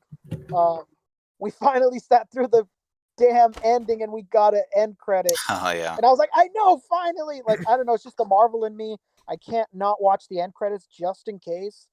And it finally freaking paid off. That was a great end credit scene. Yeah, we rewound that scene like 4 or 5 times. Yeah. I just kept the whole time I was watching the episode, I was like, God, this really sucks. Just Pietro just isn't there anymore. Like, okay. So what do you think at the end of the episode? Do you think he's a bad guy still? You think he's good? Or is he like an illusion? Is he even real, or is he like conjured up like as an illusion? Or I wonder at this point if he's good or not. I mean, well, they show Agnes putting him there, but I don't know. Okay. So they show that she was the reason he showed up, and you see like all her purple magic like all over him when he's on the doorstep. Right. But my heart is hoping that like the next episode starts off like, so what up, Snooper? We gonna do this? And he just like goes hero, you know? Like, yeah, that's what I'm thinking. Is I hope. Yeah, that would be the takeout. He loves his nephews, even if it's all bullshit and everybody's made up and shit. I mean, he liked his nephews. I mean, she says that man is not your uncle, so. Okay, but Speed literally dressed like his uncle for Halloween, so don't break my heart. Well, they could be still hanging on to like, that's not your uncle from this like universe, like that. Right. That is like, yes, that's Quicksilver, but from another. That's technically not your uncle. So like, I'm still holding out that is Pietro Peter from X-Men First Class or the Fox universe or whatever. Foxmen, basically. It was actually Days of Future Past and Apocalypse, and later Dark Phoenix. He was in First Class too, right? Wasn't he in First Class? No, he wasn't in First Class. It was wasn't it Days of Future Past first, and then Apocalypse, and then it was Apocalypse, yeah. Oh, and then Dark Phoenix. I forget there's 4 of them. He was in Deadpool 2. Also, he was in like the quick cameo that all the X-Men had in the sure was, yeah. Right. So I don't know. I like that it's at least, developing, and it's not like we're past the slow burn. We're at the point now where like every episode like has new information, and then makes you want to wait for the next one. Yeah, we got 2 episodes left. Man, I wonder where the fuck the kids are. I mean, obviously Agatha, took them, but I wonder where they're at. Like specifically where. Where you at? Hey, where you at? Yeah, we got 2 episodes left. Everything has to count. I'm really sad that the rumors of the last 3 episodes being an hour long was not true. That's really sad. Yeah, the next one's supposed to be 38 minutes. specifically. I heard. Ooh. So Bro, like every rumor I've heard about in terms of like the televising shit has been like wrong. Like there was one episode Yeah. we were all hyped because they're like, there's gonna be a huge character reveal, and there's like the one episode they didn't reveal any new characters. I was like, are you yeah, fucking kidding dude, me? that was everyone was like speculating, all these weeks, like, oh, who is Monica Rambeau's like guy? Who's the engineer? Contact, yeah. Who's the space engineer, the aeronautical guy, whatever? Who's gonna be like, helping out? And it's just like random army chick. Yo, shout out Monica Rambeau though, and the rest of us who didn't get that Marvel Legend are fucked. I really wish we would have seen who her engineer friend was. I mean, I saw her in the. We space did. It was the army chick. It was No, it nameless army chick number 5. I don't think No, so. she just delivered. She said it was a guy. She said her engineer friend that was a man, and he was making her that tank. Yes. Right. I mean, I still think it's Blue Marvel because obviously they've done things together before. Blue Marvel. Ooh, big name drop. Yeah, I still think it's him because she said it was a man. He didn't show up, which kind of sucked. I don't know, man. Blue Marvel, like comic Blue Marvel, would just tank this whole situation. It's like calling in Superman. Yeah. The suit that she was wearing, interesting. Her sword logo looked kind of Kree-ish. That was crazy. Well, like the color scheme was like definitely a reference to her like Captain Marvel / Photon / Spectrum suit. Yeah, and I like how they visualized her powers because I guess Photon's powers is that she can like see and become any spectrum of light. So or any color in the light spectrum. And so you know what? They might lean into that more for her name too. Spectrum?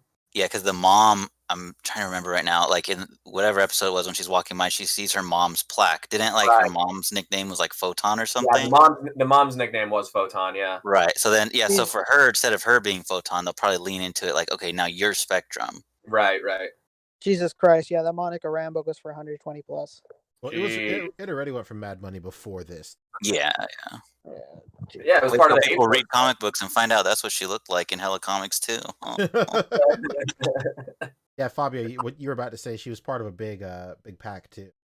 Yeah, she was in the A-Force box set. Yeah. Yep. That was like Toys R Us exclusive or something. I forget who it was, but I split the A-Force box set. Well, it wasn't really a split. I only bought one figure from it. We were doing like a thing like, oh, I only want Monica, and I only want She-Hulk, and I only want this, and I ended up with fucking She-Hulk. Savages. You people are savages. The stupidest pick, because like she's the one that's gonna be made again for sure, and all those other women are like total. You wish like it's gonna be made again kind of thing. Right. Good luck getting another Elsa Bloodstone. Yeah. Or female Loki. Yeah. Good luck getting a female Loki, buddy. We're gonna get a kid Loki too, because I mean that's another thing that they're setting up is the Young Avengers. Yeah, perfect. I picked the one on a shitty body mold that is obviously going to be remade like a bunch of times. By the way, get your Amazon pre-orders in tonight for the better She-Hulk than Rick has. That's true. The Savage She-Hulk repaint. What else did I miss? There was something else I missed from the show. I gotta think.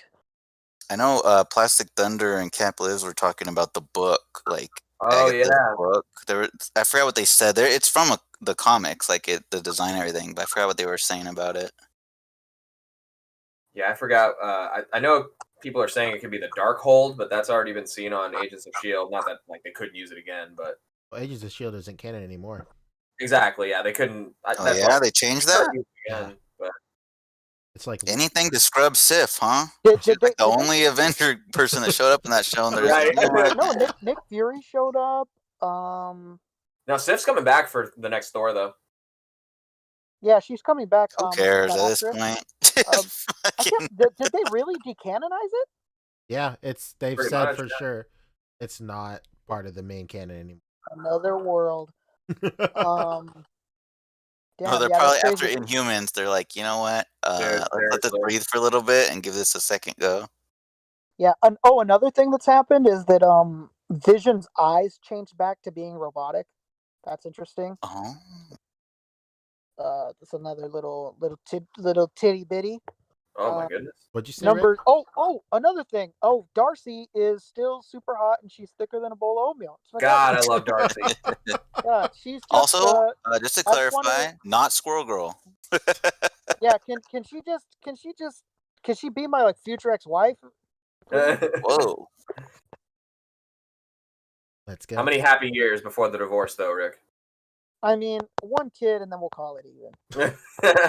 As soon as it's born, she's gonna be like, "What the fuck did I?" A lot of people in chat are talking about a theory that we were talking about earlier, Rick, with a mutual friend. Shout out David Walton. Is the book's tie to Doctor Strange? Right. Yeah. Oh yeah.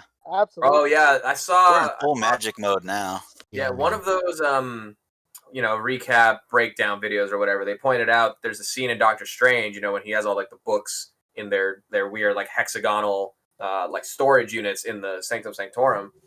There's one that has like a book missing. So people are like, "Oh, maybe that's the book that's missing from there, and that's why Doctor Strange is going to show up because he's got to take it back." I mean, it's lines up, dog. Yeah, and David Wallen made a perfect observation on our group chat. He was like, "Yo, man, everybody keeps saying Mephisto, but there's somebody out there that hates magic that hates magic now, and controls magic, and Baron Mordo, and this is all supposed to tie into Doctor Strange anyway. So it's very likely that he's involved, and it's not even fucking Mephisto, even though everybody's been saying Mephisto, including myself. And in many versions, Mordo serves Dormammu, like in animated series and comics and stuff. So yeah, many versions. So this could totally it's not inconceivable they could change that so that he serves Mephisto, and we still get Mephisto. oh yeah, and then somebody else pointed out that layer under Agatha's house could be the entrance to Man Thing. Oh wow, yeah. Now we're really going out there. Giant-sized Man Thing. Come on. Isn't he like in Florida or somewhere? Florida Man. No, Mama. That one's kind of a reach. Although I do love Man Thing. Florida Man Thing. Do you like it when it's giant-sized, or? Especially. Okay. Any other worthy discussion on WandaVision? No. Oh, real quick, Night Walker pointing out something that I also just learned about this week. If you guys noticed, in the Halloween episode, Quicksilver has Mom tattooed on his bicep. Mm-hmm. However, I'm here to break it to you. Maybe they left it on purpose, but that's actually Evan Peters' real tattoo. Incredible. Oh, man. Right? I mean, there's a good chance they left it for a reason, They're like, oh, wait, you have a mom tattoo? Let's just leave it, That'd be fun. Multiverse of Madness. Whatever. I don't know. Disney Plus, it's gonna be like the one dude on Mandalorian. They're gonna go back and digitally scrub the tattoo now. Maybe, dude, you're not wrong. Or Game of Thrones, the Starbucks coffee. Basically, yeah. You know what's interesting? Oh, go ahead, Rick. No, I was just gonna say something stupid. Go for it. I was saying, like, I remember what maybe like last year or year before last when we were talking about how like the MCU likes to ease in like these newer like radical concepts of the Marvel universe, like piece by piece, like how when they did like how they introduced like space and like the outer universe, like they started it kind of slow and then they kind of like then it kind of like really shot off with Guardians of the Galaxy, but then it went even further with like Thanos and Endgame and all that stuff. And then we were talking about like multiverse stuff, where like we kind of got a taste of it in Homecoming, and then we got a bigger taste of it not in the MCU, but like as Marvel as a whole with like Spider-Verse and stuff. And we a little bit in Endgame as well. True, exactly, yeah. Then they kind of busted it open in Endgame too, and I think that's what's happening right now with WandaVision, because like, Doctor Strange was a pretty like straightforward like entry to magic, but I feel like Doctor Strange really didn't like emphasize like how deep like the magical aspect of the Marvel universe really goes. And like I think like these last 2 episodes of WandaVision will really like bust the doors wide open in terms of just like how like crazy that like the magical aspect and how like wide and robust it is in the Marvel universe for sure. Because like yeah, like a little callback to Dragon Ball Z for Boncho and Michael over there. This Doctor Strange really only shows one path to power. There you go. Jesus the reality Christ. is that there's so many different paths to power when it comes to magic. Like obviously she just predisposition to it with the stone and whatnot. You know, it wasn't she got it from the stone and whatnot. It wasn't like she learned in some temple with a bald woman and has a broken Rolex and yeah.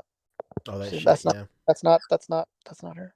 You know, speaking of magical power, I'd like to emphasize too that holding back because he had already used the time stone to figure out what the fuck was going to go on. But let's just say, you know, well, let me finish my first thought. So holding back because he knew it had to play out a certain way. Doctor Strange was like the only dude who soloed Thanos while Thanos had like what 2 or 3 stones already. And he was like at least matched with him, but really it was all playing into Endgame, right? But like if he hadn't, let's say he didn't have the time stone, he didn't use it, by the way, but let's say he didn't use it prior. If he went all out against Thanos, who knows how far that fight could have even gone. Like Doctor Strange is way stronger than he appears. And I think that's also why in Endgame they kind of had him bullshit by holding up the river for like the whole fight, because if he was actually out there fighting, like it wouldn't have been as long. And you know what's funny? Like I feel like a lot of people don't even realize that's what he was doing during that whole fight. Yeah. Like, it's so funny. David Walton hit us with $10. He says, "I was summoned like Kazam." Incredible. Very fucking we genie, baby. Big Daddy D Walt. There he is. Incredible. So good. His name is Kazam. He got the whole plan. So he's a Sultan of Sand. Whoa, is he green eggs and ham? Green eggs and ham in it. Bob your head, Rick. Oh no. I don't know what you're talking about. Yeah, but I'm just very interested to see like how. Well, it's just interesting to see how they like fold in all these like radical concepts of the Marvel universe like piece by piece, because like even in Doctor Strange, like I feel like, you know, one of the lines that stick out to me in Doctor Strange is that, you know, magic is just technology that like people don't understand yet. And I feel like that's actually like from Thor. Oh shit, my fault. Thor #1, heavily slept on. My fault. But like I feel like that's like very purposefully written, because like they just don't like, you know, yeah, you can say that for sure, but like the average like audience member is not going to, like, you sit down in Thor and you're like, all right, tight. So I have to believe that this is like a Norse god and magic is real. Okay, yeah. But like this is a lot to take in. Then they hit you with the line like, "Oh yeah, well it's just like it's just technology you don't understand right now." Like, okay, cool, kind of eases my mind.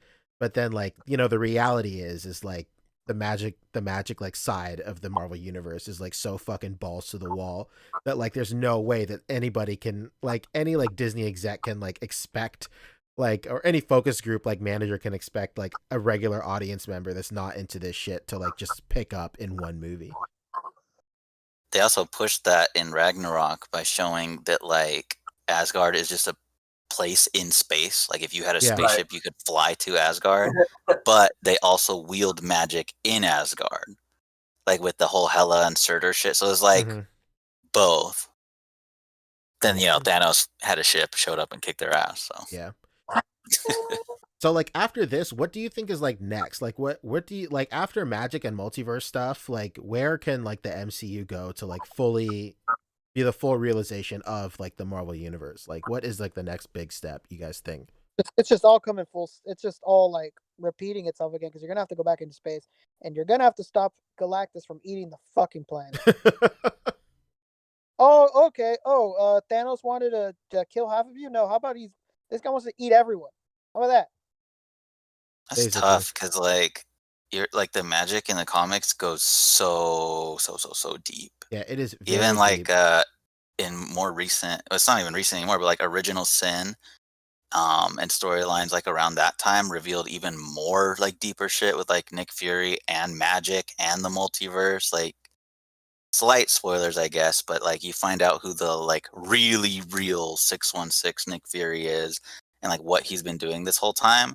And it's like he doesn't even fuck with Thanos or Galactus or anybody because like the multiversal magic threats that he handles are way bigger than even that shit that he doesn't even like deal with that. So there's really no limit. And like Galactus would be really cool, but traditionally he's not usually a bigger threat than Thanos. Like there's been like even recently that figure you got, Poncho, that King Thanos head, he fucking bodied Galactus like twice and uses his skull as his throne. Like the Obsidian Surfer, my figure, the one I got from Walgreens tonight, did a better job of fighting Thanos than Galactus did. So, I mean, Galactus is dope, but he's not technically a bigger threat than Thanos was.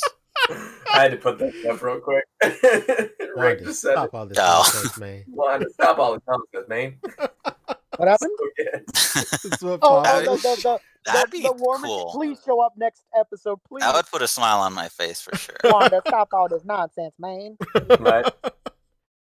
That would be absolutely incredible. Oh, you know what? Someone commented right now too. Nightwalker is bringing up that they did tease Adam Warlock in Guardians of the Galaxy 2. They did. I forgot about that. Yeah, that's like a big thing. That could definitely be forwarded in the space stuff. Yeah, sure. I mean, the reality is that most of the things are just, they're all going to lead back to space. Nobody really fights Mephisto, so you can't go that route.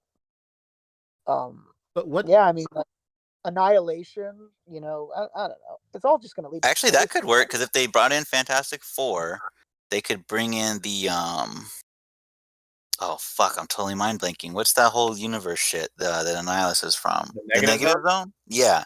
Because in the comics, the Negative Zone, it's kind of iffy because they say that the Negative Zone in the comics ties to every universe, every multiverse. Like it all goes to the same Negative Zone. But there's been times like in like Age of Apocalypse where Blink goes to the Negative Zone and it's kind of different than usual. So I'm not sure their official stance on that.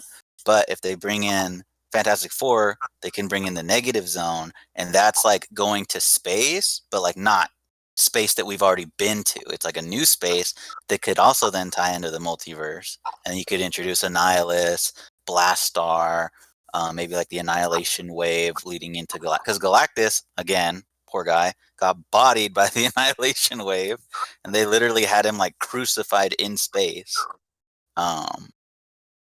That would be really cool. I'd love to see that. Fantastic. I mean, we still have Eternals coming up too, so it's going to stay up there for a minute as well. And we've seen from Guardians of the Galaxy that the giant head of nowhere is like a giant decayed celestial head. So there's definitely something out there bodying celestials. Bodies. Yeah, I mean, true. This is all at the end of the day, like, you know, as much as it feels like a retread, it's all just always going to be a threat from space. It's always just going to be a. It's got to be, dude. It's going to be a giant CGI villain and a blue laser in the sky. Yeah, it's always just going to be some spatial shit. I'm curious to see what they do with Vision after this, because when he leaves the Hex, he still has the stone in his head, and they haven't explained what that's about, because as far as I know, there are no stones in the current MCU universe, because Thanos destroyed them. Yeah, Dude, they put the rest of them back. So. I think she created a new fucking stone. That'd be wild. One from another reality too. Yeah, and I bet you it's not even like, obviously the color's the same, but I bet you it's not even the same stone. I bet you it's some other fucking stone. Could be.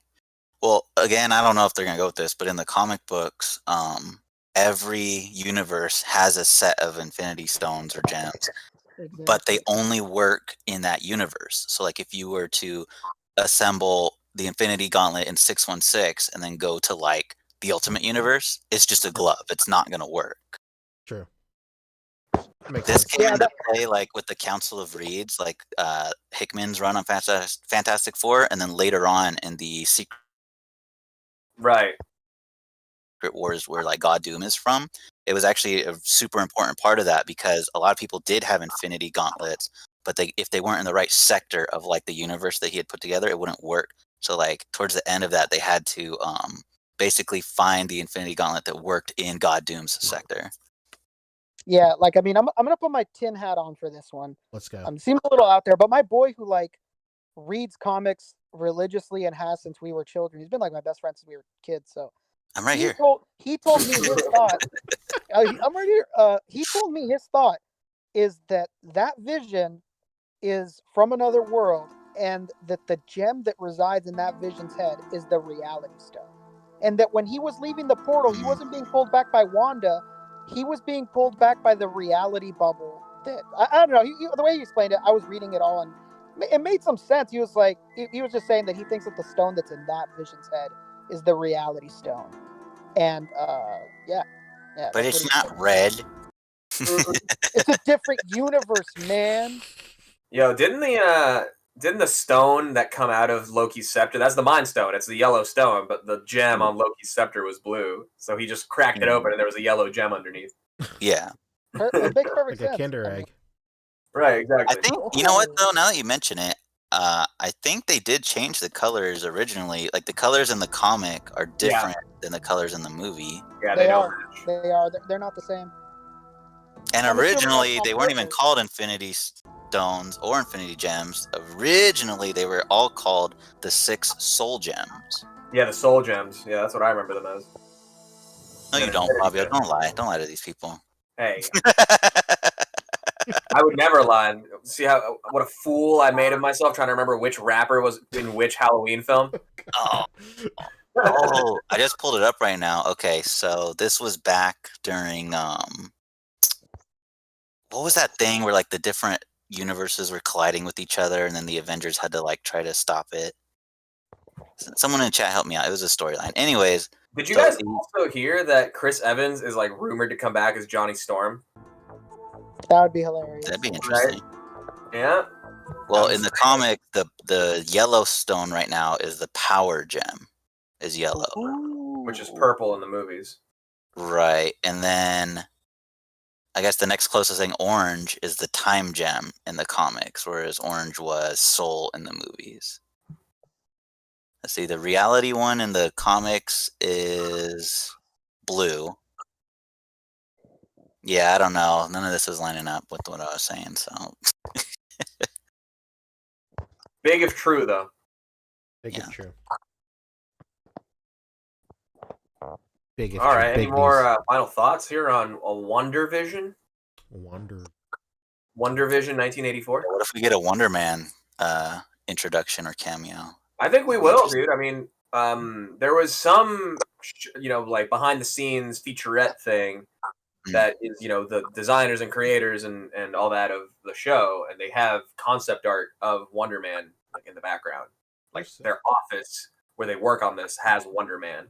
So yeah, I'm still waiting on the big actor that Paul Bettany said he's been wanting to work on with for years. That obviously has not shown up yet because it's not. It wasn't Evan Peters. Sorry, Evan. Yeah, it wasn't Evan Peters. So that's what I'm curious about. But if David Walton's correct, mate, do you think Paul Bettany is excited to work with Chiwetel Ejiofor, who's playing Baron Mordo? Could be. Because I think Chiwetel is a British actor too, if I'm not mistaken. Yeah, so absolutely. It would make sense for British actors to want to work with British actors. Or the European/American legend himself, Arnold, as Mephisto. Oh, God. I would lose. Honestly, they should have Arnold as Hercules. Just for no reason. What will it be, Wanda? Me or the boys? No, I mean, if they can have Dolph Lundgren and Aquaman, we need Schwarzenegger in the MCU. You promised me his stone from his head.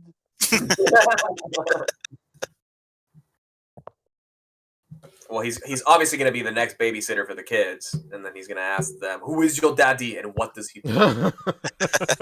2 weeks. 2 weeks. So everybody gonna be here for Poncho when they drop the aerospace engineer as Reed Richards, but it's not Jim Halpert. No, dude, it's been right in front of our faces the whole time, dude. Yeah, Jim Halpert has already been in the show. Yeah, the whole Agent time. Jimmy Woo is actually Reed Richards. Agent Jim. That'd be amazing. I love Jimmy Woo. This now, I mean, in Ant-Man, I was like, oh, okay, he's funny, but now it's like, oh yeah, he's great. Yeah, he's the new Coulson. You know, there's always got to be like the one like agent. Like if it's not Coulson, it's Jimmy Woo or it's Everett Ross from Black Panther. Bro. Somebody made a meme that shows him and Darcy, and it says the Hex Files. Right. Yeah. Oh yeah. Sign me the fuck up. That's actually getting quite off the ground. I mean, people want it. Could push like Jimmy through the fucking bubble, and he did, like, let's say it was the '90s. They push Jimmy through the bubble, and it's a cameo holder. Oh. I feel so bad for Agent Coulson though, because like he really like got the shit end of Marvel still figuring out how to like tie in all their shit, and they're like, "Oh, it'll be great. We'll have you on this TV show," and then like 7 seasons later, that TV show is like no longer part of the universe. Yeah, like it sounds like a good deal. They come to you and they're like, "Hey, so your character's super popular. Here's what we're gonna do. We're gonna give your character his own fucking show." And then he's like, "Hell yeah!" And he's like, "Yeah, it's all gonna tie into like all these different heroes. It's gonna be sick." And he's like, and it did for a while. And it did. It totally did. And then at the end of the series, they're like, "Yep, no." Well, by the end of the series, it was the Quake show. Quake right, in the exactly. It was Inhumans 0.5. Yeah. They literally had Loki shaft Coulson. They made a villain on that show, and they teased that he was going to come back, and he never came back. Which one? The Gravity guy? Graviton. Yeah. Graviton was a big tease that Graviton was made. They showed like things shaking, like that scientist was early in the show too, right? And yeah, I stopped watching. Yeah, that was really early on. I think I stopped watching that show like right when it was the one where the guy who's been Agent Ward like becomes the Hydra face guy. Oh yeah, he's the show's face for Hydra. Right, and I'm just like, okay, I'm done with this show. Like it was cool. Like you had me at first in terms of tying in like, oh, NASA and all these organizations have actually been Hydra trying to get back to like, you know, the planet where the Hydra creature is from. And I'm like, all right, that's cool. And then they like did it, and then we have Agent Ward wearing a stupid squid face for half a season. I'm like, all right. Yeah, I was with it until they introduced Ghost Rider, and then they were like, this costs too much. Never mind. Yeah. Oh, that's the last thing I watched too. Yeah, Ghost Rider. That's when I was like, you know what? Fuck you, man. I'm not watching this. And I like the design of Ghost Rider on that. It's too bad. And they even teased Johnny Storm on there, or Johnny Blaze on there. Yeah, not only was the design good, the actor was perfect. Mm-hmm.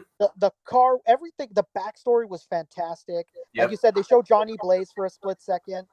Like everything about that was good. And then they announced, like, yeah, sorry, the budget is way too high. If we have him on the show, so we're taking him off. Okay, so you take you introduce some incredible character that everybody wants to see, and you're like, you know what? No, not again. Fair enough. No, understandable. Have a great day. Okay. The character everybody wants to see again, not coming back. Okay, cool. Thanks. Understandable. Thanks. Have a good night. Hey, you have a good one. You drive safe, bud. All right. Damn. Text me when you're home. Oh yeah, it was supposed to be John Papa Sergio's calling. I think it was supposed to spin off a like Spirits of Vengeance Ghost Rider show too. Yeah, on Hulu, and then Hulu said it was something wasn't working out with the creative team, and they canceled the show. And then they were also going to do a spin-off of Mockingbird's character. Oh yeah. Oh yeah. Well, I mean, the Agents of S.H.I.E.L.D. anything spin-off from that is dead now. Right. Exactly. Yeah. I'm just assuming that everything is just going to be on Disney Plus. I mean, it seemed like they for a while were just like, yo, let's do half on Hulu and half on Disney Plus. Right. And now they're like, you know what? Let's just do it all on Disney Plus because it doesn't make any sense. No, yeah. They literally like all those shows had to fail for Disney to be like, all right, now we're just going to do it on our platform. Yeah. Another quick thing to talk about. I mean, we don't really have to talk about it, just to announce it is that they got back the rights to Punisher and Jessica Jones. That's right. So there's the end of that. Anybody, they hope that they would come back. If they do, it will be on Disney's platforms. Are they waiting on any other licenses, or like is it all back? I don't think they have Luke Cage and Iron Fist right now. I think that's all that they have left that they haven't gone back. And they're still sharing Spidey with Sony? Yes. Yeah, they are. Yeah, Sony ain't gonna let that one go. No, they're not. They're not. No way. They would have to spectacularly fail for them to let it go. Like they would have to fail so bad that they don't make another movie until the rights lapse. They're laughing at us. Remember, all of us were like, "Yo, man, the Venom movie's gonna fail. Right? It's gonna cost them so much money. They'll give Spider-Man back." And then Venom became like such a huge hit. Mm-hmm. Right. We gotta acknowledge David Walton. We've been mentioning him, and he was summoned like Kazam and gave us a $10 super chat. We announced it when he did it, but no harm in doing it again because David Walton's a fantastic human being. Oh, my bad. He's I think that was when I stepped away.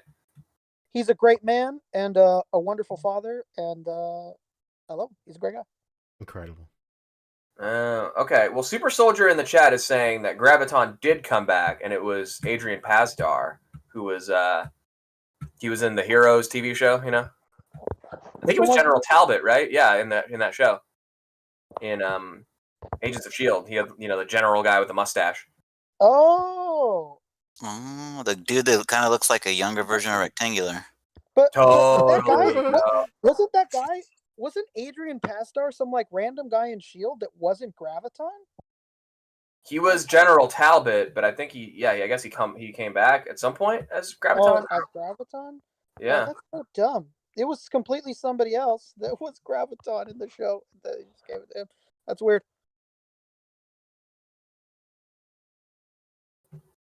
All right. Well, actually, what's cool about WandaVision too is we'll finish, the last 2 episodes these next 2 weeks, and then there's 1 week where they'll do like the behind the scenes episode, and then the following week after that is when Bucky and Falcon starts. Falcon and Winter Soldier. Perfect. So basically, like if everything works out, there will be a new like MCU thing every week this year, whether it's the show or behind the scenes of it. Good. Yeah, they're catching up tough for missing 2020. They're like, you're getting this shit every week. And they're hoping that they give you enough to be like, please stop asking for Black Widow. Just watch the shows. And I think not long after those shows, Loki starts. So yeah. Someone had mentioned I forgot who it was. Someone in Discord had mentioned if anything in Black Widow is even going to be relevant anymore. Like in terms of because we're already in WandaVision that's happening after Endgame. I think they confirmed that this takes place before Spider-Man Homecoming. Yeah, after Endgame, before so we have 2 things that are like further than Black Widow was already. So then, someone had mentioned that maybe there was something in that movie that could tie into Falcon and Winter Soldier. Yeah, but who knows? At this point, Falcon and Winter Soldier will have shit that ties into that movie. Yeah, at the end of the day, that movie takes place in the middle. It takes in the past anyways now, so I guess there's it's never really irrelevant. What's Kylo say? Get rid of the past, kill it if you have to. Right. Something like that. Everyone remember the best part of the last episode? Oh, yeah. Been loving those. Without a doubt. That was so good. All right, wow. Gone for almost 4.5 hours. I think it's time to call it. Hell yeah. Somebody wants to go an hour and a half longer. It's just a light week. Just a light week, yeah. Yeah, in terms of news. Everything else. We kept it simple this week, guys. Sorry. That's Wish it. we could have gone. Yeah, on we a kept little it longer. simple, stupid, which is, Kiss. the standard, yeah. Real indie movement happening right now. All right, tight. You guys want to do plugs and get out of here? Let's do it. I'll do the great first one idea. because my plug is always the shortest, anyways. I sell clothes. I'm Rick Dom 2345. Everybody else. Fabio, what's going on with you? All right. That was very short. All right. Well, everybody here knows me, right? I'm Fabio. They call me Fobster. I don't even know who you are. You will. I'm gonna be doing a bunch of Mezco coverage, you know, post con and in between cons, I guess. So go follow me on YouTube here, Fopster. My Instagram at Fopster360. I got some spicy memes that I like posting in my stories. What about my Twitch? It's Fopster360 also. Definitely go back and check out Toying Around and check out his stream that we were all on, the whole podcast cast. And we had a great time opening up toys with him. And then next Friday, I believe, maybe Saturday, we are doing another like Mezco recap episode of A Toy Kind of Mood. So I'll be guesting on that with those boys and just talking all things Mezco and getting traditionally retail like Hasbro, Mattel collectors to just overspend on Mezco. Just on hype alone. It's working. No, they're a great crew. I really have a lot of fun with them. So definitely go check out that. And yeah, sub to my YouTube because I got, stuff's coming. I'm close to 1,000. I'm even closer to 1,000 every week. And I appreciate that. We're so close. Hell yeah. I have an extra Gold Skull Ninja. I might end up actually doing a giveaway for that on my channel. No way. Are you serious? It's kind of a big deal. It's kind of a big deal, yeah. I'm thinking out loud. We'll see. Classic But yeah, switch. How do you spell your YouTube again? Just like it is on the bottom of the ticker here. We all know. I'm sure Boog links it. I'm already subs. Just kidding. Dang it. No, it has to be new subs from that point forward. You can't unsub and resub and be entered. I'll know. It's called Colonel Crackers. Poncho, where do you live your life outside of this internet? Let's get Mike first. Guest of honor. Of course. Thank you. Michael Wisman on everything. You can find me as the only dude in Fopster 360's WoW streams. Join me in the comment section. Just hell yeah. The one. Thank you. Come hang out with us on A.C.B.A Discord. I didn't know shit about Discord until very recently, and a lot of the guys have been helping me out. And I will say this. It appears to be much better on computer than on phones, but it works on the phone. So anyway, it turns out this app's actually like a lot of fun once you kind of figure it out, especially when you hang out with like the right people. So I've found myself in Discord very often lately with like the greatest guys. So shout out to all of them. Thanks. Yeah, thanks, Mike. And shout out to Rick, who has the shortest plug. Is that right? That's what the ladies say. Oh, and he left. He fucking left. Bye, Rick. See ya. Love you, bud. Poor Kat Dennings. All right, there we go. So yeah, Michael Wisman, everything. You can usually find me in everybody's stream comments at some point. Infinity Equation, Toy Migos, Rip the Triple C podcast. Hell yeah. Oh yeah, that's Michael Wisman, aka the least famous guy from the Triple C podcast.